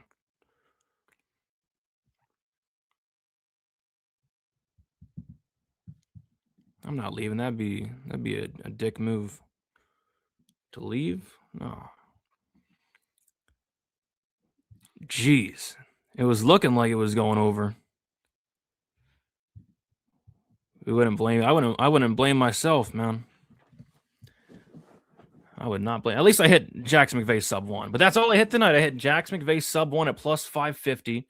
And the McVey Dumas fight ends by submission. And it's like, I didn't even think I didn't have any bad beats either. It's like, I guess the closest to the bad beat was the Filio round 2 ending 10 seconds early, but yeah, it's just been a weird night of fights. But I know a lot of people are on Meccanico and a lot of people are on Spann. And a lot of people are on Dumas. First my dad leaves, now Wheezy, Dan, and even biggest Brady. I can't keep up, man. That'd be wild if I just left. Jackson KO. Yeah, Jackson KO to salvage something tonight. And McVey KO 1. Brutal. Brutal. Absolutely brutal. Ione didn't stop the fight.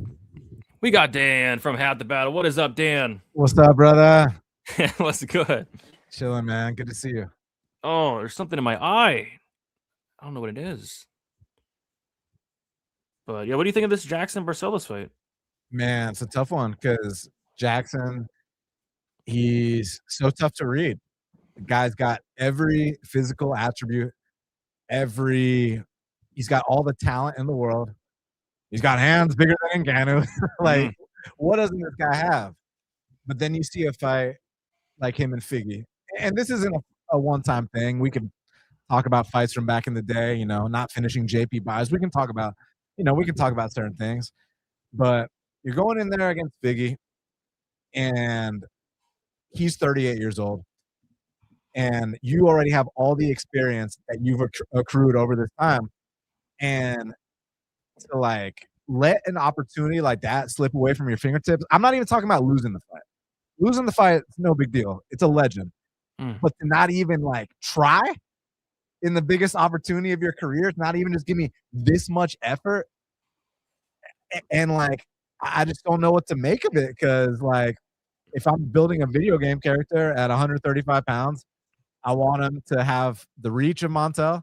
I want him to have the height of Montel. I want him to have the athleticism of Montel, the wrestling, the striking, the knockout power, the chokes. Like, what does this guy not have, bro? So for whatever reason, win, lose, or draw, he doesn't, like, put it together how I want him to. So I wish he had some kind of consistency because I felt like when he was on Contender Series, he seemed like a guy that we were calling him John Jones, Aljamain Sterling hybrid. Like when he first came into the UFC, and he still just hasn't lived up to it. So it's a shame. And on the other hand, Ione has all the things that Jackson doesn't in terms of course, you know, he doesn't have the athleticism. You know, he's athletic, don't get me wrong, but he doesn't have the freak cheat code athleticism as Montel. He doesn't have the reach of Montel. He doesn't, you know, but what he does have is that heart, that fight IQ, that will to win. So that's what I love about this fight. They're like truly polar opposites.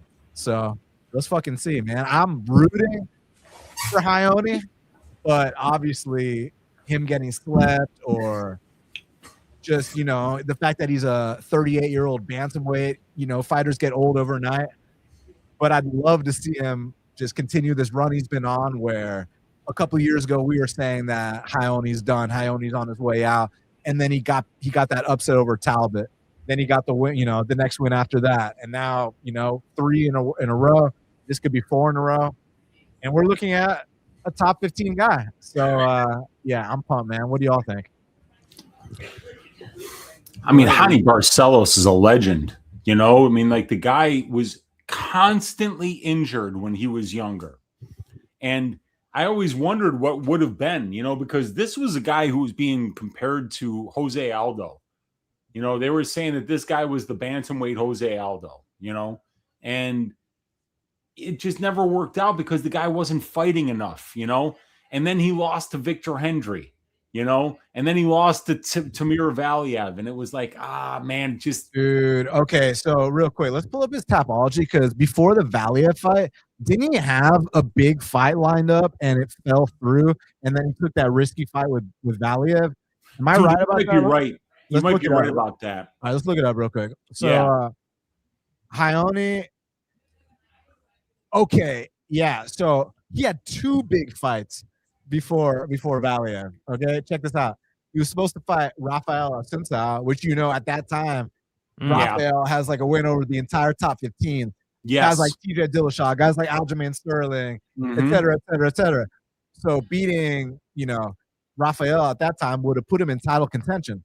And I guess Rafael might have pulled out with an injury or whatever. And then they got him matched up with Merab. Now, I'm not saying he would have won that fight, but that's still like a really high-profile fight that if he fights competitive, it still elevates his name. But instead, he takes a fight with a 16-1 Russian that like no one knows about and loses a close, controversial split decision. And that's just like how you lose all that momentum, man. So Yeah, Barcelos has always been the man. He's a very, very well-rounded and well-skilled fighter. And I mean, like, Jackson is a guy that is just like all potential, no hard work, it seems like, and I mean, I don't know the guy personally. I don't know if that's absolutely true, but when you have the skills that this guy has and you're showing up once a year to fight, and like literally they're calling you and saying, hey, you want to fight Jesse Strader? And he's like, yeah. You want to fight JP Bays? Yeah, I'll fight him. And there's just these questions. It's like, dude, why are you taking these fights? Like, you should not. You are one of the most dangerous fighters in the entire division. This guy can wrestle. He can grapple. He's got ridiculous power, and he's got a measurable cheat code with height, reach, and hand size. They This got it guy all. was talking about being like an Olympic level wrestler too. And he shows up once a year. Finally he's starting to get a little bit more active right now, but it might be a little bit late for him. And that performance against Figueiredo was disgraceful. It looked like he threw the fight. I mean, it was terrible. The thing is, I've seen that kind of just like hesitancy to pull the trigger, that like there's something missing type thing about him his entire career. So it's not just that fight, but that fight in particular, it's just baffling. I really don't have an explanation for it. AJ, we're all three career winners. We're all third party tracked. So it's just false. Yeah, he's calling lucrative James a fraud. Do you have any idea how many units James is up? Like lifetime? Isn't it like 500? Probably. I mean, look, there's going to be ups and there's going to be downs in this game. Yeah, there are. Yeah, there are. Like, we're all living proof of it. And what you got to take into account is when you see guys like Brady, you see guys like Wheezy, how many people do you know that have come and gone? Oh, there's so many. Like, how many people were the fucking hottest thing ever, and then they go on one skid, and all of a sudden you never hear from them again, or they change their name, they delete their record, they do the whole bit. So when you got guys like these two and other people in the game that have been through the ups, they've been through the downs, and you got to get humbled in this game multiple times over and over and over. And keep going. The game's consistently evolving. Betting is evolving. Yeah, it is. Yeah, it is. As long we all as have to evolve, because that's the thing. You can't just come up with something 5 years ago and expect that it's going to be working today. Like, there's constant changes to this game. We went through so many different eras. The COVID era was completely different than anything that was that sandwiched it. And yeah, it's an extremely difficult game, but there are people that consistently beat the markets. And, I think people love to jump on them when they have bad years, bad weeks, bad months. But I will say this: very difficult game that we play. It's tough when I had to learn this the hard way regarding the selling picks thing, because it's different what we do. We just give our picks for free and our bets for free and stuff like that. But when you're selling bets, it's different. And I tried it out at one point. I had like a good amount of years where I was giving out my bets for free. So in my head, and I'm sure a lot of people can relate to this, they probably felt like, okay, I can do this. So now I should start charging, right? And then you have to realize that there's so much variance. There's going to be those downswings. And the people that weren't able to tail your big win streaks, they all of a sudden hop on board. Yeah. When you go through a downtrend. Yeah. Then they're like, dude, you fucking suck. So for me, it was just too stressful to even continue, like, going to bed stressed, waking up stressed. I was like, fuck this. Let's just do this for free. So I get why people are pissed off, if they're buying bets. But, I have an opinion on that too. But, yeah, I think that giving them out for free and just discussing our opinions with the people is the way to go. Yeah, man. It's the problem with it is that, like, the content creation is it's not lucrative and it's in and of itself. You know what I'm saying? Like, the average YouTube channel, even if it's really good, is making less than $1,000 a month. If you're like me, you're making 150 or 200. So it's not difficult to sometimes get a following when you're doing good content, but being right all the time, it's impossible, man. It's just impossible. Yeah, it is. It's hard. But this is going to be an interesting fight. Like Montel Jackson for me is one of these guys that I feel like could be champion. Maybe a little too late now, but yeah, yeah, potential. Yeah, I mean, like he's got the power that this guy's got. He just doesn't have the killer instinct, All the intangibles, all the tools, just can't put it together. Maybe he puts it together tonight, though. Or we'll find out. Yeah, this is a high level fight, man. Barcelos is one of the guys that's had the highest ceiling in terms of when people look at these guys like Jackson and Barcelos. People have talked about these guys as potential top 5 guys in one of the toughest divisions in the UFC. So I think we're getting a bit of a treat here. For an Apex fight, this is a phenomenal fight. Here we go. Yeah, Montague looks a lot bigger, mm-hmm. a lot younger.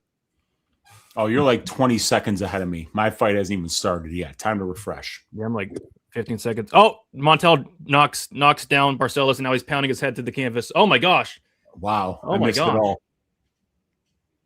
Big shots for Montague. Oh, my gosh. Big ground and pound for Montague. Ione, wait. Oh, he's got the leg. Oh, my gosh. Big shots for Montague. Oh, my gosh. Big shots for Montague Jackson. Oh, my gosh. Man, for a 38-year-old dude, Barcelos hanging in there pretty good. You can see the gray hairs on his head, man. Well, Herzog's in there, so he can hang in there as much. Yeah, he can. Yeah. Barcelos is a tough cookie, man. Yeah, he is. Yeah.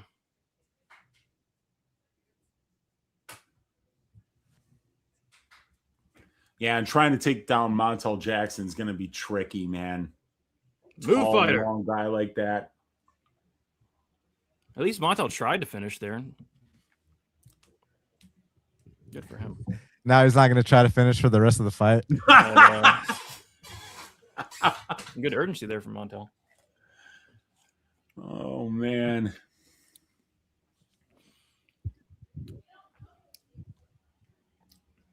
All right, Montague. Reverses it. Nope. Back. Barcelos back. Clenching him up. Well, it looks like Barcelos is at least recovered. Yeah. He's going to get knocked down probably like 5 times in this fight. Herzog's not going to stop it. Herzog's out for blood. Remember, he got caught at that snuff film marathon. This guy he's a sick individual. Over, under. Oh, he stumbled. Barcelos again. Man. Jackson's hurting him bad.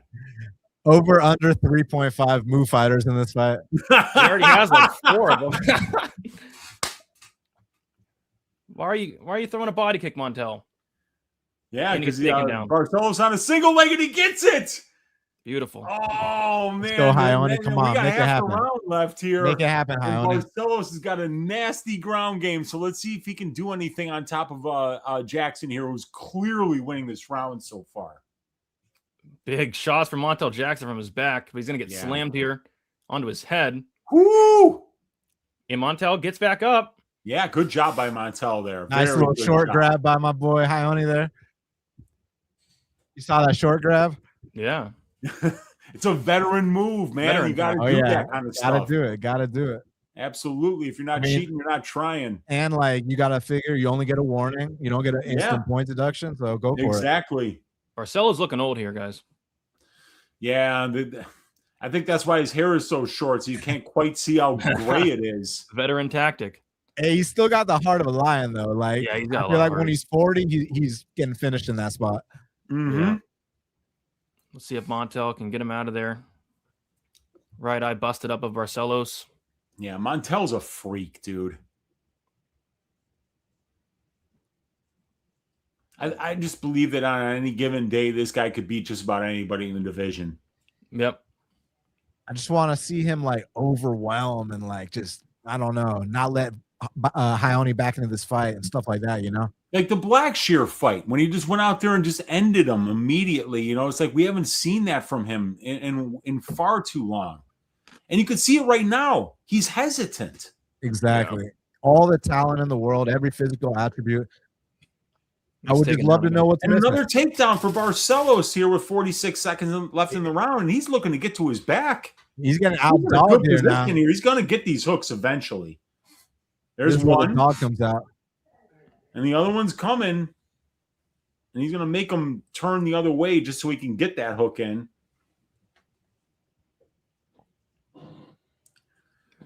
And that's the one thing with Barcelos, you know, or I should say with Jackson, is that when we've seen him lose fights, it's because he's giving up a bunch of minutes in the grappling exchanges like he did against Figueiredo, like he did against Brett Johns.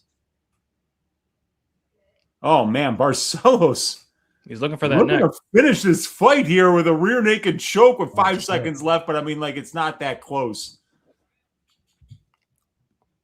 So that's the Barcelos is plus 205, Jackson minus 300 right now. Yeah. Well, Jackson 10-9. won that round for sure, right, you guys? I mean, Right, but is Barcelos about to take over, or was that Barcelos like last hurrah right there? I don't know. It all depends on Montel. It looks like he's not trying anymore. So true. He just stopped. He just So stopped throwing.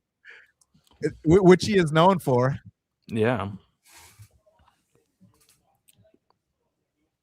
Hey, what do y'all think in the chat? Is Hayoni about to take over, or was that kind of like his Hail Mary right there at the end? yeah, Otterbaum says in the chat, Wheezy's first sentence in his breakdown, Montel is so good, but his finishing ability is bad. And it's just, I mean, 11 knockdowns. 11 12. knockdowns in the UFC and 3 knockouts. 12 knockdowns now. Is it 12? Oh, my God. Because he just knocked down Ioni. Yeah, he did.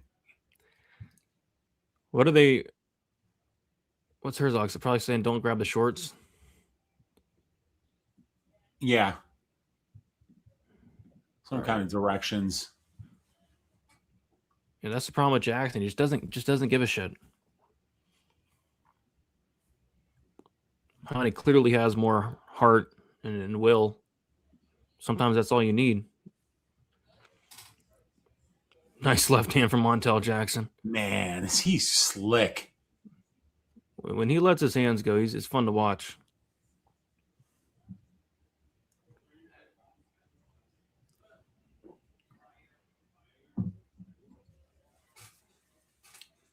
Yeah, I got Jackson minus 190, Barcelos plus 150 live. Yep. Makes sense. Let's see if Hayoni can find a way to get that body lock again. Yep. Yeah, he's got to grapple, I think, in order to beat this dude. You know, I mean, it's just really hard to win minutes or moments on the feet against Montel. He just, I mean, like, think about when you've seen that happen. Who's out there outstriking Montel on the feet? Yeah, it's just like every time Montel lands, it's got so much impact on Hayoni, you know? The problem is he's not landing. Exactly. Freakishly large hands, dude. He really does. You look at his hands and you're like, there's no way this guy's a bantamweight. They look huge right now. But he's just not doing anything. He's like just standing there. Yeah. And it's because, you know, I think it's partly because he really doesn't have to. He defensively, he's phenomenal. But there's a takedown but he gets right back up. Takedown for Barcelos, and Jackson gets right back up. Yep. Ooh, nasty shot for Jackson there. Yeah, that was really nice. I mean, Montel, man. That's not looking good for Hayoni. Yeah. But let's see if he can keep pushing. Matchup for him. Keep pushing. Like every time Montel touches him, it's like big reactions. Yeah. There you go. Nice Keep pushing. there. Keep pushing. And now I got Jackson around minus 300 on the live line. Yeah. Doing a lot better stuff in the takedown here.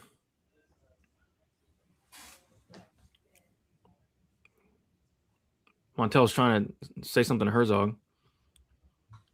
Okay, I got to refresh my screen. So I'm like 20 seconds behind you guys. Bet.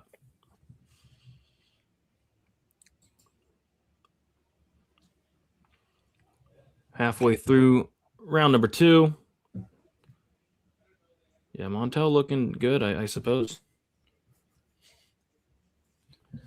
And that's what happens when he looks good. He starts to slow things down, because he can manage range with that ridiculous length and height that he has for the division. Nice leg kick from Hayani. That was nice, yeah. And it's Barcelos who's putting on the pressure here. He's got Montel moving backwards and circling. Yep.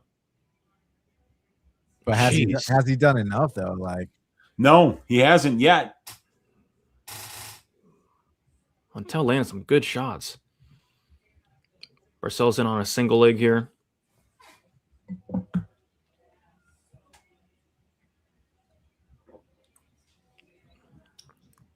Marcelo's is fighting his heart out, man. It's just Jackson's just a physical freak. Yeah, Jackson's too skilled.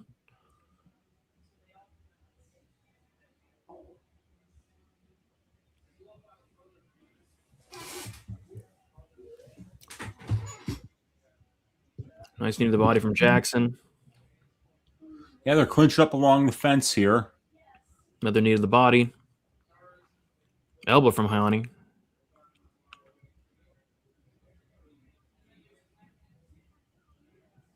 Hayani trips him down, and Hayani's on top.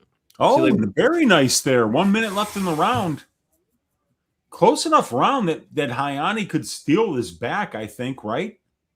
Potentially elbow there for Hayani, looking for the full mount here, and gets it. Oh, boy, he's in a good position here. He's full mounted on top of Montel, so if he can land some damage here, he can win this round. They closed the live betting. As soon as he got the takedown, they shut that shit down. They did. Because Jackson's a big favorite right now, so they got to readjust here. Yep, and the judges only look at the last 30 seconds of the round, so this is probably Hayani winning. That's true, man. 10-8 Barcelos.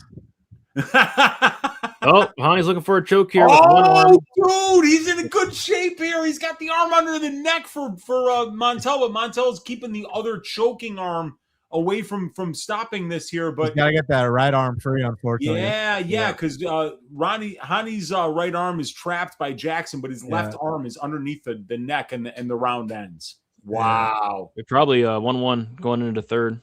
I could see it. Might be 2-0 still, though, Jackson. Yeah, either 1-1 or 2-0 Jackson. Yeah. Probably 1-1. I don't know. With these judges, I'm not going to make any assumptions. I think because Barcelos won the last minute of the round, sometimes that's enough.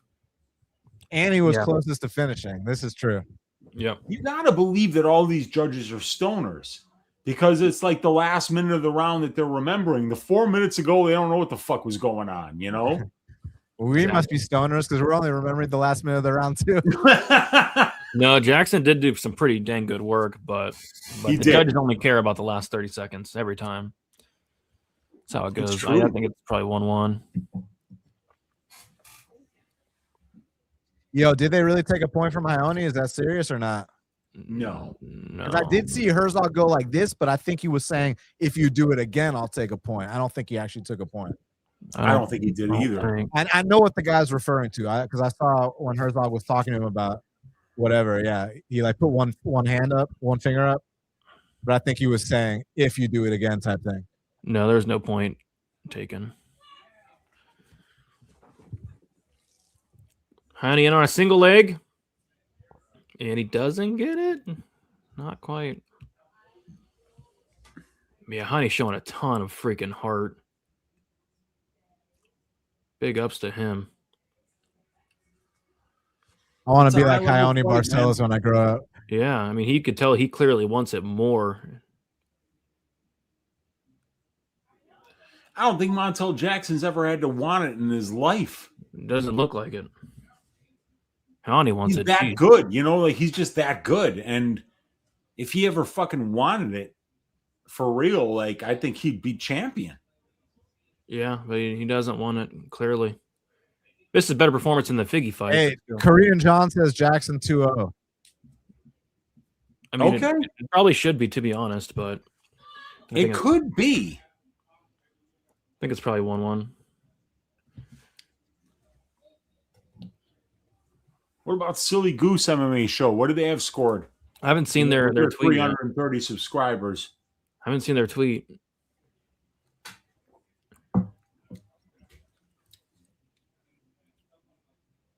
Nice left hand from Montel.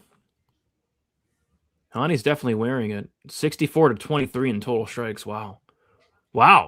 Montel showing some volume tonight. Jeez. But that's total. That's total strikes. That's not significant. Yeah, that's a lot more than I thought, though. It's like Montel's so good, he can just coast, you know? Dude, they got Barcelos as a minus 150 favorite, and then they just locked it. Wonder what happened.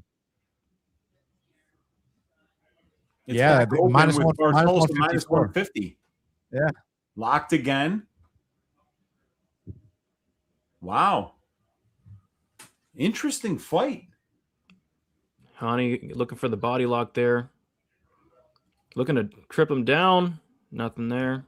He does trip him down for sure. Oh, that was nice trip. Oh, that's judo, baby. That is a foot sweep galore. That is beautiful stuff. I love seeing that, man. Oh, Ione. There are no takedowns better than judo takedowns, man. They get you into position to win fights, man. And that was a beautiful foot sweep by Ione. Yeah, he's always trying to take the back. Oh, he's right back up. Yeah, great job by Montel to get back to his feet there and limit. Hey, Barcelo's minus 400 right now. Wow, he just eats a knee, but yeah. Do you agree with that? No, I don't agree with that. I'm willing to put a little couch cushion money on Montel at fucking plus 275. It looks minus 110 to me. And Montel might have won the second round. Oh, I'm not logged in. God nice elbow from Hayani.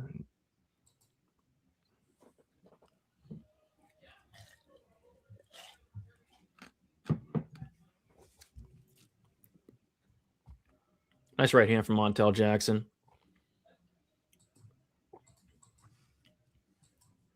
Yeah, Hani's been doing a good job getting takedowns with like a minute left. See if he does it here in this round too. Right hand from Hayani.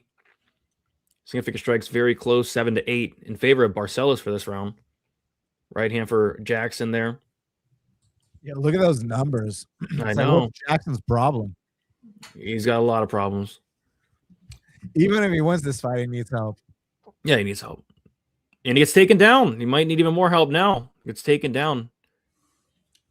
Damn it. 55 I couldn't get my Barcelos or my Jackson bet in at plus 250. Maybe that's a good thing. We'll see. Because Hayani is in control right now.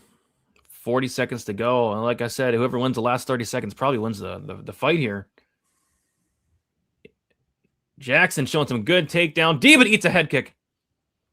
Wow. Hayani definitely got this third. I would say so. 20 seconds to go. All comes down to round two, I think. Yep. And Hayani gets to the back here and gets one hook in. Whoo! And is cranking on the neck. And this is going to win him the round, potentially the fight. Yeah, I think so. He's going to finish this round on top, and that's going to be huge for him. Yeah, takes the back there. And that's enough to probably win him the round for sure. Typical Montel Jackson, win, lose, or draw. Yeah, it was. It was. Yeah, I think it's probably give it to Hayani. I think they will. I think.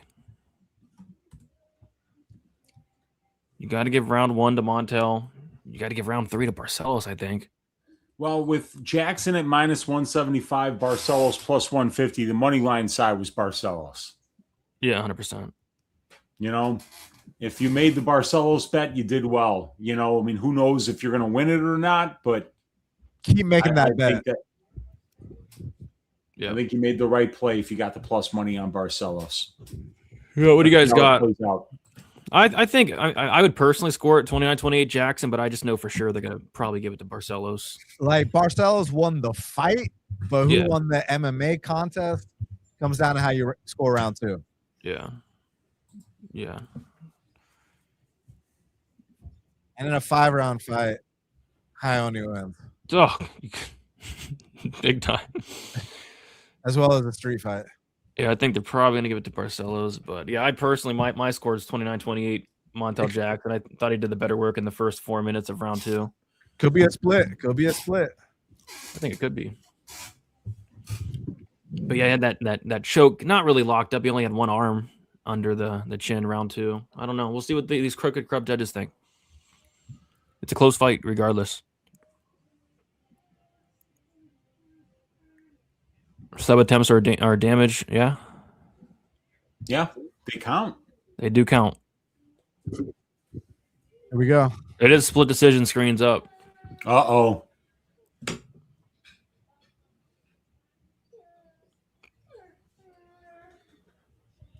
Yeah, split. Oh, it is split? You're way ahead of me. Oh, my bad. No, it's not your bad. It's my fucking internet bad. Ione. Yeah, I knew they'd give it to. Oh, shit. Oh, well, Montel, I'm sorry, nephew. Well, he didn't do enough. It's his own damn fault, like always. Montel's only got himself to blame for that. No one else. That's it. Yep. Just kind of threw the fight away like the Figgy fight. At some point, you have to show fucking urgency, man. Dude, my fight picks are fucking terrible. Oh, same. I am 3 wins and 6 losses? What? 3 and 6, Brady. I got Valenuela by decision right. I got Marshall by decision right. I got Montague by decision right. Polastri, wrong. Filio, wrong. Dumas, wrong. And that's crazy because Cedricus Dumas is probably a future champion. Vieira, wrong. Buchecha, wrong. Jackson, decision, wrong. Wow. Yeah, I think I'm like 4 and 5. You're kicking my ass. I'm 3 and 6. There we go. I still can't believe like Polastri lost. I mean, that's crazy. Yeah, that is wild. I'm as cheer as possible. Oh God. I'll be on here next week at 4 o'clock in the morning, 4 a.m. to 11 a.m. next week. I'm gonna have to get amphetamines. You're gonna set up the camera in like the bedroom, like lay in your bed, like Yeah, like get the camera above me and just you're like dozing off during like is there like a female fight in there between 2 like road to UFC fighters? Brady would have better energy at this must be your first fight, companion. I bring probably too much. People tell me to like tone it down. Like I'm not even joking. People have told me to like stop having so much energy. People have told him to shut up and like stop yelling so much. I know. Like I don't have energy tonight, but I bring a lot of energy. Trust me. Just not tonight. Yeah, this card has been wild, man. It has been wild. That was a riot. You can't say it's a robbery, but I scored it for Jackson. All right, here we go, baby. This one's gonna be good right here. Luna, Davey Grant. Yeah, fight of the night written all over this one. What you got anything for this one, Dan? You have Martinetti, right? You're going against the grain. Yes, sir. Going against the grain, baby. Listen, I just like fading 40-year-olds. That's just the bottom line. And I think that, Davey's the man, obviously. Big respect to him. If it's bet less than time, it's bet less than time. But I think this kid can fight at the pace. And I think he's an opportunistic finisher. So hopefully you heard Davey along the way and, gets me a nice underdog money hit. So let's go. And Brady, like last week, me and Dan went head-to-head on Thiago Moises and Gage Young, and it didn't go my way. So I want my fucking revenge. I'm looking for. Oh, are you on the opposite side of this? I'm on. You know what? I was gonna go big on Davey Grant this week. I just couldn't get there. Obviously he's old. Shit. Here Martin we go. He's a lot younger than him. There's completely different career trajectories. There's completely different hunger level on the Martinetti side, but I think that this is a massive step up in competition for him. And I think that I think that Grant could potentially win by decision, knockout, or even submission because he does have a tricky submission game in his own right. He's been submitted a lot in the UFC, but that reverse triangle that he got against Asensao was tricky, and he's a good grappler. That was always his base. So I kind of felt like if Martinetti's going to get a win at this level, he's got to prove it to me. And Davy Grant's a guy, like I think that is still fighting at a high level for somebody that's at 39 years of age. So I was going to go heavier on him, but I've only got a 1-unit parlay, and it's Davy Grant money line and Norma Dumont by decision. And I also have Jocelyn Edwards money line and knockout props bet as well. So Nice, yeah, man. we'll see how this one goes, man. But I think it's going to be a fun fight, man. I mean, all of Davy Grant fights and Martinetti, obviously, the fight that he's coming off of on DWCS, this should be the kind of fight that maybe could potentially save this card because it's been ass. I'm stoked to see it, man. I'm stoked to see it, Yeah. Should be good, I mean, you know why I took Martinetti? For sure. And he's a younger guy. Yeah. He throws a ton of volume. The guy's comes out there to fight every single time. And he's the underdog. It's not like I laid chalk. If he's unproven, which, to your point, if I was laying minus 175 on him, that's it's different. You know what I'm saying? So yeah. May the best man win. I'm excited for it. We'll grab some water. I'll be right back. Yep. Let's see how these guys fight. It's going to be a good one. Yes, sir. Absolutely. And I gotta love me some Davy Grant though, man. He's the man. He went 6 rounds with Cheeto Vera, who's got most finishes in the history of bantamweight division. Didn't get finished. So yeah, I remember me and Brady. We both had Vera inside the distance in the second fight, and Vera got in the top position in round 3, and he was working Davy Grant, but Grant just kept moving, kept staying alive. Oh man, Davy Grant's a stud. I'm looking forward to this fight. Yes, sir. Let's go. Brady, what do you got for this one, man? Nothing. I'm done for the night. Well, on to Perth. On to Perth for me. On to Perth for you. Yeah, I'm getting my ass shaved so far, but we're still alive, Brady. We're still alive here, and we're looking for a Davy Grant victory to keep my parlay alive, which is Davy Grant and Norma Dumont by decision. But I also have a 1-unit bet on the Jocelyn Edwards money line and a 1/4-unit bet on Jocelyn Edwards to win by knockout. So those are the bets that I have live left. And the one thing that I left on the table that I was looking to do all week was plus 200 for the under 2.5 for Hernandez versus Garcia. I thought was a good value, but I didn't get there. I mean, we're due for some violence, right? I mean, my God, only at some point, right? I mean, what the hell is going on here? Maybe they're saving it for Perth for Junior Taffa to knock out Kevin Christian in round 1. Okay. Junior Records. Oh, what's up, Euro? You want 2 mustard only? Yes. A grand for DraftKings. I won't win anything decent, so I'm hoping for at least break even for DraftKings. Brady Shield tonight. Normally he's a psycho, but in a good way. Yeah, I'll bring the psycho back maybe next week for Perth. 65 plus. That's a lot of strikes, but I could see it in a fight like this. Yeah, and I don't think there's going to be a lot of grappling, actually. Yeah, I don't think there will be either at all. But here's the thing. 65 is a really big number, Brady. Let me just do something real quick for you guys here. I'm going to go to my database, and I've got a calculator built into my database that tells you what percentage of fights will go over that number of significant strikes. And this is a bantamweight fight, right? Yep. And what number did he say? 65, right? Yeah, 65. So 65.5 significant strikes. When I put that number into my database, here's the total amount of fighters that cover that number in a fight. 20%. Wow, that dang.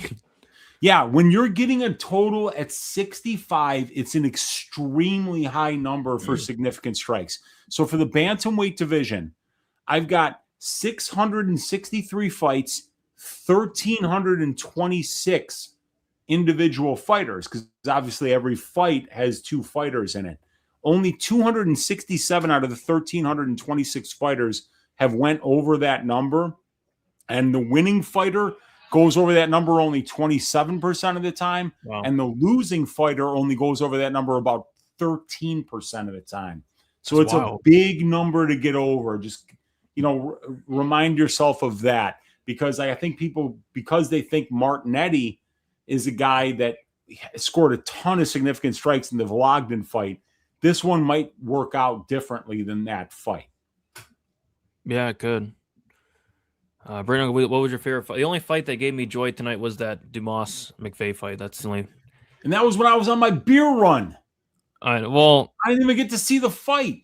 I mean, Dumas kind of just quit and got choked. I Yeah. mean, come on, you can't say that. Dumas has never quit in a fight. So, why would you even suggest That's my that opinion. he's quit? It was probably just Jackson was an absolute marauder and brought the quit out of him, because you usually never see Cedricus Dumas quit in a fight.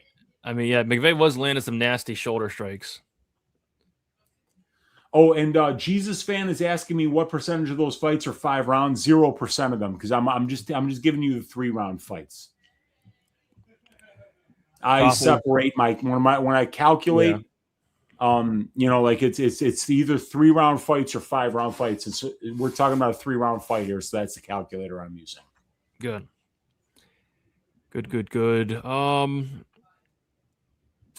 Yeah, I mean, Montel dropped the ball again. That's kind of what he's known for. I mean, I think they should run it back with JP Bays. Maybe that can get Montel win then. Finally, a car with no shenanigans. There's been a couple shenanigans. Montel's a bomb. All right. Where's our guy Barry McCockiner calling him a chump? Hey, I got to run to the bathroom real quick, my man. Be right back. All right. All right, Davey Grant, Adrian, Luna, Martinetti. We got Uncle Easy, I believe, on Grant. We got Dan on Martinetti. We got Chris Tione in there reffing. The panel's split. I don't have a bet on this one. I lean Grant, but at the end of the day, he's a 40-year-old bantamweight. But I still think he's fighting at a high level. Brady, I told you Fialo is Andre Fialo. Looked like it tonight, man. That was brutal. Martinetti looking ready to go.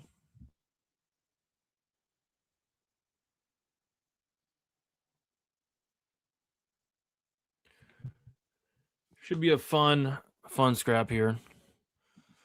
I'm so down on units today. I could be in a short bus. Me and you both, man. Looking forward to Perth next week.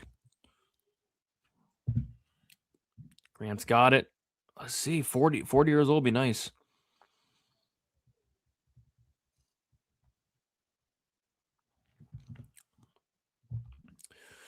Yep. Is Tione there? Are you ready, Dan? Yes, sir. Round number 1. And what should be a fun fight.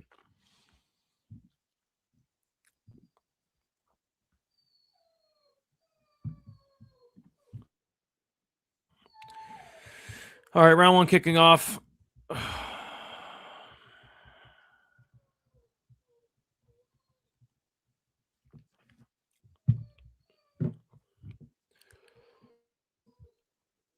Martinetti on the pressure here. Leg kick for Martinetti. Kick to the body for Davey Grant.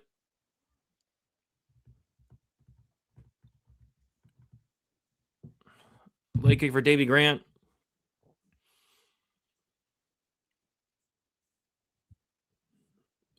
Grant with the jab there. Ooh, nice kick to the thigh for Davey Grant there. Martinetti with a weird overhand. Nice shot to the body for Davey Grant and a leg kick on the inside of the leg.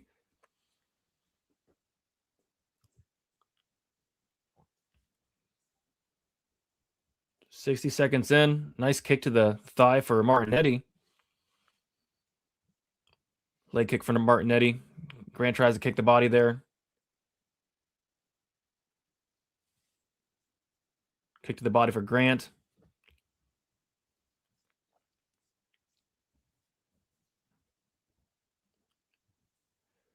Ooh, kick to the body from Martinetti, but falls down.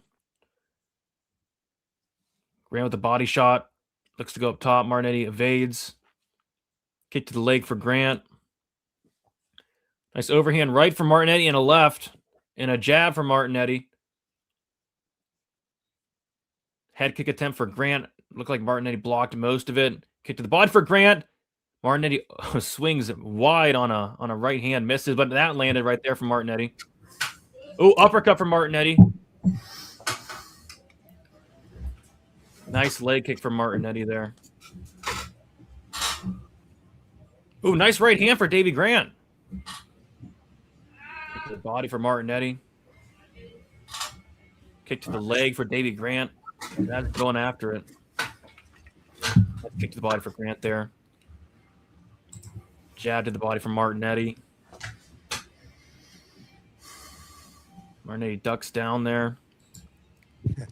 Ducked a little too low there. Oh, that was the lowest duck I've ever seen in my life. I finally just caught up to you guys. I was behind like 10 seconds, so. There we go. Yeah, Davy Grant is still at 40. Still dangerous. Another duck there from Martinetti. That's why they call him dangerous. Davy's the man.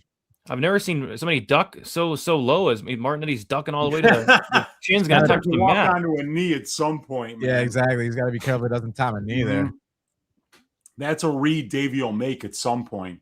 That's an inside leg kick for Davy Grant and an outside leg kick for Davy Grant. Oh, Martinetti with a nice overhand right. I don't know. It might have landed there. Oh, nice knee for Davy Grant, though. Martinetti eats it. There's that knee we were talking about. Yeah, yeah. Just eats it. Look for another knee there. Eats an overhand right. Yeah, he's made that read already. He sees Martinetti ducking. Another one there. Yeah, he's making that Why read. does he duck so low? I don't know. He's gonna. Touch I know his it's a chin. boxing thing, but like that low, bro. Yeah. You can't duck that low. It's ridiculous.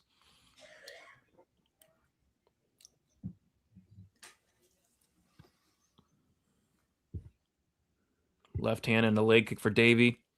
Who's winning the round, you guys? Grant. I'm leaving leading Danny or Davy Grant. Nah, Okay. Grant for sure. Okay. Yeah. Well, you never know what the judges think, but yeah. Yeah, that's for sure. Need the body for Grant. Nice straight left for Grant and a leg kick. Just a lot of volume from Grant.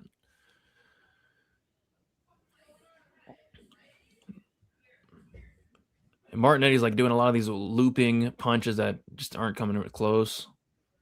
Another leg kick for Grant. Grant's just throwing stuff out there. I mean, significant strikes is 40-14 for Grant. Oh, wow. Yeah. And then he did that duck down again, Martinetti. Almost got kicked in the head. That was a nice knee from Martinetti. 20 seconds left in round one. Martinetti goes to the head. Martinetti gotta keep that pressure on him like big time. Yeah, flying knee attempt from Martinetti. That's his only chance. He's got to pressure the fuck out of him. Yeah, like the Vlogan fight. At distance, Grant's picking him apart for days. Just doing a lot more. Yeah, like it's not even close. So Martinetti's just gotta say fuck it, bite down, and go for it. Mm-hmm. No way he wins a technical battle with Grant here. 10-9 Grant. Luna confetti. Confetti. Big Norm can finish me. Oh, God. Okay. Davey effing that leg up. He's going to the leg a lot. He's got to have at least like 25 leg kicks. Grant clear 1-0. Good round for Grant. Yeah. It's a big step up for Luna, but he does throw a lot. He's very aggressive. So let's see if that, that's the kind of thing that can kind of overwhelm an older fighter later in the fight. So let's see if he can keep pushing the pace. He's got a pressure. He just can't stand at range and get his leg kicked, No, it's not going to. Yeah, I mean, like when you look at the guys that Grant's been out there against in recent fights, guys like Daniel Marcos, guys like Adrian Yanez, they've obviously got better striker than Luna does. So he's going to have to do something. He's going to have to make this guy feel 39 out there. Yeah. Because as a 52-year-old, let me tell you something. You know, when you get old, man, it gets nasty real quick. Now he's pressuring a little bit here. Lands some nice shots. David Grant gets a big right hand. Oh, nice left hand from Martinetti, but Grant lands a knee to the body. Martinetti goes to the head and lands that. Martinetti's got to keep going forward. That's his path here. Yeah. He just doesn't want to walk onto that left hook from Grant. That's the thing, you know. For sure. He's going to make it a dog fight. Inside leg kick for Grant. Grant throws that right hand and then he torques his hips into that left hook. And when he lands it, man, and there it was. He just tried it right there at 4:22 left in the round. You guys are ahead of me again. God damn yeah, it. What's going on over there? Maybe it's because a lot of people are connected to your Wi-Fi. Maybe that'll do it. I don't know. Well, we're partying out here. There's people listening to music and shit, you know. Yeah, it could be it. And maybe because I'm getting drunk, it's also slowing down the internet. You never know. Could do it. Yeah, it could happen. But this fight's not slowing down. Nice leg kick for Davy Grant. No, it's not.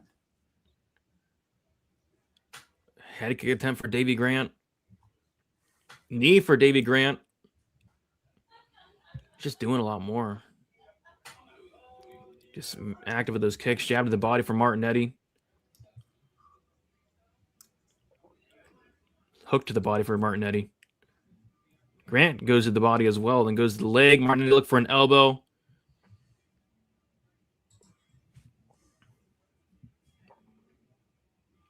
Martinetti pressuring hard here and lands a nice elbow and shot to the body and goes in for a takedown. And Grant looks like he's going to stuff it here. And he does. Need the body for Grant. Grant goes body head, but Luna ducks under it. Very nice by Luna to get under that hook. Yeah, but he might need another knee soon. Spinning back fist attempt for Davy Grant. Leg kick for Davy Grant. Honestly, Luna's doing a little bit better in this round than I thought he would. Much better round. Still not doing enough, but much better round for Luna. He's looking better for sure. Ate a left hook there, but coming forward. Grant's just nonstop volume. Yeah. Halfway through the fight. I can't remember the last time Grant ever looked to offensively grapple. Can you? No. And he definitely won't here. Holy crap. 72-34 in significant strikes. Oh, wow. Jeez. Right hand for Grant. Yeah, so Martinetti might need a moment here. Yeah. Step and elbow for Martinetti. But you can never trust those significant striking numbers, man. I know. You can't. Remember the Horth Aldrich fight where it was like 50-20 and it was like, wait, what? There's no way that there was that big of a discrepancy. So, yeah, Grant just landed the biggest shot of the fight with that right hook. That was a nice one. Martinetti eats it, though. Another right hook from Davy Grant.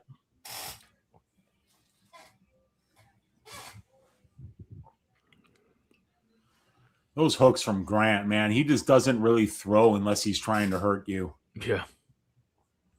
Oh, body head for Grant. Martinetti comes back.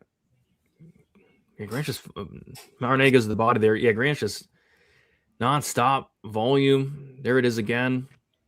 Combination from Grant and a leg kick. Eats one up top. Martinetti starting to pressure here. Nice uppercut from Martinetti. Lands up top. Another uppercut from Martinetti, but eats a knee from Grant. Combination from Martinetti, but eats one. And that's what he's kind of got to do. He's got to eat one to give one type thing. Lands a right hand there. Does Martinetti. Grant misses with his right hand.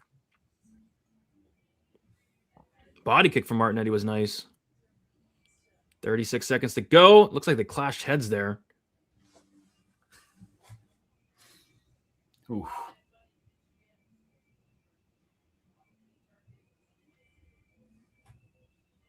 I don't know what that was from Martinetti. Kind of jumped into a knee. Tried to knee him in the body.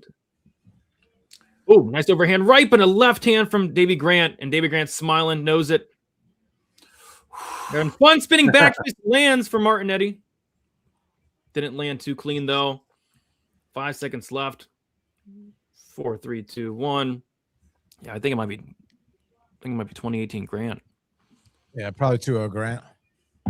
This is not a one-sided fight by any stretch of the imagination, though. I thought round 1 was pretty clear. Round 2 is a little bit closer, but Grant's just outworking him. He's thrown a ton of volume, and that's just something he always does that. England, there you go. 2-0 Big Dave. Davey, my boy. Yay.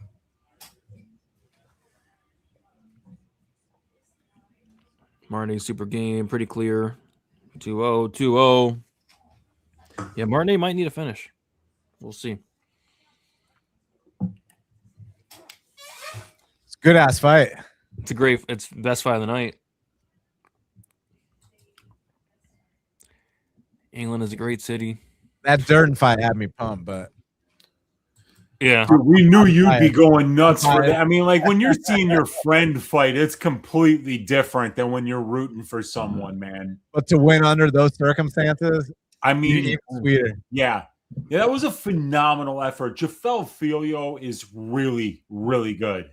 You know, so to get that win, man. I mean, big up, Cody. That was phenomenal. Big win. Huge win. Big up. Dude, he's like I said, he's 1-6 in his last 7 fights, and he gets a win on 4 days' notice as a plus 475 underdog. It shows that he's still in the game, man. But 1-6 against the best in the world, you know? No, I mean like Ochoa. I mean, you look at Josh Van. Look at the names. Yeah, I mean, like it obviously Nascimento. He was piecing up Nascimento. He was piecing up Bruno Silva. He got caught in a couple of those spots, though. Pure Gold says 2018 Grant. I want to see what Korean John has. Yeah, Combat Press says 2-0 Grant. Silly Goose MMA has 2018 Grant. Who the fuck All right. Silly Goose, man. Shout out Silly Goose MMA. Yeah, big ups to them. Yeah. And big ups to Davey Grant landing some leg kicks here. Oh, Martinetti just like kicked him in the face. Big overhand right for Martinetti. Probably his best strike, and an uppercut from Martinetti here. Grant eats it. Martinetti goes to the body. Oh, God.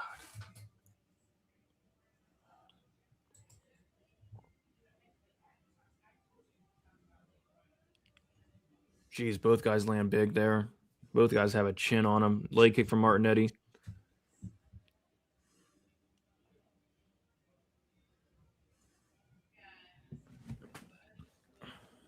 Ooh, body, head from Martinetti.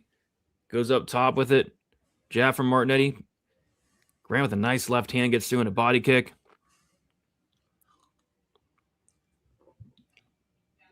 Let's go, Bobby. Bobby's on the Grant and at Norma by points. There we go. Best of luck. It's looking so good. It's looking good so far, but Martinetti landed a nice elbow there. Ooh, almost landed another elbow.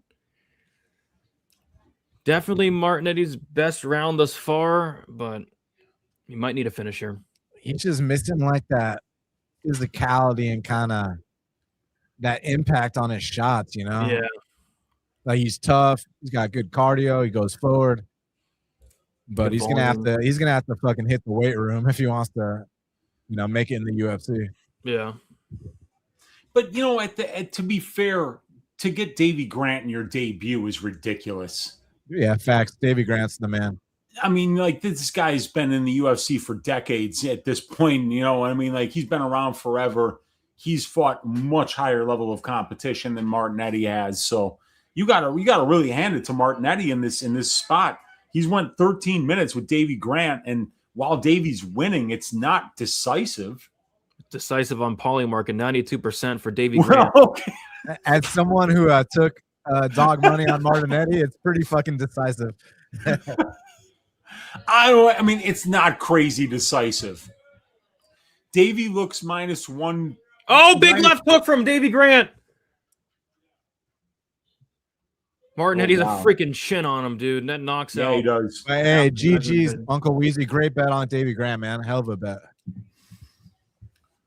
Yeah, still a little bit of time left here. We'll see how this one finishes up. But no, I mean, I would need a miracle. This hits the scorecards. I don't have a snowflake's chance in hell. Yeah, Martinetti needs a finish. But the thing Oh is, my God, dude! What? Martinetti couldn't hit water if he fell out of a boat. That's a vintage Tommy Lasorda line. I stole that. I wish I could take credit for that, but that's all Tommy Lasorda. I give you credit for it. I get credit for it in the MMA space, you know. Martinetti takedown here. Oh 60 wow, seconds he left. got to top position. Yeah, he decides to wrestle with a minute left in the fight. Like, Yeah, I know, right? like good job, bud. 40 seconds to find He's the trying to sub. get the Davies back here. This is not, this is. One hook in. And Grant's back up. And he's back down. And Grant is almost in top position. Now they're back up.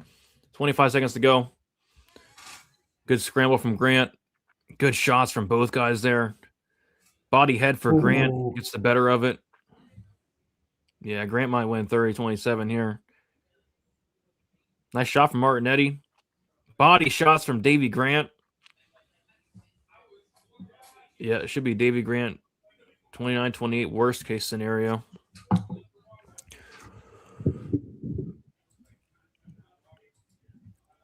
But I think it could be 30-27.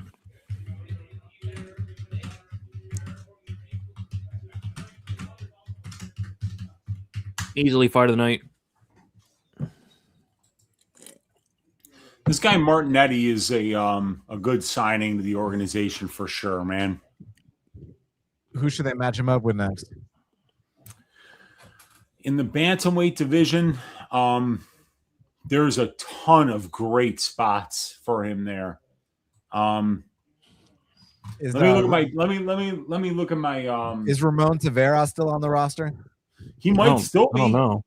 I think he might still be on the roster, dude. That's a good first UFC win for Martinetti. We got let's see. I mean, for personal reasons, I'd love to see Malcolm Wellmaker fight him, but if we're trying to get Martinetti on track, Is Cody Gibson still on the roster? exactly. That's the direction you go in. If you want to get Martinetti. Yeah, because that would be a really fun fight for sure. I mean, like that's the kind of fight that could be a really fun one. I've got 85 names in my bantamweight database. I look at a name like Zhao Long. That would be a really fun fight for Martinetti because that dude comes forward and goes. Hey, what about Cody Garbrandt versus Martinetti? Oh my gosh, Cody would not take that fight. Yeah, well, he took a fight against Zhao Long, didn't he? He's fighting random yeah. dudes. This fits the bill, Yeah, Cody would get destroyed. A guy that's 0-1 in the UFC. That's like, how much lower? You know what I go? think would be a really good fight, you guys? How about Martinetti versus Cameron Smotherman? Okay. Yeah, I could dig that. Like they're on the same level. They're both strikers for the most part, but Martinetti has some grappling upside that he could potentially take advantage of against Smotherman. I think that would be a decent matchup. Somebody like Nathan Fletcher. Is he still on the roster? I think they got rid of Nathan. Did they get rid of him? Pretty sure. Yeah. What about Ricky Turcois? Ricky Tercio. I hope they got rid of him. Did they get rid of him? Did they? They got rid of him. He was fighting at 145 in his last fight. Oh, yeah. I think Ricky's done. I guess they scored 29-28, guys. I guess that's what they're saying. 29-28 was it times 3 or? I thought I heard 30-27, but I must have missed it. Okay, 29-28. 29-28. Win is a win. I mean, but yeah, I don't know. Oh, Davy Grant's daughter is jumping around out there. Nice. Dude, I would never bring my daughter to a fight. Oh, my God. I mean, like, these guys are crazy. Great fight. Fight of the night. Give him 100K.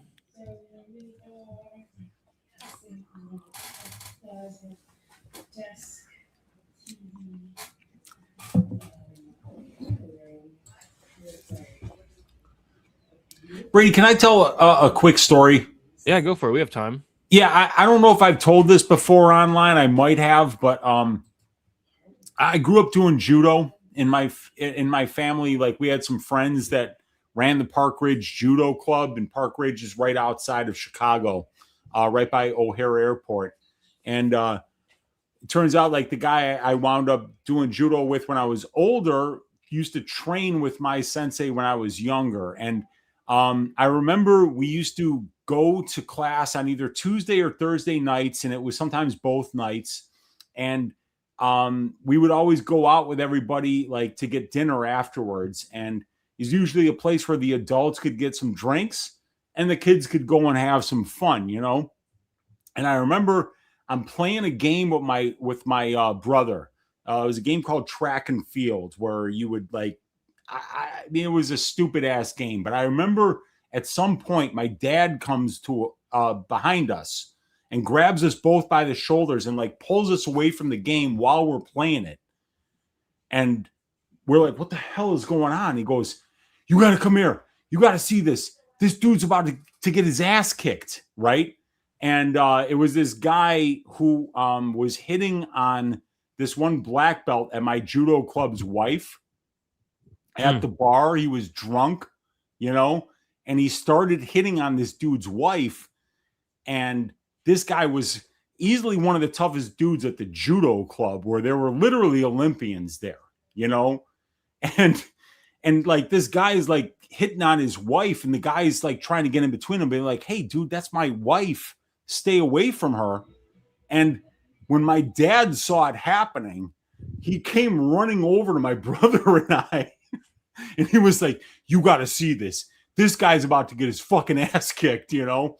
And we wound up just, you know, like watching this thing. And the guy winds up getting like his wrist behind his back and like putting it up, you know, and like being like, I want you to come over here and apologize to my wife, you know? And it was just one of the funniest things I'd ever seen. But the best part about it was my dad being like, he was giddy. He was so happy that this guy was about to get his ass kicked. And he's like, you gotta come watch this. And yeah, the guy totally got his ass kicked. He got fucked up completely. You don't mess with the wrong people. You don't hit on the wrong people's wives. You don't do those kind of things. And it was really fun to see that. You know, it's really fun to see when people get served when they do shit they shouldn't be doing. I agree. It is fun to see people getting served, but nobody's getting served tonight, Uncle Weezy.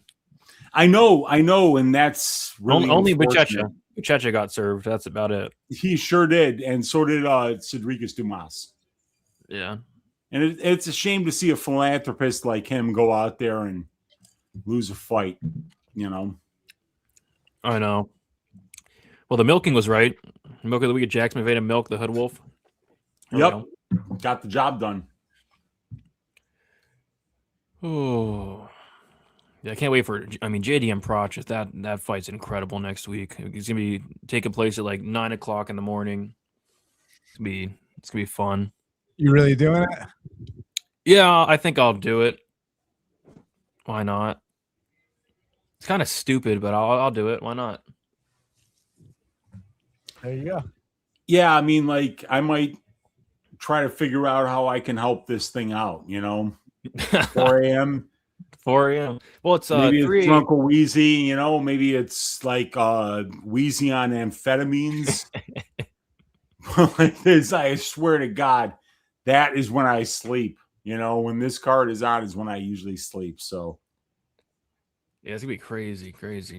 But next week's card is I think one that's gonna be worth staying up for. I'm really looking forward to Taisui Vossen maybe getting his first UFC win in 5 years. I mean, it's been a while. Yeah, I mean, I really like Fight Goes there. Yep.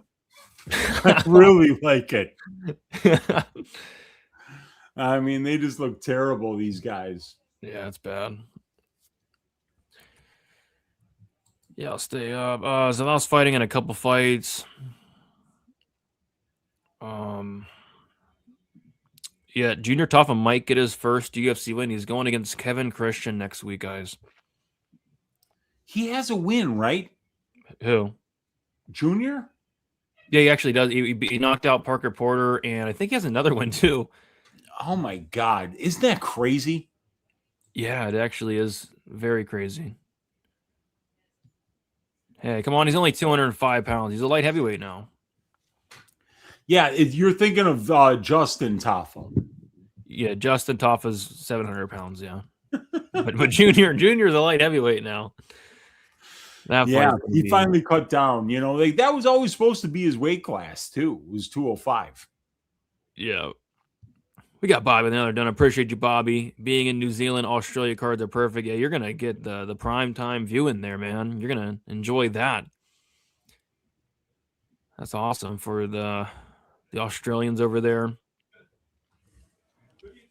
New Zealand. It's gonna be rough for the Americans, that's for sure. Yeah, I saw that Elliott's like minus 600 or something. Just need Hernandez and Zalal money line on my plus 1800 parlay cashes. Best of luck to it. Yeah, there's weird alignment on this one, Weezy, wasn't there? I mean, somebody dropped a bomb on what's his face, Rafa, during our Stat Digger show. It went from like plus 145 to like minus 105 during the show. It was crazy. It was crazy, you know, and I mean, like, we had the last Hernandez fight get called off due to a regular line movement, remember? Against Michael Johnson. Yeah, they pulled it. So you wonder what's going to happen here, but I think Hernandez is way better than Garcia, dude. Personally, like, who are you picking to win the fight? I actually picked Garcia, but I know it's... I picked Hernandez. Yeah, I think it's going to be a close fight.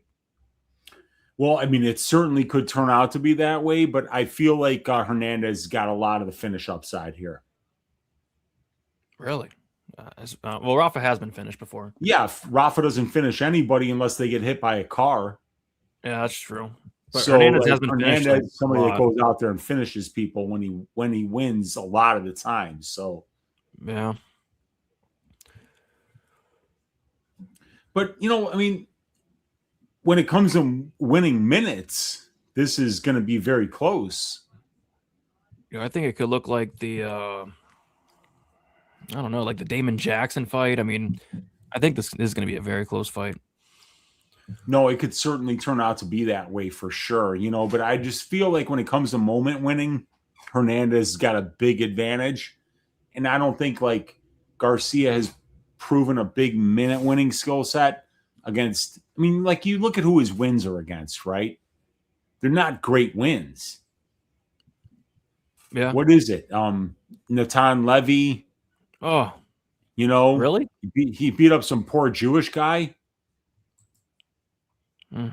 What else? Who else has he beaten? You know, beat Clay Guida. Clay Guida's a tough out. No, he is. No, there's no question about it. Clay Guida at 41 years old. He's like 50. Yeah. No, I mean, like, and Clay Guida's a local guy. I told you about the time I delivered a pizza to Clay Guida once. Did I ever tell you that? He was bouncing around and getting the pizza. Yeah, right? Dude. Like, so I was working at Lou Malnati's in Lincoln Park in Illinois, and in Chicago. So like the Lincoln Park neighborhood is where DePaul University is, and I'm doing a delivery, and I wound up like I have like 4 pizzas for these people, right? So there's a group of them there, and the guy says to me when I walk in the door, he's like, "Hey, man, are you an MMA fan?" And I said, "Yeah, I'm a huge MMA fan." He goes, "You ever heard of Clay Guida?" I said, "Yeah, I've definitely heard of Clay Guida." He goes, "Come on up, you can meet him." And Clay was just like, you know, he's exactly how you would expect him to be. You know, like if you met him, like he'd be bouncing around the room, like ready to fight, you know, like. And I remember I was like, "Hey, man, you know, like, are you sure you can eat Lou Malnati's deep dish pizzas? Like, you got a fight coming up in 6 weeks." You go, and I remember he patted and somebody goes, "Don't worry about it, brother. I'll burn it off real quick," you know, like. He's probably burning it off while moving around like that. He's probably burning a ton of calories. That guy's conditioning is incredible. His heart rate is incredible. He never stops. So it's gonna be a fun fight between these two guys because they both fought him, right? Or no. Hernandez never fought him. Yeah, Hernandez didn't fight him. I don't think. Yeah. Well, this guy kissed Clay, so he won up to you. He actually kissed Clay Guida. Oh, yeah. I mean, why not, right? I mean, like, Clay's the man, dude. Wait, what? You might as well kiss him, you know? No, I don't agree with that. Nah, I do. I'd kiss Clay, you know, like not on the lips, but like, you know, you can kiss somebody on the forehead or on the cheek as a show of respect, you know? I don't really agree with that, but we can agree to disagree on that. Hey, man, you know, like we've been around, we've been partners long enough. We can agree to disagree, Brady. It's all right, man. Yeah, who do you got winning this fight? Yeah, I got Garcia. I don't have a bet on it though. Oh, so. screw you. Do you have a bet on it? I got Hernandez, man. I got Hernandez, dude. So we are not agreeing to disagree. This is all vitriol and hate right now. I don't think we either have a bet on it though, dude. Unless you do that. No, I don't have it. No. See, that's boring. That's not fun. Yeah. Maybe I'll look at the live line. We'll see. We'll see what happens here. It's a fun fight though. It's a fun fight. Should be fun. But yeah, we're due for a finish. We have two. I mean, this is the least violent card of the year by a country mile. And we're in the freaking apex, which makes it all that weirder. So hopefully we get some violence in. All right, here we go. Yeah, Hernandez KO 1-2 was something I was looking at, just didn't get there. I remember not betting Dawson KO at like a massive number. I bet the 2-3, not the 2-3 KO was something ridiculous. I remember making a ton of money on that fight. Yeah, me too. I think it was one of my best nights ever. I think I went up like almost 12 units, but 30 seconds. I remember having a huge night that one as well, dude. Yeah, it was nice. Right hand for Rafa. Interesting hairstyle for Rafa. I don't think I've ever seen him with a hairstyle like this. Yeah, maybe it's dude, plus actually, yeah, you're right. You're right. Very nice hairstyle. A high fade. Yeah, it's very high. Leg kick for Rafa.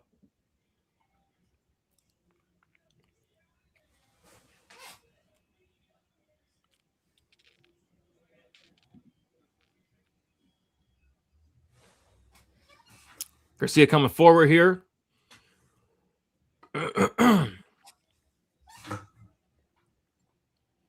Yeah, Hernandez is definitely most dangerous in that first round. Lots of first round knockouts for him and lands there.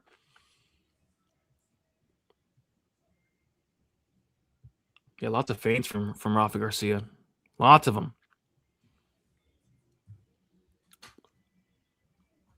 Like a knee to the body for Hernandez.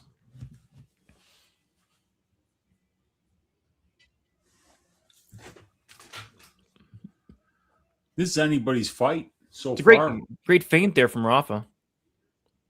You don't see feints like that. And Hernandez looks coiled like a cobra. Just kind of like he's super low. He looks like he's looking to explode into anything that he throws. He's not as low as Martinetti when Martinetti's ducking down, though. Yeah, that's very true. Very true. Yeah, I mean, neither guy's really been able to find their range yet. Nope. Almost halfway through the first round. Nothing has landed. We're almost halfway through the first round, and literally nothing of significance has landed. Nothing of significance at all. Yeah, halfway through. Like Hernandez even missed I think that was the first strike that landed. Rafa just landed a left hook. Barely landed.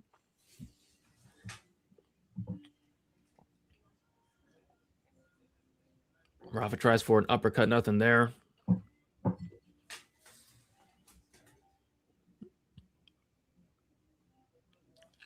This fight is ass. I hate to say it, Brady. Yeah, it's pretty bad, dude, to be honest. I mean, it's still early on, but it's horrible. Oh, Rafa lands a leg kick.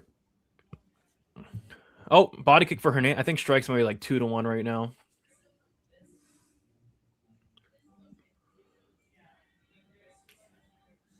Yeah, Rafa's got to do more of that. Just put in some combinations together. Oh, there, Hernandez landed there. His first strike of the fight, I think. Yeah, totally. I think it's Rafa on the front foot. Rafa's looking good so far. Yeah, lots of feinting. He's definitely winning the feint battle. He lands there, and he goes for a takedown, and he gets it. And he's on top. And he's landing some GMP, but Hernandez is back up. You know what it is, Wheezy? Every fight that I didn't bet on, I've nailed so far. Garcia minus goes. 250 live. Wow, Big takedown for Rafa Garcia, dude. He picked him up and launched him, but then Hernandez got right back up. But that was a high amplitude takedown. That's going to score points. Nice jab there from Rafa. I was really not expecting Rafa to win the first round. But, no, he's winning this first round for sure, Brady. Yeah, I kind of expect him to maybe take over, but body kick for Hernandez. But with Hernandez, all you need is one moment. Yep. And he finds those moments. Just ask, has Chase Super woken up yet? Yeah. I mean, well, he wound up waking up just in time to lose his next fight, didn't he, Brady? Yeah, to Lance Gibson Jr. Yes. Oh, poor Chase Hooper, man. I know. It's a brutal sport, man. Oh, Hernandez, you have to take. No, Rafa stuffed it. Wow. Impressive. That was impressive. Hernandez, that was a great attempt. I thought he'd get that for sure, but Rafa stuffs it and lands a knee. I don't know if that was legal or not. Hernandez was just getting up. Yeah, 10-9. Kerry Hatley doesn't give a shit.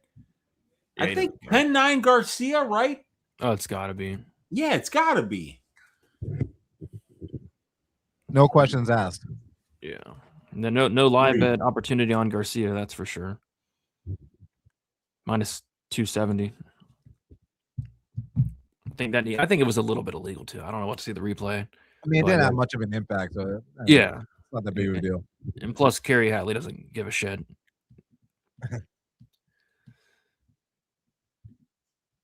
Kerry Hatley don't like he was getting his ass whooped despite that knee that barely landed. You know. Yeah. Surprised how I don't know. I mean, yeah, Rafa's looking good, but just Hernandez just not letting anything go. Really. I mean, he hates it when people pressure him like this. You know. Mm-hmm. He needs you to fight him at a measured pace, or be like old as fuck like Carlos, or not know how to strike like Chase Hooper. I wonder if Hernandez got hit by a car last night. I don't know. He doesn't have a knee brace. I don't think he got hit by a car. That's still wild to me. All right, round 2. Nice shot there from Hernandez. Garcia 70% on Poly Market. Hernandez ain't known for coming back and fight, so let's see. Yeah, I know. That's why I kind of thought you might have some success early, taper off, but no, he's down around, so we'll see what he's got.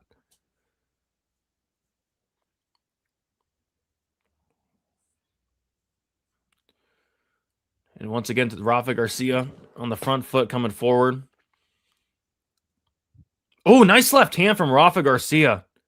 Found the button. Rafa's looking pretty dang good right now.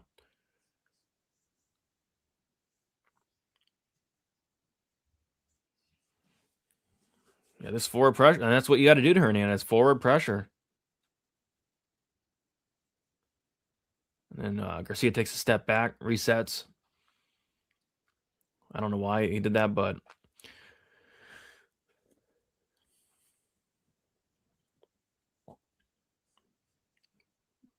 Rafa just missed with the left hand. Yeah, just Hernandez not doing much right now. Garcia looked for a kick up top, nothing there. Hernandez looked for a leg kick, nothing there. Nothing's been there all fight for the most part. Oh, Rafa with a beautiful counter, right hand. Rafa's got some good boxing. Another left hand and a right for Rafa Garcia. And a jab and a right hand for Rafa Garcia. Rafa's starting to feel himself a little bit. The nose of Hernandez is busted. The eye battered. Yeah. Bruised. Nice counter there from Hernandez, though. I like how he's got him behind that black line for like half the round. Yeah. Oh, yeah. Like Hernandez hates that. I mean, Hernandez is backing up so much he just tripped on the cage. It's how much he's backing up right now.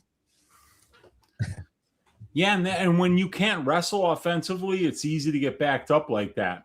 Yep. Nasty right hand Garcia's from winning Rafa. this round. Oh. Remember when Tony Ferguson slipped on the Burger King logo? Those logos are slippery. Nice head kick attempt. I don't know if it landed. Maybe partially landed for Hernandez. That was nice. But Garcia on this nasty pressure. Nasty, nasty pressure. Garcia's talking to him a little bit too. He said, "Come on, bitch. Come on."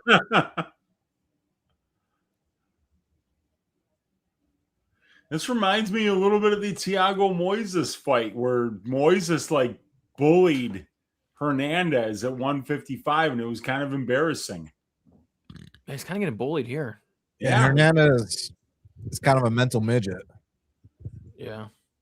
This isn't going well for him, that's for sure. He needs a big moment or something because he's clearly losing this round, even worse than the first. When you stand up to the bully with him, he doesn't have an answer. Yeah. Ooh, if that head kick landed, he would have had an answer. That was close. Oh, nice right hand from Rafa Garcia. And a left. 26-11 on single finger strikes. That's wild.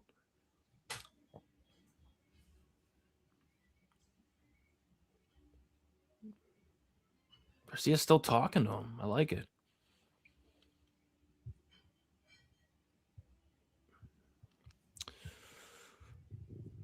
Looks like we're going into another decision. There we go.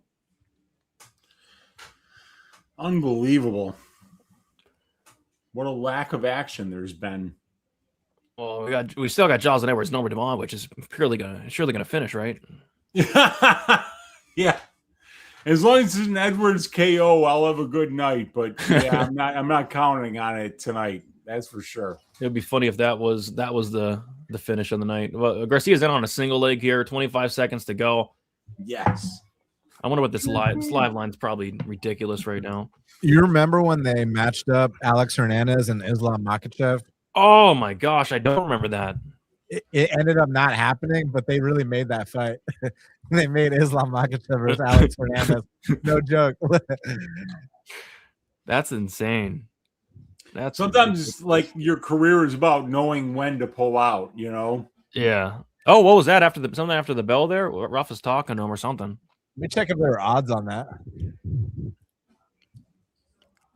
When Be right was this, back, you Dan? guys. Dinner All right. just arrived. Sounds good. When was this, Dan? Like a couple of years ago? Let me see.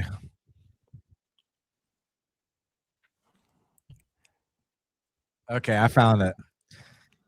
So on April 18th, 2020 was supposed to be a fateful evening for Alexander Hernandez against the great Islam Makhachev.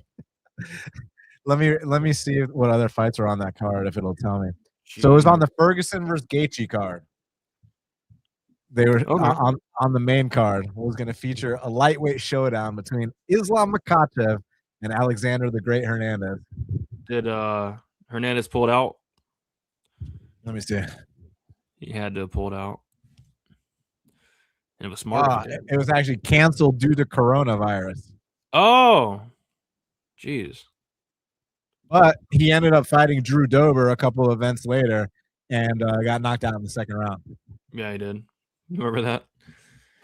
But there, I mean, he landed a nice right hand there to kick off the round at Hernandez, but he's surely down 2 rounds. It's like minus 2,000 for Rafa Garcia live betting odds.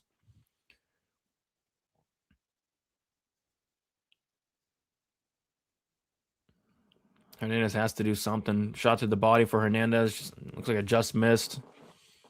The volume's pitiful from Hernandez. Rafa lands there.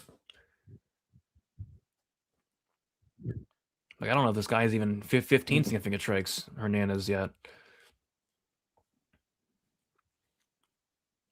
Oh, body head for Hernandez. And a jab from Hernandez. Looks like he's starting to finally get going, and he's gonna maybe get taken down. And wow, good balance by Hernandez. Both guys exchange jabs. Another jab for Rafa Garcia.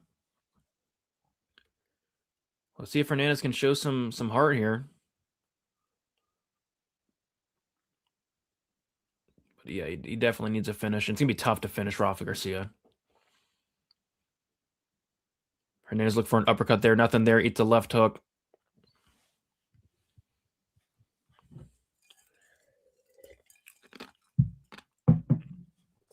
Rafa back on the pressure. Jab to the right hand. It's just not his night. It's just not Hernandez's night. It's just not his night.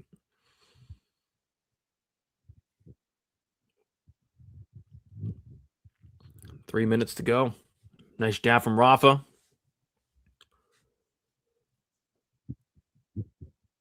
Hernandez out of range. He's been out of range all night. Bad performance from Hernandez. I mean, I think Hernandez's best chance is a car showing up in the apex and running over Rafa and in the cage at this point. Left hook there from Hernandez. Body kick for Hernandez was nice. Got two, and he gets taken down. Once again, great takedown from Alexander Hernandez. Jeez. Taken down very briefly, but pops right back up instantly. But he gets, no, great balance by Hernandez once again. These are great attempts from Rafa Garcia. And Rafa's kind of punching here against the cage. See if he can drag him down here. Some more shots against the cage for Rafa. In deep on a takedown. No.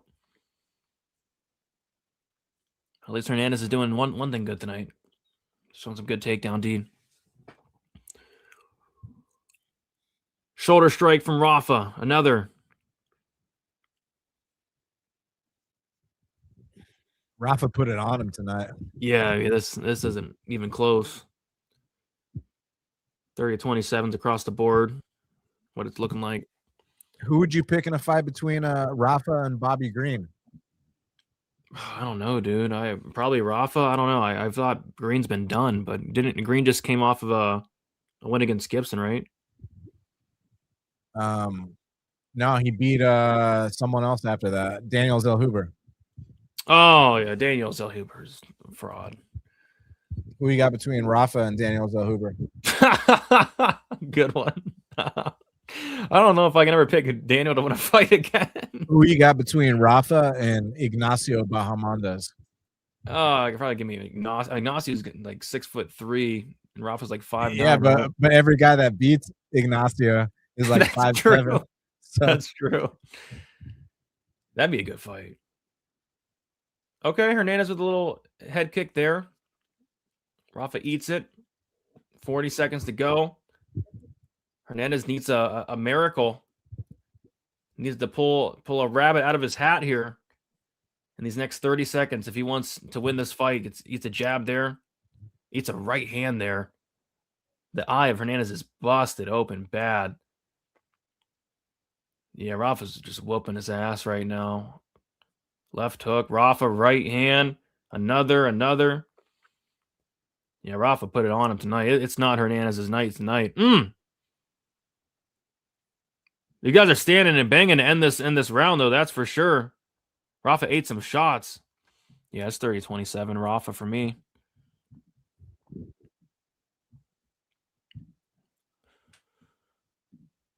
This card is better than News 300. So many finishes. A lot of finishes tonight. Rafa looked good down the stretch. Cardio checks out. Yeah, it did. Rafa just asked them to bring his family in the cage. Let's see if they let him do that. Do you think they will? I don't know. I think I'd rather just move on to the next fight. But it's getting kind of late, you know. They're like, Rafa, Jonah Hill cut. It's getting kind of late. We should kind of think bring out Jocelyn. It's 10 o'clock, son. Yeah. Gotta get some rest.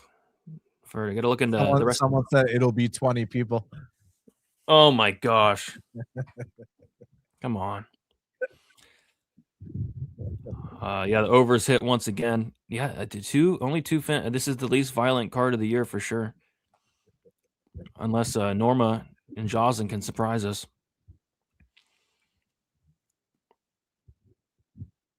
Or you're just killing times, you can go to the club. I'm not going to the club tonight. Appreciate that, Jay. Smash the like button, y'all. Hype up this video. Leave a comment. Subscribe to the channel. All that. Yes, sir. Shout out Brady. Shout out Uncle Weezy. Shout out Dan for coming on. Thank you for having me. Big ups. Yeah, it should be 30-27 here. Anything else? Should be a prison sentence. Pipe it up. Yeah, big smiles from Rafa there. 29-28. Wow, 2 judges gave Hernandez. I don't know what the hell, which round they gave Hernandez, but 2 judges gave him a round. I don't know. I don't know which round that would be. What kind of sick joke? So this is like one of those instances where I got to submit a scorecard on MMA decisions because these 2 idiots had it 29-28. Like, got to make sure people, when they look back in time, that they know that this was actually 30-27. You know? Yeah, I mean, what the heck? I mean, that. And I didn't give Hernandez anywhere near 1 round. We got Bob with the $2 dono. I got Francis Marshall by points, but not this. Yeah, Marshall by points came through. But yeah, Hernandez just didn't kind of show up tonight. And to Rafa's credit, Rafa looked really good as well. Edwards has to finish to win. Judges have to give it to Dumont based on social media following if close. Judges are, I mean, that's, I don't know which round you give Hernandez. I mean, maybe you give him. You don't give him any round. You don't. You literally. I'm like trying to. You can't give him round 1. You can't possibly give him round 2. They had to have given him round 3, which is still not smart. Oh, let's see right now. So yeah, Dan. So, wow, 2 judges gave Hernandez round 3. What are those judges' names? The judges' names are Sal D'Amato. Wait, one of the best. no, my B. Derek Clearly. Derek can't see so clearly. Yeah. Yeah, and it was Sal D'Amato. Yeah, so Derek Clearly and Sal D'Amato both gave Hernandez round 3. Wheezy. Wow. While you were gone, we were discussing what's next for Rafa. We brought up the possibilities of a Bobby Green or a Drew Dober fight, you know, kind of keep it like a veteran type thing, or give him one of these kind of younger guys that's still kind of experienced, like a Daniel Zellhuber or an Ignacio Bahamondes. So that's 4 possible opponents. What do you think? Dude, you beat somebody on a 4-fight win streak like Hernandez was on, you have to give him somebody. You know, this is a great win. I mean, not just in the last fight against Jared Gordon, whether he got hit by a car or not, but now you beat Hernandez. It's a good win, man. So yeah, I mean, I think that those are good spots for him. He deserves that step up. He's got a good UFC record. Dude, I would give me Rafa against Daniel. Give me anybody against Daniel Zellhuber for that matter. Daniel Zellhuber's been such a freaking disappointment. It's insane. Yeah. Ever since the Ogden fight.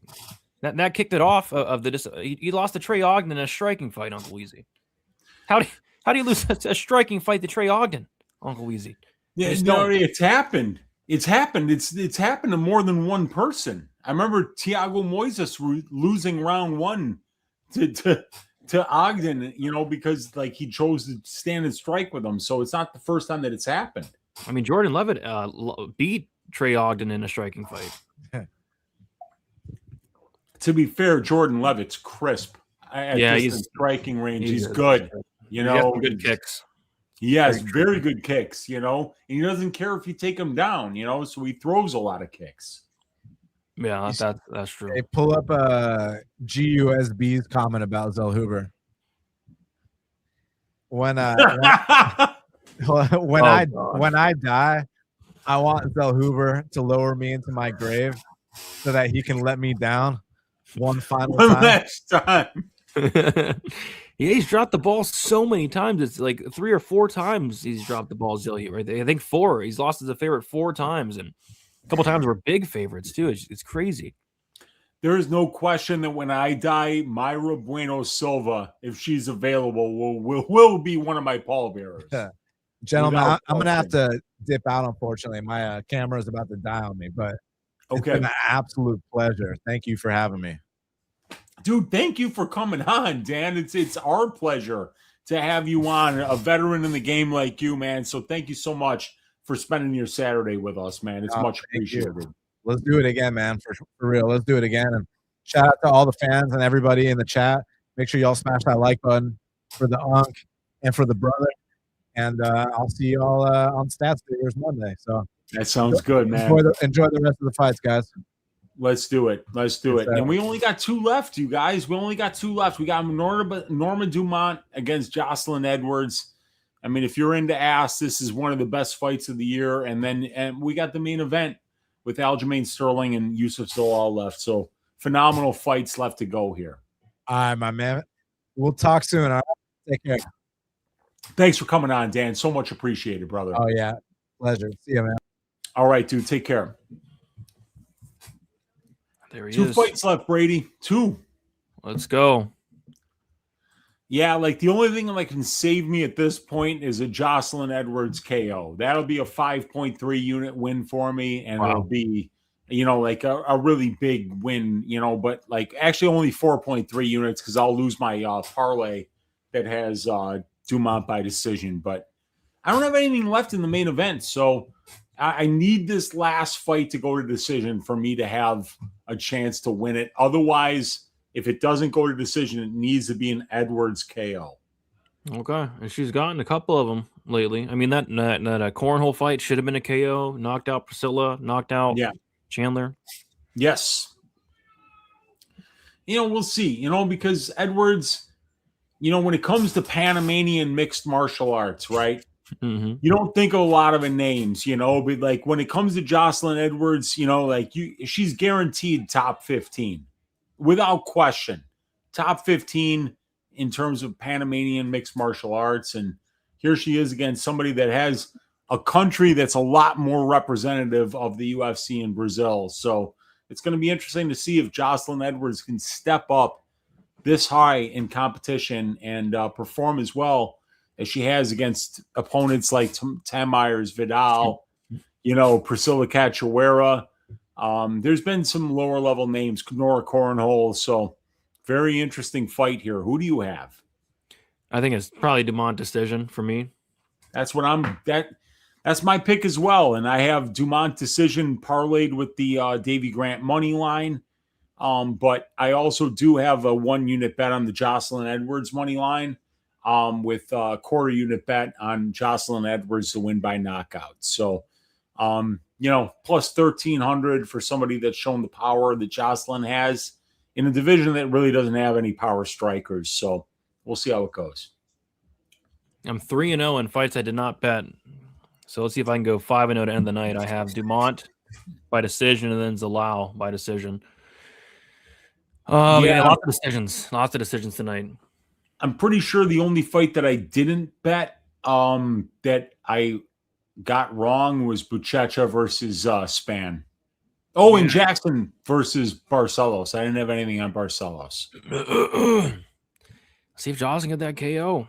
Can't wait for these next 2 decisions. Yeah, I think these probably go the distance, but you never know. If there is a finish, it probably comes from the Edwards side. Edwards, I mean, these finish props are big numbers for Jocelyn Edwards. Jocelyn, my units. Brady, just bet the total you're down on Alja money line. No, I'm not doing that. I'll bet it on Junior Taffa next week. Yes, there we go. Generational wealth spot, Brady. Yeah, this card has been brutal. The Grant fight was solid. Yeah, that was a fun one. If we get a finisher, maybe Uncle Weezy we can have time for a story. Maybe if Jocelyn gets. Did we get any underdog signups? No, I don't think we did. And by the way, if you guys have not signed up on Underdog yet, if you guys go to Underdog and use code DFSBTN, you'll get $50 in bonus funds when you play with your first $5. And they've been doing promos like 40% boost, 30% boost. So not only get yourself 50 free dollars, but go get them boost in there. Yeah, I don't think we got any signups yet. It's been a rough month for the signups, that's for sure. Yeah, it's tough, you know. I mean, like you can get some people at the beginning, but like as it goes on further and further, it's tougher to get them. So any signups are appreciated for sure. Yep, they definitely help out. Especially, it helps the card being a little less brutal. Because I got brutalized in the butt tonight. Yeah, it's. I wish I could say it's been a great night for me, Brady, but it just hasn't. I think our underdog play hit. I gave the Vieira higher than 1.5 takedowns. He got 4. Okay. And what did I give? I'll have to go back and I'll have to go check. Damn. What did I give? Was it a significant strike? It might have been. I just don't remember. Let me look. I don't remember either. I would have to go to Stat Diggers and look. Yeah. I don't know. How much takedowns did Vieira attempted? A lot of takedowns. He got 4 of them. That's pretty good. But he lost the freaking fight. Yeah, he did. Lost it big time. 15 takedown attempts. I like that from Vieira. He's gonna win some fights if he gets the right matchup eventually. There's no question. Yeah. With a game plan like that. Yeah, I definitely have. To say I have AIDS is an absolute understatement. Not sure if you guys saw, but Dumas made a statement on his IG story. I mean, what statement could he possibly? He quit again. I mean, it's clear that he looks like he's betting on his opponent at this point. He literally just quit. What's his Instagram? Said Rikus. Is it the Hood Wolf? There he is. So let's see what this guy said. I don't even see his Instagram. Does he even have it? He doesn't have an Instagram, does he? I don't know.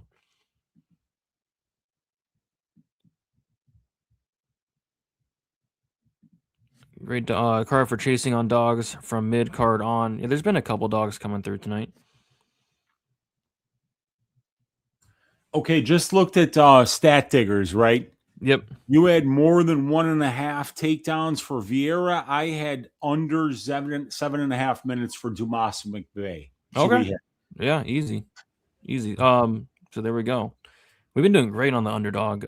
So yeah, Dumas did post on his Instagram and he says, and I quote, "It haven't been my time, but it will soon come. I'm sorry, y'all, for my shoddy outcome.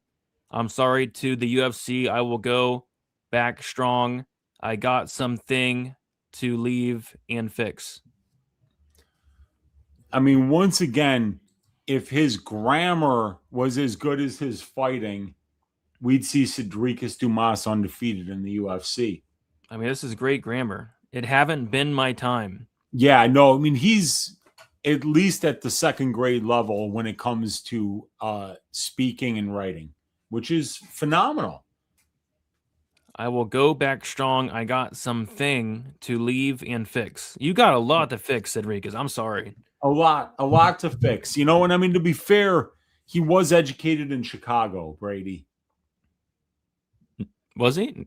Yes. Nice. Yeah, he's now from Pensacola, but he was born and raised in Chicago.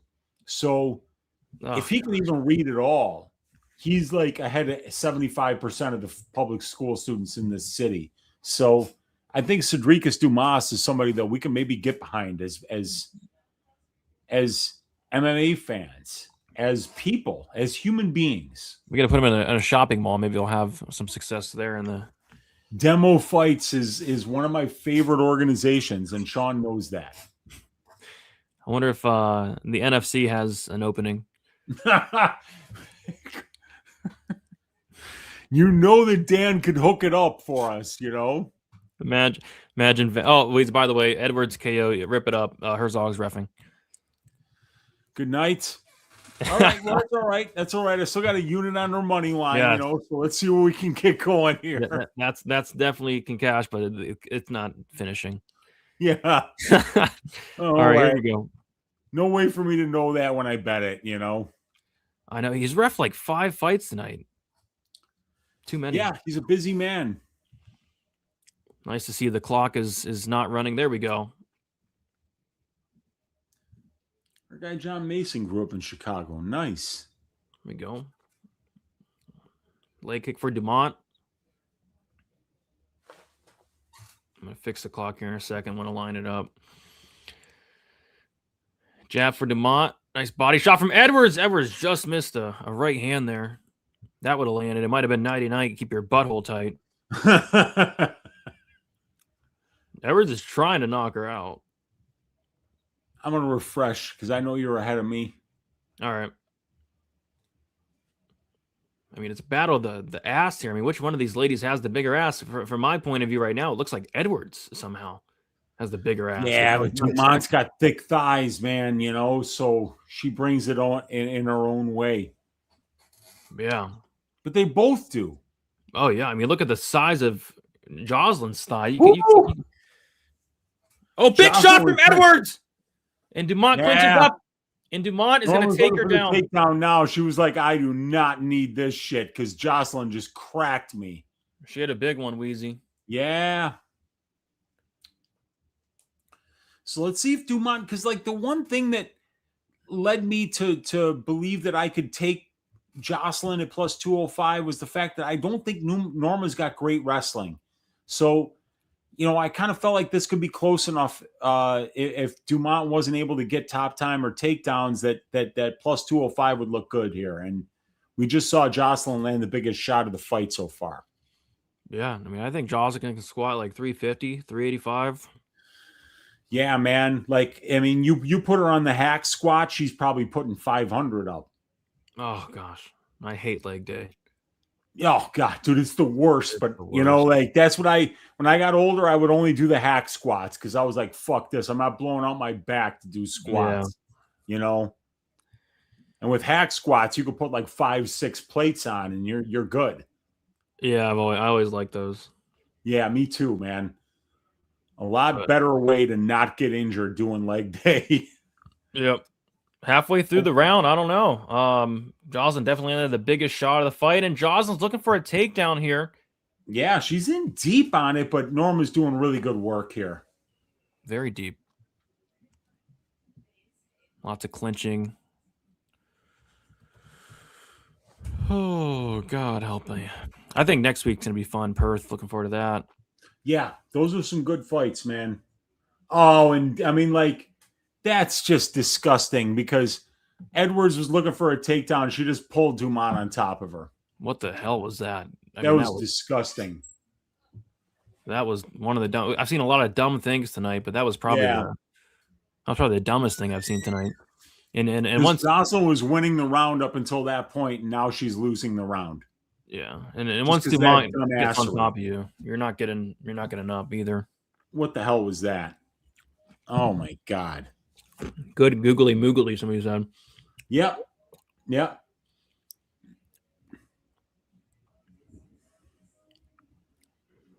I don't know. This fight's gonna stink. Norma looking It sure is. This whole freaking card is stunk. I don't care what anybody says. Nope. This card has been ass. I mean, like a lot of unlikely underdogs winning, you know, a lot of unlikely results, a lot of decisions. Just it's been an ass fight card. Let's face it. It's gotta be the worst card of the year. So yeah, right now Dumont's just in half guard here. Yep. And she's not. By the way, like if you think that Jocelyn won the first part of this round, you're scoring this for Jocelyn because she just got a reverse, and Norma did absolutely nothing when on top. So at this point, I think Jocelyn's winning this round. All she has to do is win the last 30 seconds, Weezy. We know that. She's on top with 15 seconds left, and Norma landed 0 significant strikes on top. I mean, if Jocelyn can, land a couple shots here to end the round, I mean, it's anybody's round. A big slam here for Jocelyn. Okay. I mean, this is a 50-50 round, right? Yeah, I'd agree. Jocelyn landed the biggest shot. Dumont got some top time, did nothing with it. Yeah, what do you guys think in the chat? I mean, Play for Keeps is saying shit card from a betting and viewer perspective, and I hate to disagree with them, so I'm not going to. Yeah, I mean, I'm not having fun, but we could be having more fun. We could be. I could be at the club right now. Yeah. And Daz has got a 1-0 Norma. That's all I need. That's all I need, Daz. God damn it. Jocelyn 1-0 Jocelyn. Jocelyn is the future. Yeah, maybe. I don't know. In the club, yeah. Might have to hit the club after this. 1-0 Dumas. Lots of split. People are split on this one. I might go to the club. Why not? Even though I got. What is the club? Is that the club? It's the club. Okay, all right. I've never heard that. AIDS 10-7. Agreed. I got AIDS. I'm sold. I gotta go to the clinic tomorrow for this AIDS. Hopefully get some medication. Go to the club tomorrow. They hopefully don't check for AIDS at the club. I won't be able to get in. What's the club? Sorry, sir, you can't come in. You have AIDS. What do you mean? AIDS isn't contagious, is it? It's not contagious, you prick, you. Oh, gosh. Oh, God. Oh, God, help us all. 30 seconds in. Some leg kicks exchanged between the two. Arsam 1-0 Edwards. Yeah, you can make a strong case for Edwards round one with that biggest shot of the round. You never know. End of the round on top. I can see it.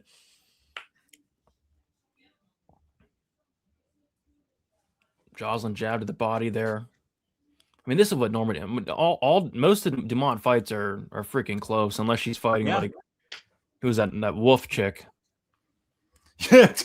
Danielle Wolf, who is 1-0 in MMA. That was pathetic. She couldn't finish Danielle Wolf. I couldn't believe that. Yeah, I know. She beat the shit out of her too. You know, like it was like, how are you not finishing her? Come on. Another close round here, Weezy. Right now, Norma Dumont minus 150 on the live line. Jocelyn Edwards plus 120.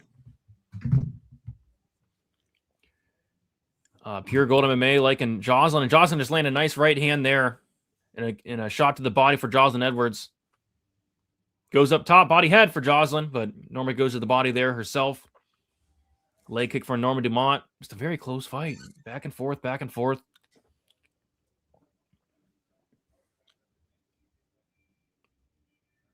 Yeah, Norma minus 165, Jocelyn plus 125 on the money line. And I don't know if I agree with that. Yeah, I know. I don't know if I agree. Like every time these live lines come, I think I rarely ever agree with some of these live lines. Agreed, man. Yeah. Like people are like minus 600 in a 50-50 fight. Like, what do they know? I know exactly. And like when you see that, sometimes you have to be aware that those people probably do know something. That was a beautiful like jump kick to the body from Edwards. That was fun. Yeah, I mean, this is another very close round. Yep. Yeah, I mean, if you laid minus 230, minus 240 on Norma, I would imagine that you're not really happy right now. No, you can't be. Jab to the body for Norma, though. Jab to the body for Jocelyn. Leg kick for Norma. Inside leg kick for Jocelyn. She's got probably the biggest ass in the UFC, Jocelyn Edwards. Holy crap. Look at that. I wonder if she's not the biggest, but maybe the most fantastic. It's up there. It's definitely up there. I mean, great short choice from Edwards. Norma went with Norma went with kind of the Norma not so much. The looser shorts. Yeah, Jocelyn went with the tighter shorts, and Norma went with the looser, flowy shorts. Yep.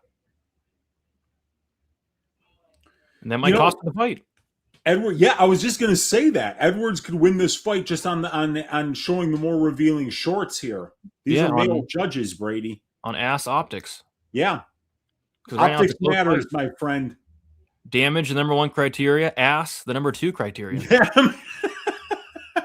As far as I'm concerned. Dude, They're having fun in here, but this is a close fight, man. I know. Norma landed a great combination. She just smiled so Yeah. big. It's like she couldn't believe it. And then Jocelyn landed a couple good shots after that. So they kind of evened it up almost. Not quite, but. Yeah, this is an ass fight. Two asses going at it. Ass fight, ass card. Yeah. A little bit too much ass for my life. Hopefully I get some ass at the club tonight. Are you going to the club? I don't know, but Jocelyn landed a nice left hook there. I don't even know where the nearest club is, to be honest. Where is the nearest club, dude? I don't even know, man. Like, probably yes, I'm gonna come. Yeah, nearest club's probably 30 minutes away. I'm in Chicago, so we got clubs. You know, you got some clubs over there. Yeah. Jocelyn clinching up here. Great view right there. Yeah, it is. You betcha. This is anybody's fight. I don't even know who won round 2. And I think Jocelyn might have won round 1. So I'm feeling pretty good about my plus 205 money line bet. Yeah, I mean, that's a great bet no matter what happens the rest of the fight. Round 1, super close. Round 2, super close. Jocelyn won the last 15 seconds of the second round, so maybe it goes to her. I don't know. We will see. Let's see.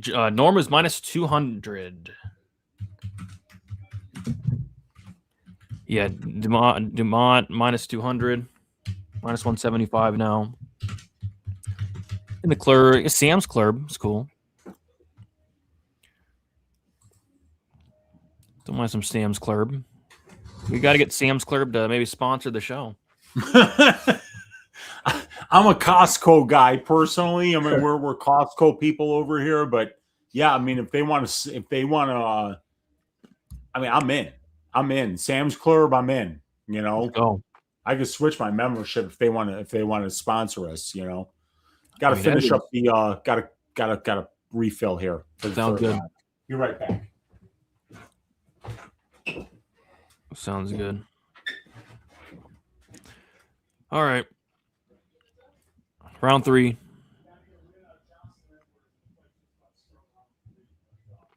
Kicking off. They gave each other a hug. Surprised they didn't kiss. I love when they give each other a hug. Round 3. Good show of respect.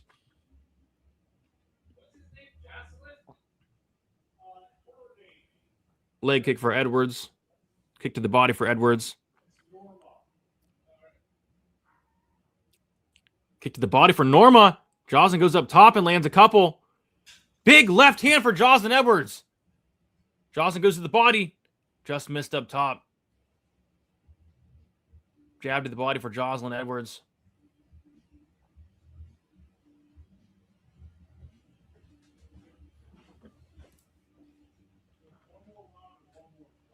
Great start to the third round from Jocelyn. Jab to the body. Norma goes up top and lands with the right hand. Kick to the body for Jocelyn Edwards. Oh, big shot from Jocelyn Edwards up top. Let's see if she gets the win. Kick to the body for Jocelyn Edwards. Silly Goose MMA hasn't won one. Oh, shit. The Silly Goose MMA show, which that should be our name, but yeah, I bet Edwards, so I got her up 2-0. Yep. Well, this is her best round thus far, a minute and a half in. Looking good. Kick to the body there. She landed some bombs on Dumas. Dumas has a chin on her. Right hand for Dumas. Kick to the body. Yeah, I've been on to Perth, Jake. I've been on to thinking about Perth already.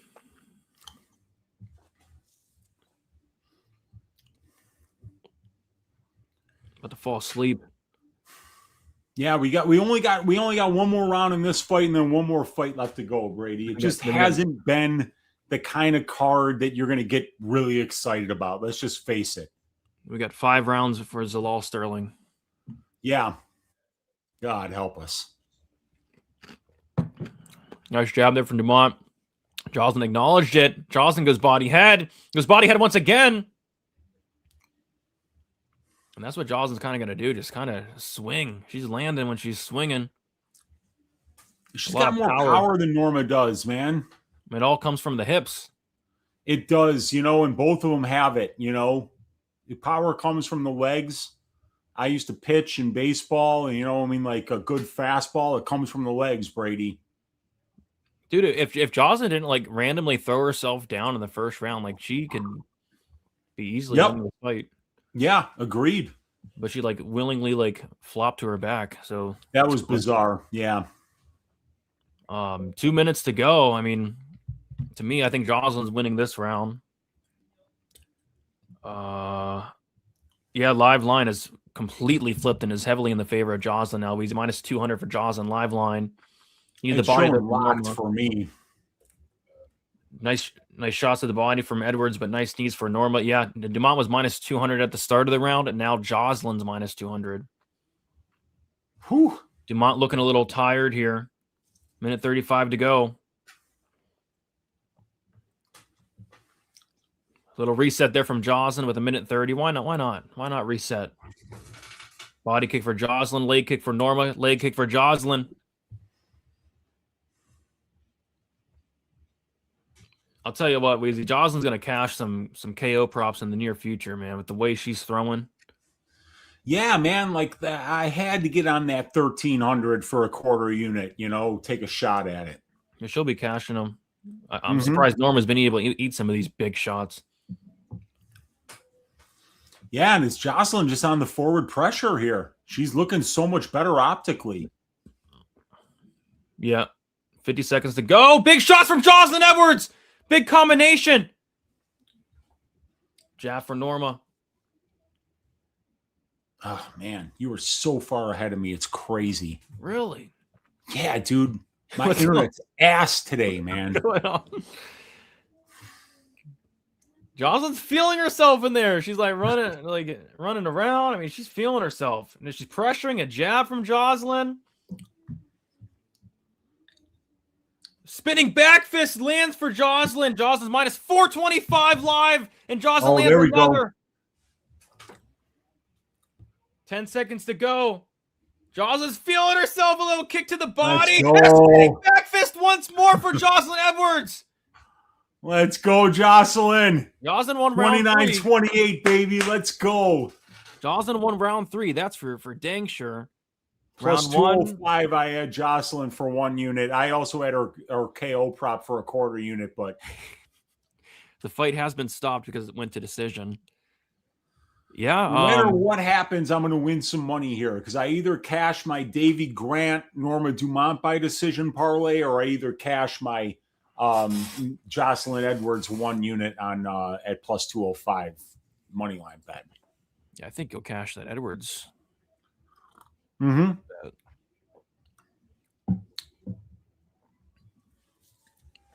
I mean, I think it's got to be Edwards. I mean, I think it's 29-28 Edwards. I think it's got to be. Yeah, agreed.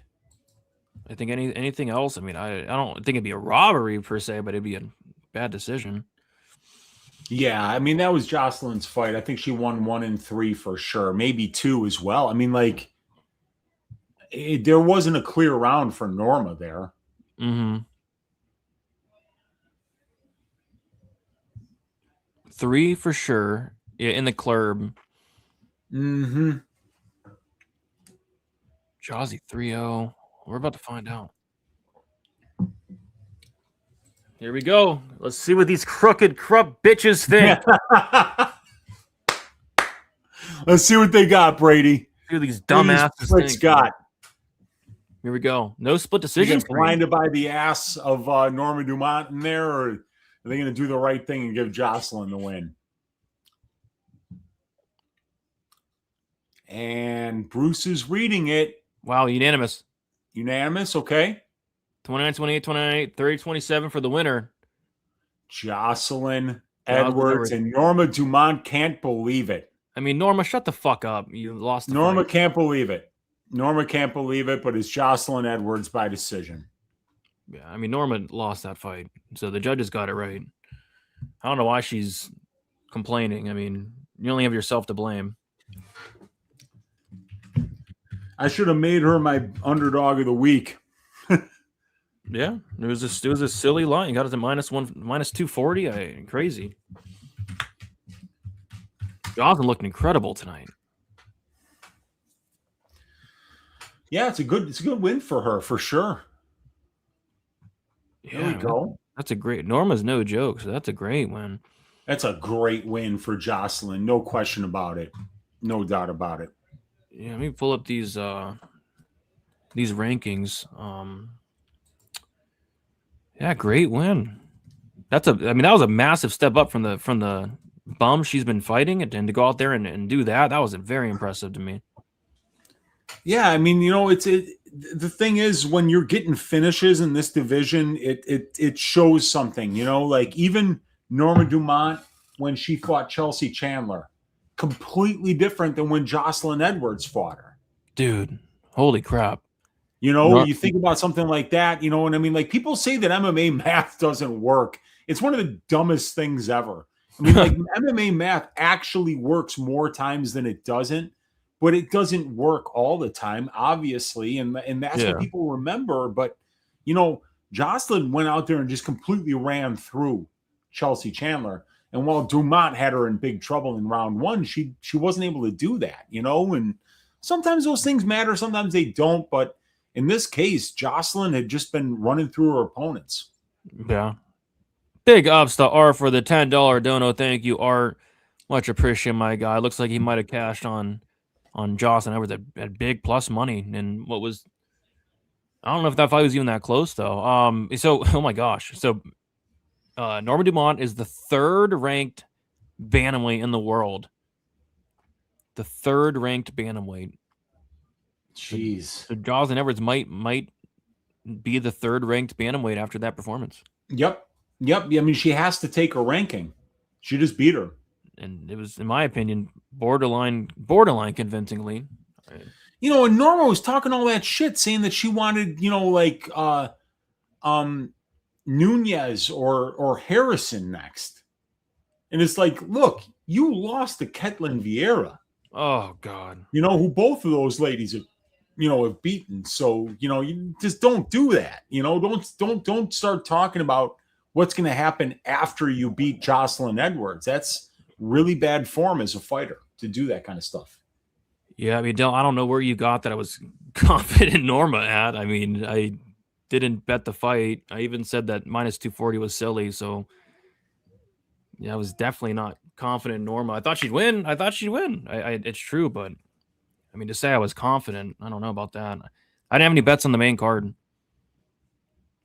Unless all I had was on the main card. All I had was Jocelyn on the main card, so I'm glad that hit.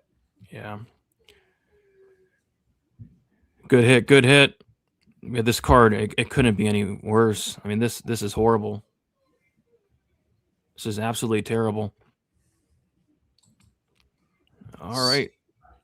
But we got about 25 minutes left.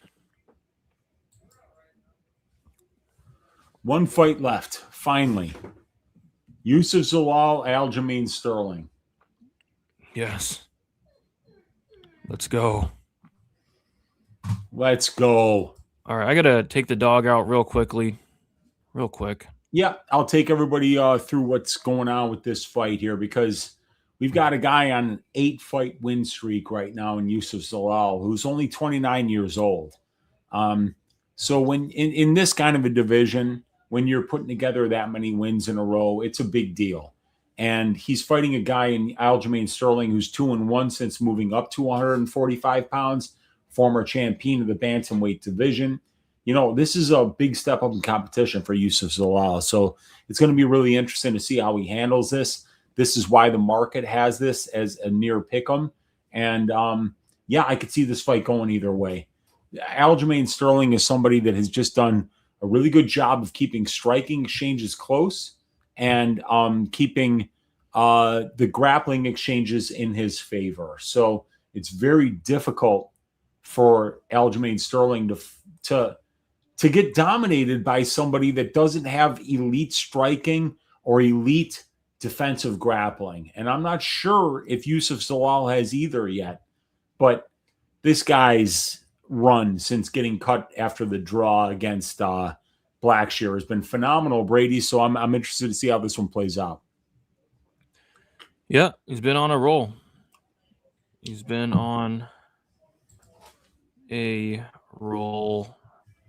Sneaky Zalal. It would be sneaky.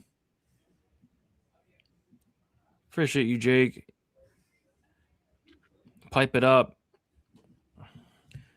Yeah. I think the like button might be broke. We're only at like 150 likes. But makes sense for this card. Yeah, I think probably another decision for me.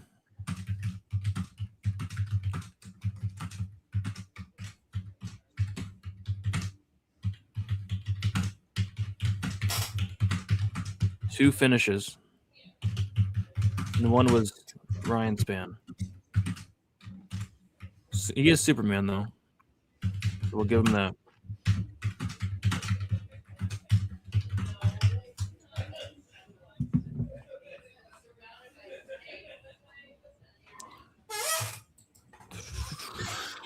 Yeah, I'm just glad that Jocelyn got the job done. That saved my night. I took a shot on some sub props. It didn't work out, Brady. 2.25 units in sub props. And even though I had Jocelyn Edwards money line, I also parlayed Dumas by decision as like a little bit of a hedge there. So the fact that Filio sucked, the fact that Vieira sucked, that really fucking cost me today. Yeah, the only thing I got right was Jax McVey sub 1. Yeah, that was a great call, dude. Like that was in my take this job and shove it parlay, and I probably should have had it as a bet this week, a half unit bet at plus 235. It was a great call, but only one great call tonight. Oh, it's not enough. All right, be right back for this main event, dude. All right, about. All right. I know, man. Crazy. Usually, at least we get violence in the Apex. I wonder what's the last card that had fewer finishes. I can't think of one that had only 2 finishes. I mean, the 2 is crazy. 2 finishes out of 13 fights is crazy. How do you rig underdog to get new signups? You tell your friends, you tell your family. That's how you get some new signups. Use that code DFSBTN. Probably saying any predictions from either of you for the main event. I'm going Zalal. I think we're both going Zalal decision. I'm not betting this fight, but if I would, it would be like a fight goes to decision. Around like minus 150. But maybe this is the violence we get. I don't know. Algebra by GQ. There was a little stretch of violence a couple weeks ago. The 2 guys that finished are a lock to get 100K. Yeah, Spann 100K for him, and then 100K for Jax McVey. Big ups. And then maybe you give Grant Martinetti the fight of the night. Maybe. Zalal KO.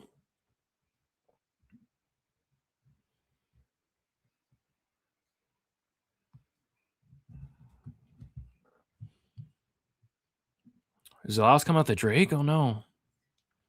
Wonder if Drake has a bet on the main event.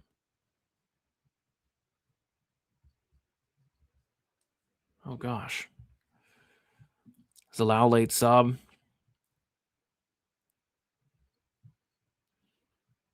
Aljo will be inspired by the snooze fest. Yeah, at least Dumas will tap to chokes that aren't even real. Actually, this was probably the first real choke he tapped to because McVey did have that locked up. Zalal decision or I crack another beer. I think we're going to get a decision here.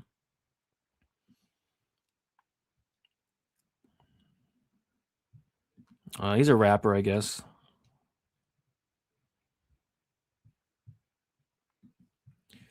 These fighters want more money, and Dana White is begging them to finish and giving them more money. But I think ever since Dana said they get more money for a finish, there's been less finishes, a lot less finishes.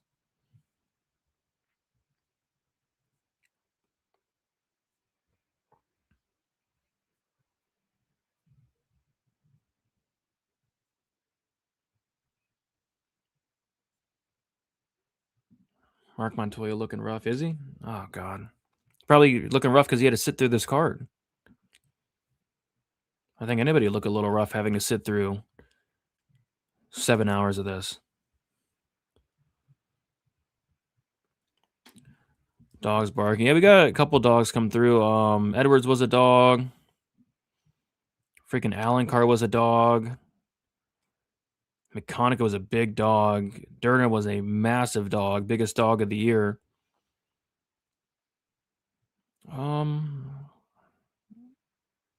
Grant was a dog, but that line flipped. Rafa was a dog. Yeah, dogs and decisions. Lots of dogs. I mean, gosh darn, if someone said you automatically get 50K for doing your job at a high level, I'd be super motivated. It doesn't translate to fighting, apparently. Yeah, people don't want money. They don't want any finishes. Oh yeah, Barcelos was a dog. Yeah, lots of dogs. Holy crap. Yeah, 2 finishes in 13 fights. Got to be a record. It's literally got to be a record. It's got to be. There's Aljamain Sterling. Ready to go.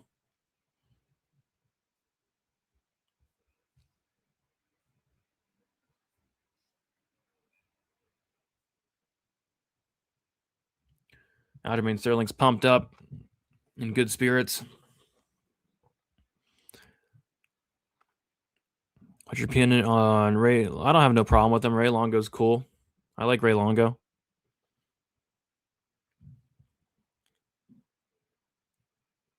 Yeah, I mean, who wants more money? I know most people probably don't.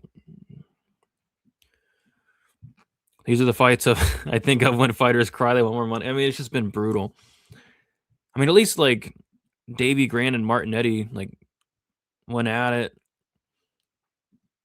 I mean, Montel Jackson hates money. Marcus Buchecha hates money. Francis Marshall hates. I mean, Francis Marshall's not going to get an easier matchup in the rest of his career. He hates money. Polastri borderline threw the fight. It looked like you and me both, man. I now identify as a 40-year-old man after sitting through this.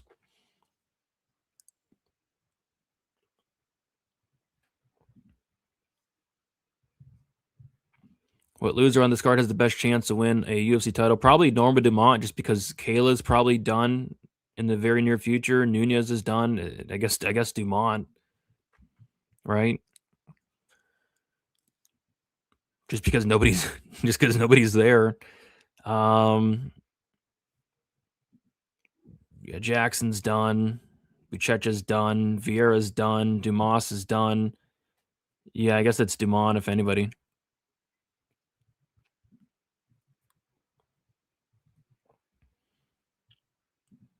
When MMA is goated. There we go. Screw the person that Brady's in hype tonight. This card is 1 out of 10. Yeah, it's hard to get hype. Like I've been hype in the past, just not tonight. I think it'd be irresponsible to be hype right now. I'd look like an idiot if I was hype right now. I mean, you try to getting your butt pounded and then try to be hype after that. All right, main event's about to kick off.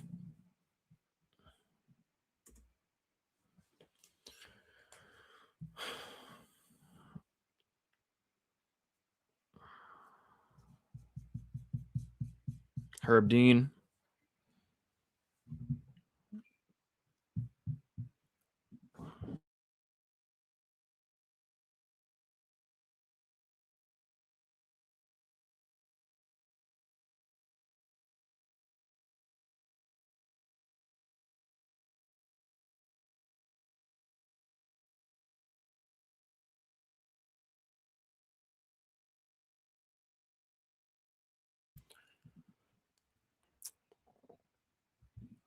Appreciate you, Bobby, with $2 dono. Just like $20 to win. 54 on Zalal by decision. Okay. Best of luck. Best of luck on it. Welcome to the main event decision fight. Yeah, I think it goes the distance. You never know. We got 5 rounds, though.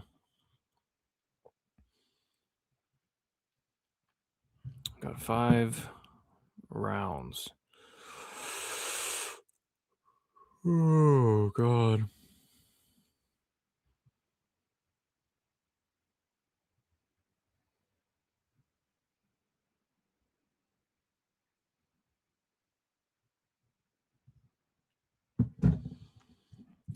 Next card isn't great either, sadly, but we should see some more act. Yeah, we'll see some more action next week. We got Junior Toffa, Kevin Christian. That's going to be fun next week. I actually think next week's card is going to be fun. And then, of course, 328. We got 2 good cards. I thought this card would be good, though, to be honest. I thought on paper this card might deliver. Like, these Apex cards, they always deliver. But this is just a bad look.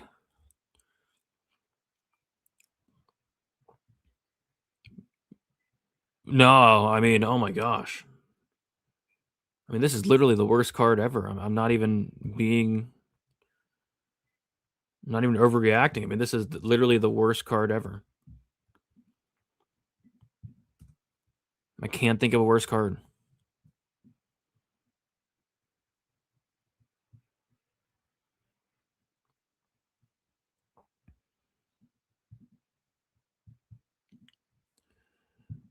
Brady match of the 237 people in the chat right now, hit the like button at once, and then we'd have like 237 likes. That'd be pretty cool. It will go down in history. All right, let's change this to round 1.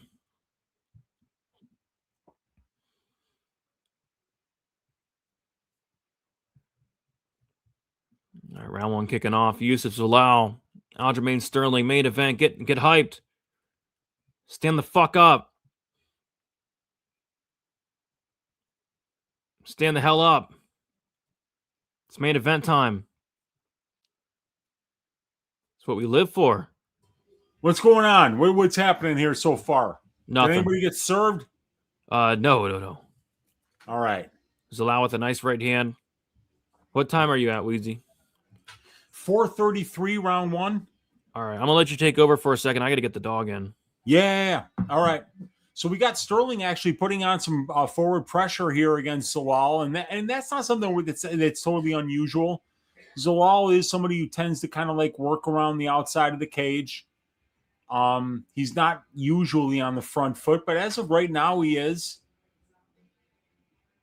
I just wonder who's going to win the grappling exchanges of this fight. That's going to be, who winds up looking best here. So we'll see if Aljamain can keep these distance striking exchanges close and be able to find some success in the grappling exchanges of this fight in order to win. But Youssef is so much younger. He's got a lot more momentum coming into this fight. And he's a very well-rounded fighter and very, very well-tested fighter in his own right here. So 3:35 left in round number 1. And there's not much happening here. Neither fighter is really having a whole lot of success. It's Sterling in the center of the cage, kind of keeping Zalal on the outside as of right now. But both guys are moving forward in certain stretches here.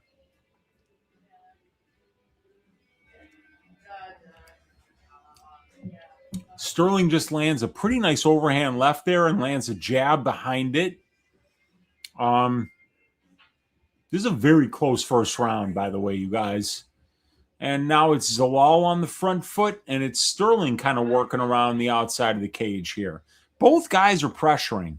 Both guys are getting on the front foot during certain stretches of this fight here. And it's a 5-round fight, and that's something that we haven't seen Zalal do yet at this level. And there is Sterling on a takedown attempt. He's got a single leg, and he moves up here, and now he's got clinch control against Zalal against the cage here. Didn't really get close to getting that takedown at all, but he moves back, and they're back in the center of the cage here. 2:20 left in round number 1. Good for Sterling to kind of like get the grappling threat in Zalal's head, though, because that's the one thing that I think a lot of people, Brady, think is going to be where Sterling does have success in this fight, and that is in the grappling exchanges. And he sweeps the leg of Zalal when he threw a kick and winds up getting into top position here. And Aljamain Sterling immediately works his way into half guard. And let me tell you something, man. When this guy gets half guard on you, it's probably the rest of the round that he stays on top. So let's see if Youssef Zalal, with 140 left in round number 1, Brady, can get back to his feet here with Aljamain Sterling on top of him. It's going to be tough. because you very don't want to take a lot of chances against this guy. You know, like the kind of chances you need to get back to your feet is you usually need to get back to your knees. And in order to do that, you're going to give up your back, and that is something you do not want to do against Aljo. Zalal looking for something here. By the way, who was winning the early on in the first round? I mean, there wasn't anything happening here. So, like, I feel like Aljo is winning right now because neither guy was landing big strikes, and Okay. because Aljo is on top. That's all. That's what I think. But you know, you could make a case for either guy at this point. Bet.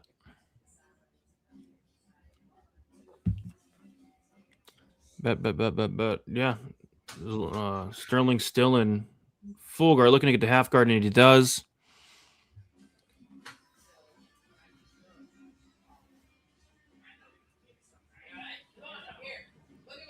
This is a good first round for Aljo bettors who got plus money. Zalal kicks him off. Aljo's on the neck here. 15 seconds to go. Yeah, it should be Aljo. Aljo's minus 650. Are you serious? The fight just started. How's he minus No 650 way. already? The fight just started. All right. First round, we got Aljo 10-9.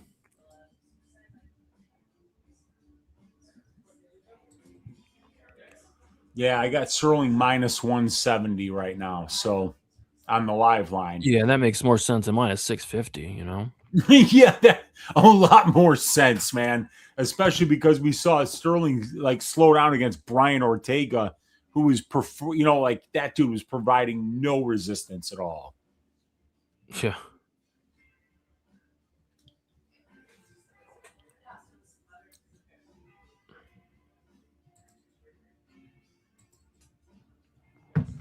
Yeah, Aljo won. A lot of fight to go. A lot of fight to go.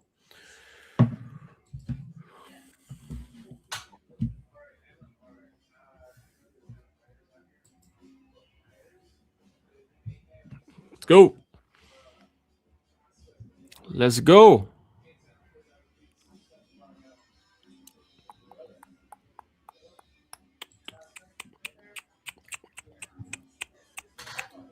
Can you hear the music in the background, Brady? That's a tiny. All right, I'll close the door. All right. We're listening to some stoner metal here, you know, and like when it comes to stoner metal, we only listen to the best here at my place. So yeah, I'll close the door here. But yeah, you can't really hear it unless you like really tried to hear it, you know.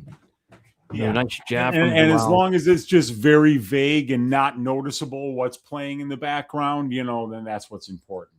Yeah. Zalal landed a nice jab there, but Sterling clinches up. I mean, yeah, you got to figure that Sterling, the more that he grapples, the better chance he has to win the minutes, right? Oh, yeah.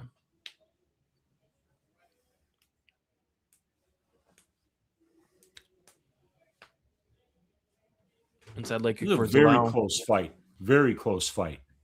Yeah, Zalal's getting the better of the striking changes in round 2 so far. Yes, agreed. Oh, knee for Zalal. I don't know if that just missed, maybe. That's where the knockout threat comes from Zalal. Not from his fists, not from his kicks. A knee. Those step-in knees, dude, they're some of the most nasty. He times them beautifully, Brady. Yeah. And that's where the power comes from for Zalal. I mean, like, because he runs around the outside of the cage like that and makes you chase him, it's those step-in knees that he times that has the chance to knock you out, man. He throws them up there high, too. He does. He's so beautiful with them, dude. Like, he is as good of a KO artist with his knees as like, you know, I mean, I won't say as far as like Alex Pereira is with his left hook, but like, dude, Zalal can smoke you with that step-in knee. Yeah, if one of those lands, it's 99. Keep your butthole tight, Brady. Yep. Zalal having a really good round here, but Aljo's in on trying to get to a single leg here. And he gets to it. Oh, yeah, he does have it. Let's see if he can finish this. Because Zalal can wrestle, man. Yep. Of course.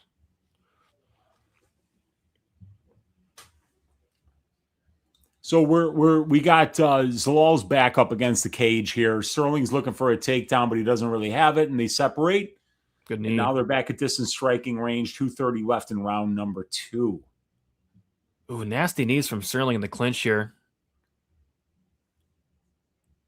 He's putting good pressure on Youssef here. And he needs to. Yeah, he does, but I don't know if he can do it for 5 rounds. That's the thing. Yeah. If at any point you slow down against Youssef, he can put it on you, dude. Did Zalal just hurt Sterling there with that jab? I don't know. He's backing up, though. He did not like that jab at all. He did not like it. You're right. Kind of looked like he went out for a second. I don't know. It was weird. Very weird. From a jab. Nice leg kick for Sterling. Sterling to the back here. Gets him down and gets to the back, Uncle Weezy. Wow. And Zalal was looking great on the feet, I thought. But now he's in a horrible position. Gets his back taken. Yeah, you can't be here against Aljo. You just cannot be here against Aljo. Gosh, right now now, he's Aljo's big shots. basically got him mounted. He's landing nice ground and pound here. It's either, he's got the back with 2 hooks in, or he's got him mounted. That's where Sterling has him right now. So 112 left in round number 2. Sterling in a very dominant position here on the back of Youssef Zalal. See, this is the one thing that can't happen if you're Zalal. I mean, this is not good. I mean, this is how Peter Yan lost minutes to him, Yeah. This is and if you're Youssef Zalal, you can't be. I mean, and Sterling's doing damage. He's doing damage. He's landing ground and pound in these positions. He's looking very good here, Brady. Yeah, Sterling ballooned all the way up to minus 400 here. Probably going to be up 2-0 if the round ends like this, which is a shame because I thought Zalal was looking really good on the feet prior to that mistake. I mean, can't give up your back to Aljamain Sterling. Oh, nice ground. Absolutely not, man. You cannot give this guy any kind of quarter on the ground at all, because once he gets it to a good position, he stays there. And, it's one thing to stay in a dominant position. It's another thing to stay there and land damage. And that's what Aljo's doing right now. He's landing shots here. That's the end of the round. But, that's probably 2-0 Aljo right now, Brady. Yeah. Agreed. So, I picked Youssef to win this by decision, and, he's a very good fighter, and he can still win in the striking. He could still try to keep this fight on the feet where he has the best chance to win minutes. He's still very live here, but right now, and here's the thing, man. I'm kind of surprised. Sterling only minus 370. Yeah, minus 445 for me, but yeah. I got it locked right now after seeing minus 370, but still, man, that's, Youssef's got to get a finish or win all 3 rounds to win this fight. Yep, he does. I think he's clearly down 2-0. I'd be surprised if he wasn't. I mean, yeah. Aljo's a veteran, man. He's a veteran. Looks like I might have to make that round 4 banner, Weezy. We didn't have to make it last week, but God damn it, that's right. And I mean, didn't you have to fire your producer, right? Yeah, he's fired. Guys, if you're not supporting us, if you're not supporting on Underdog, if you're not supporting Big Steve's Discord, please, for the love of Jah, help us out. I know, man. We got to produce our own show. Hard. Look at that round 3 down there in the bottom left of your screen. That doesn't just appear by magic, ladies and gentlemen. That's a producer doing that. Brady's entertaining you. He's talking about these fights. And by the way, Aljamain Sterling in deep on a takedown here. Very deep on the hips Very of deep. Youssef Zalal. And he is not to a dominant position by any stretch of the imagination yet. But he is in a position where he's got his hands locked along the fence here. And there's the takedown. Zalal's on that Yousef's looking for a guillotine, but he's cranking on it. He's not on Aljo, He's cranking on it hard here. Yeah. That's getting tighter. That's getting very tight. That's a very tight. Oh, he gets out. Wow. But he's still on it. He's still on the neck. I mean, he's still on it here. You know, like Youssef's on. Oh, wow. And he gets the top position. That's huge. Wow. That's huge for him. Because that guillotine got him in the top position, Brady, and that's where he needs to be here. Yep. So he's probably winning this round right now. Yep. Yeah, he did land a knee to the face for sure. Saw that. So Zalal's on top. 3 minutes to go.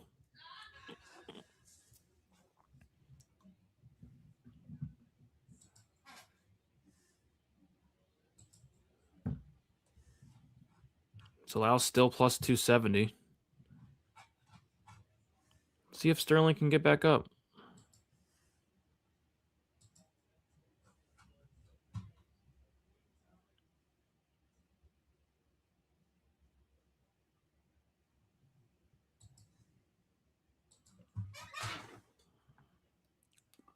What do you think? I don't mind Zalal at plus 270. That's kind of wild.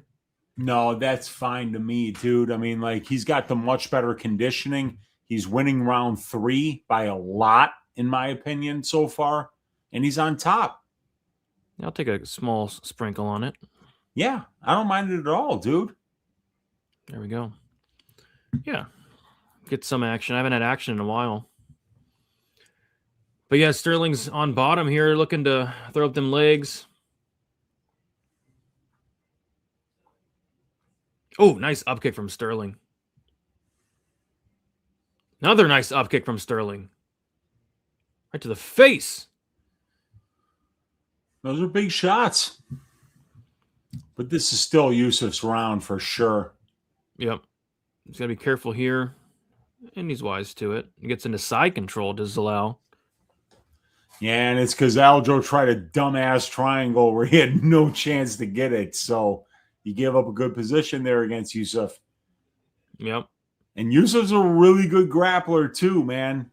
In his own right. We've seen that in recent fights. He's got one hook in. Trying to get that second hook in is Zalal, and he does. Now Zalal's on the back of Aljamain Sterling. We won't go easy. And he's got the body triangle in, Brady. So this is going to be Youssef's round, man. You know, and this is what we were talking about. You know, the younger guy, the hungrier guy, the guy who's in a better place in his career right now, being able to potentially, you know, put it on the guy who might slow down here. And that's what's happening in round 3. Yep. Definitely Zalal's round. And right now I see Sterling minus 160, Zalal plus 125. So the market's seeing the same thing.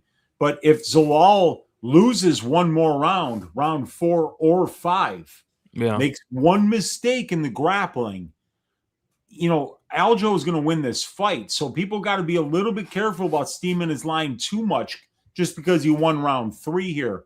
Because remember, it wasn't until the reversal that he wound up winning this round. Yep. It's going to be 2-1. How does breathing hard? Is he? I don't know. No, he is, dude. He is. He's going to be the one that slows down before Youssef does, for sure. Okay. In my opinion. Yeah, I mean, Sterling was exhausted in that Ortega fight. Dude, yeah, and Ortega's horrible right now. Yeah. Ortega provides zero resistance, so you look at Zalal going back to his corner, and you look at, yeah, dude, like this is Sterling's going to need to find just one good position, though. That's all he needs to do. Yeah, let's see what he has left in the tank. I mean, Zalal looks 10 times fresher than Aljo does, but against a guy like Aljo, if he just needs one good position against you to ride out the round and win it. Plus 114 now for Zalal. So I got some CLV. Yeah, and I see that Sterling just went from like minus 150 to minus 190 on Bet Online. So yeah, you can still get Zalal plus 145. You're right. All Sterling has to do is just win one round. So, one round. That's it. I mean, like, and he's got this fight, and I mean, like, and Zalal's not gonna like finish Sterling the way he finished some of these guys that he's beaten, you know, and finished, right? mm-hmm. This isn't Jarno Aarons. This isn't Quarantilla. You know, It's definitely not Jarno Aarons for sure. Yeah, and it's not, like this is not like Josh Emmett, who gets submitted by Yair Rodriguez either. Yeah. It's good pressure from Sterling to kick off this fourth round, Yep. but in my opinion, he needs a takedown and a back take. But good leg kicks for Sterling. We're getting a little dirty here, Uncle Weezy. And there's he's putting a ton of pressure on Zalal. He's winning this round, and if he gets this takedown, Brady, I'm telling you, big knee. Sterling back up to minus 270 on the money line. Oh my gosh! Just from those 30 seconds, Brady. 30 seconds. It's crazy. He's got one hook in along the fence. Oh, so that's why Weezy. He has the body triangle locked in, I think. Yeah, and there it is, dude. He got it so effortlessly, dude. And they just locked the line. It was minus 400 Sterling for like a second, and then they just locked it. So they know. This is the round. This fight. This is the round, yeah. Zalal's going to need to finish in round 5.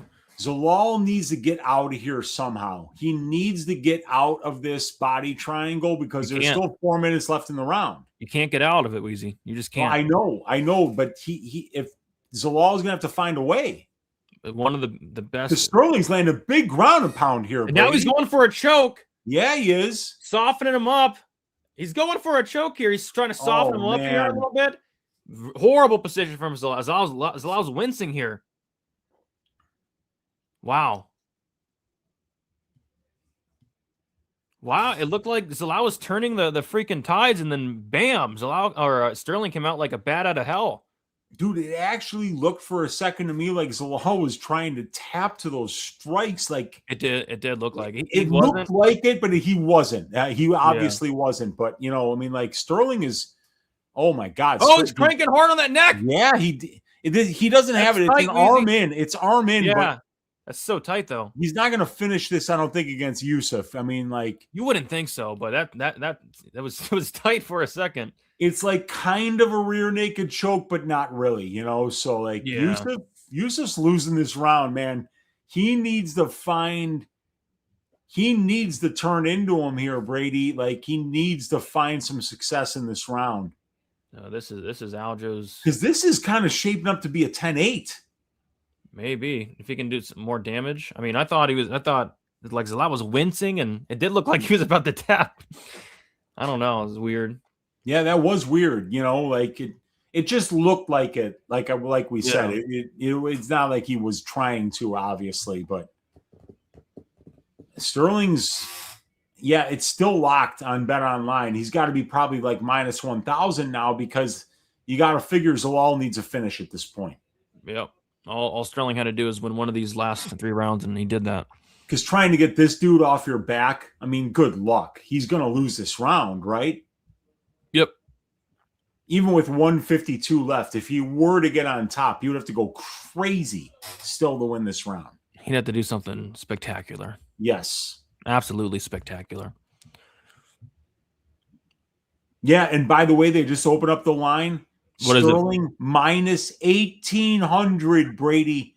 Youssef Zalal plus 725. That's what the live line is. It's because Zalal needs a finish in round 5 now. Yes, he does. Unless somehow you gave him round 1 or 2.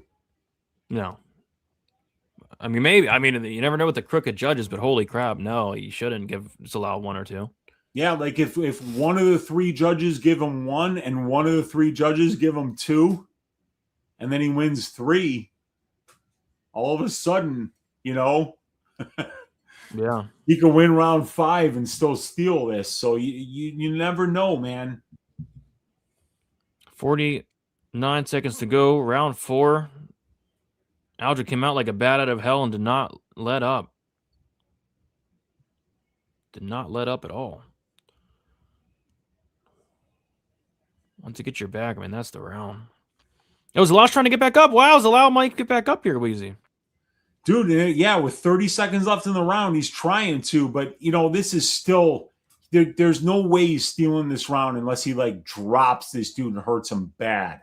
No, because 20 seconds left, they're standing. Sterling is actually beating his ass right now. Yeah.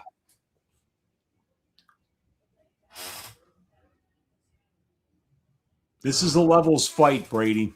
It's a levels fight. Oh, a nasty knee from Aljo to end the round. And yeah, Aljo's looking good. Yeah, man.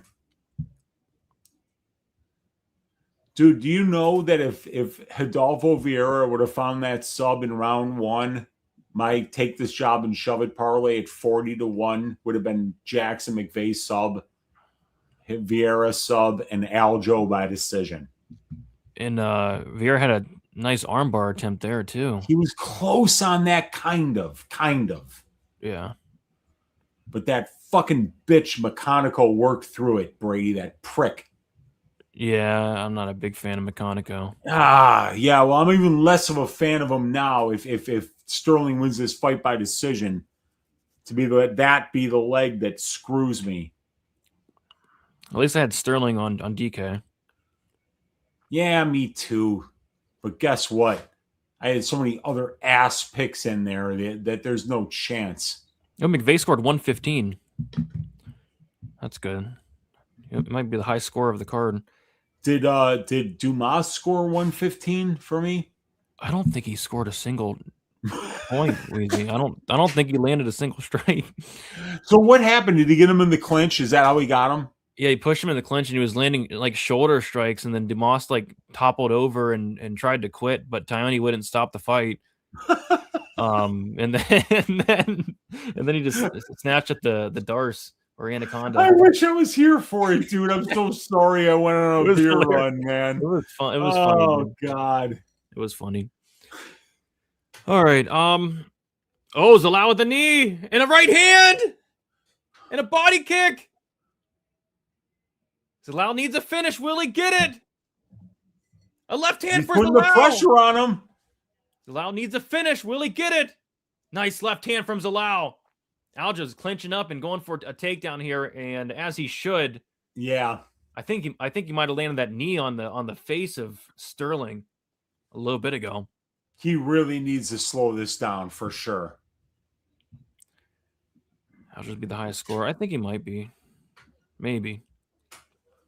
He's at 53 right now during round. Yeah, he should be the highest score. I was gonna F this up. I don't know. He's a veteran, Weez. He's not gonna. He's gonna clinch up. So, dude. Yeah, I think he's gonna be all right, dude. Yeah. He's a veteran. Like, this is a veteran tactic. Like, clinching up. You're up 3-1. Yeah. You're trying to get the fight down to the ground. Slow down the fight. Don't let the guy land the big knockout blow. Because he's not submitting Aljo, you know. No. And it's just Sterling on a seatbelt grip here, looking to trip Zalal to the ground, and neither guy is able to land any kind of significant strikes in this position. So this is perfect for Aljo. Well, lots of shit going down, but this one thing is confirmed. This fight it's been our guy Marcel in the room. You gotta love it. It's been such an ass card. I mean, I thought it just keeps getting worse. Yeah, I'm gonna throw these cans out. You bring them home, Brady. I'll be right back. Let's bring him home with some clinching for the next 2.5 minutes. There we go. That's good at least. All right, they're back at space. Sterling with the overhand right, and another overhand right, and a left. Sterling with a big shot and goes in for a takedown and gets it. Tying down those legs here. Korean Johnson has Zalal 4. I wonder what Silly Goose MMA had. I'm gonna look up Silly Goose MMA. I might have to check him out. Sterling on top, 2 minutes left, has those legs tied up. I don't think Zalal is going anywhere for the rest of the fight, probably.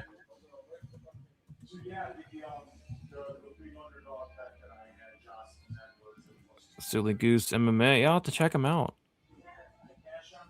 Subscribe. Hit them with the subscribe. So yeah, Sterling on top here in half guard.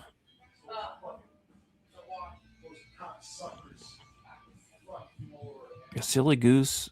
Silly. Oh, it's Silly Gilly Goose. Silly Gilly Goose.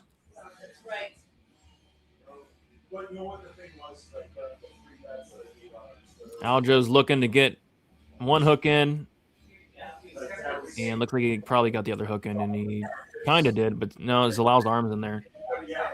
But he's holding down that arm of Zalal. Sterling might be able to choke him here.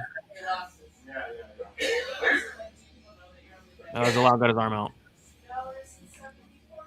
I don't tell them that, and you won't either. Not even like sometimes I'm like, okay. 11 decisions, man. 11 decisions tonight.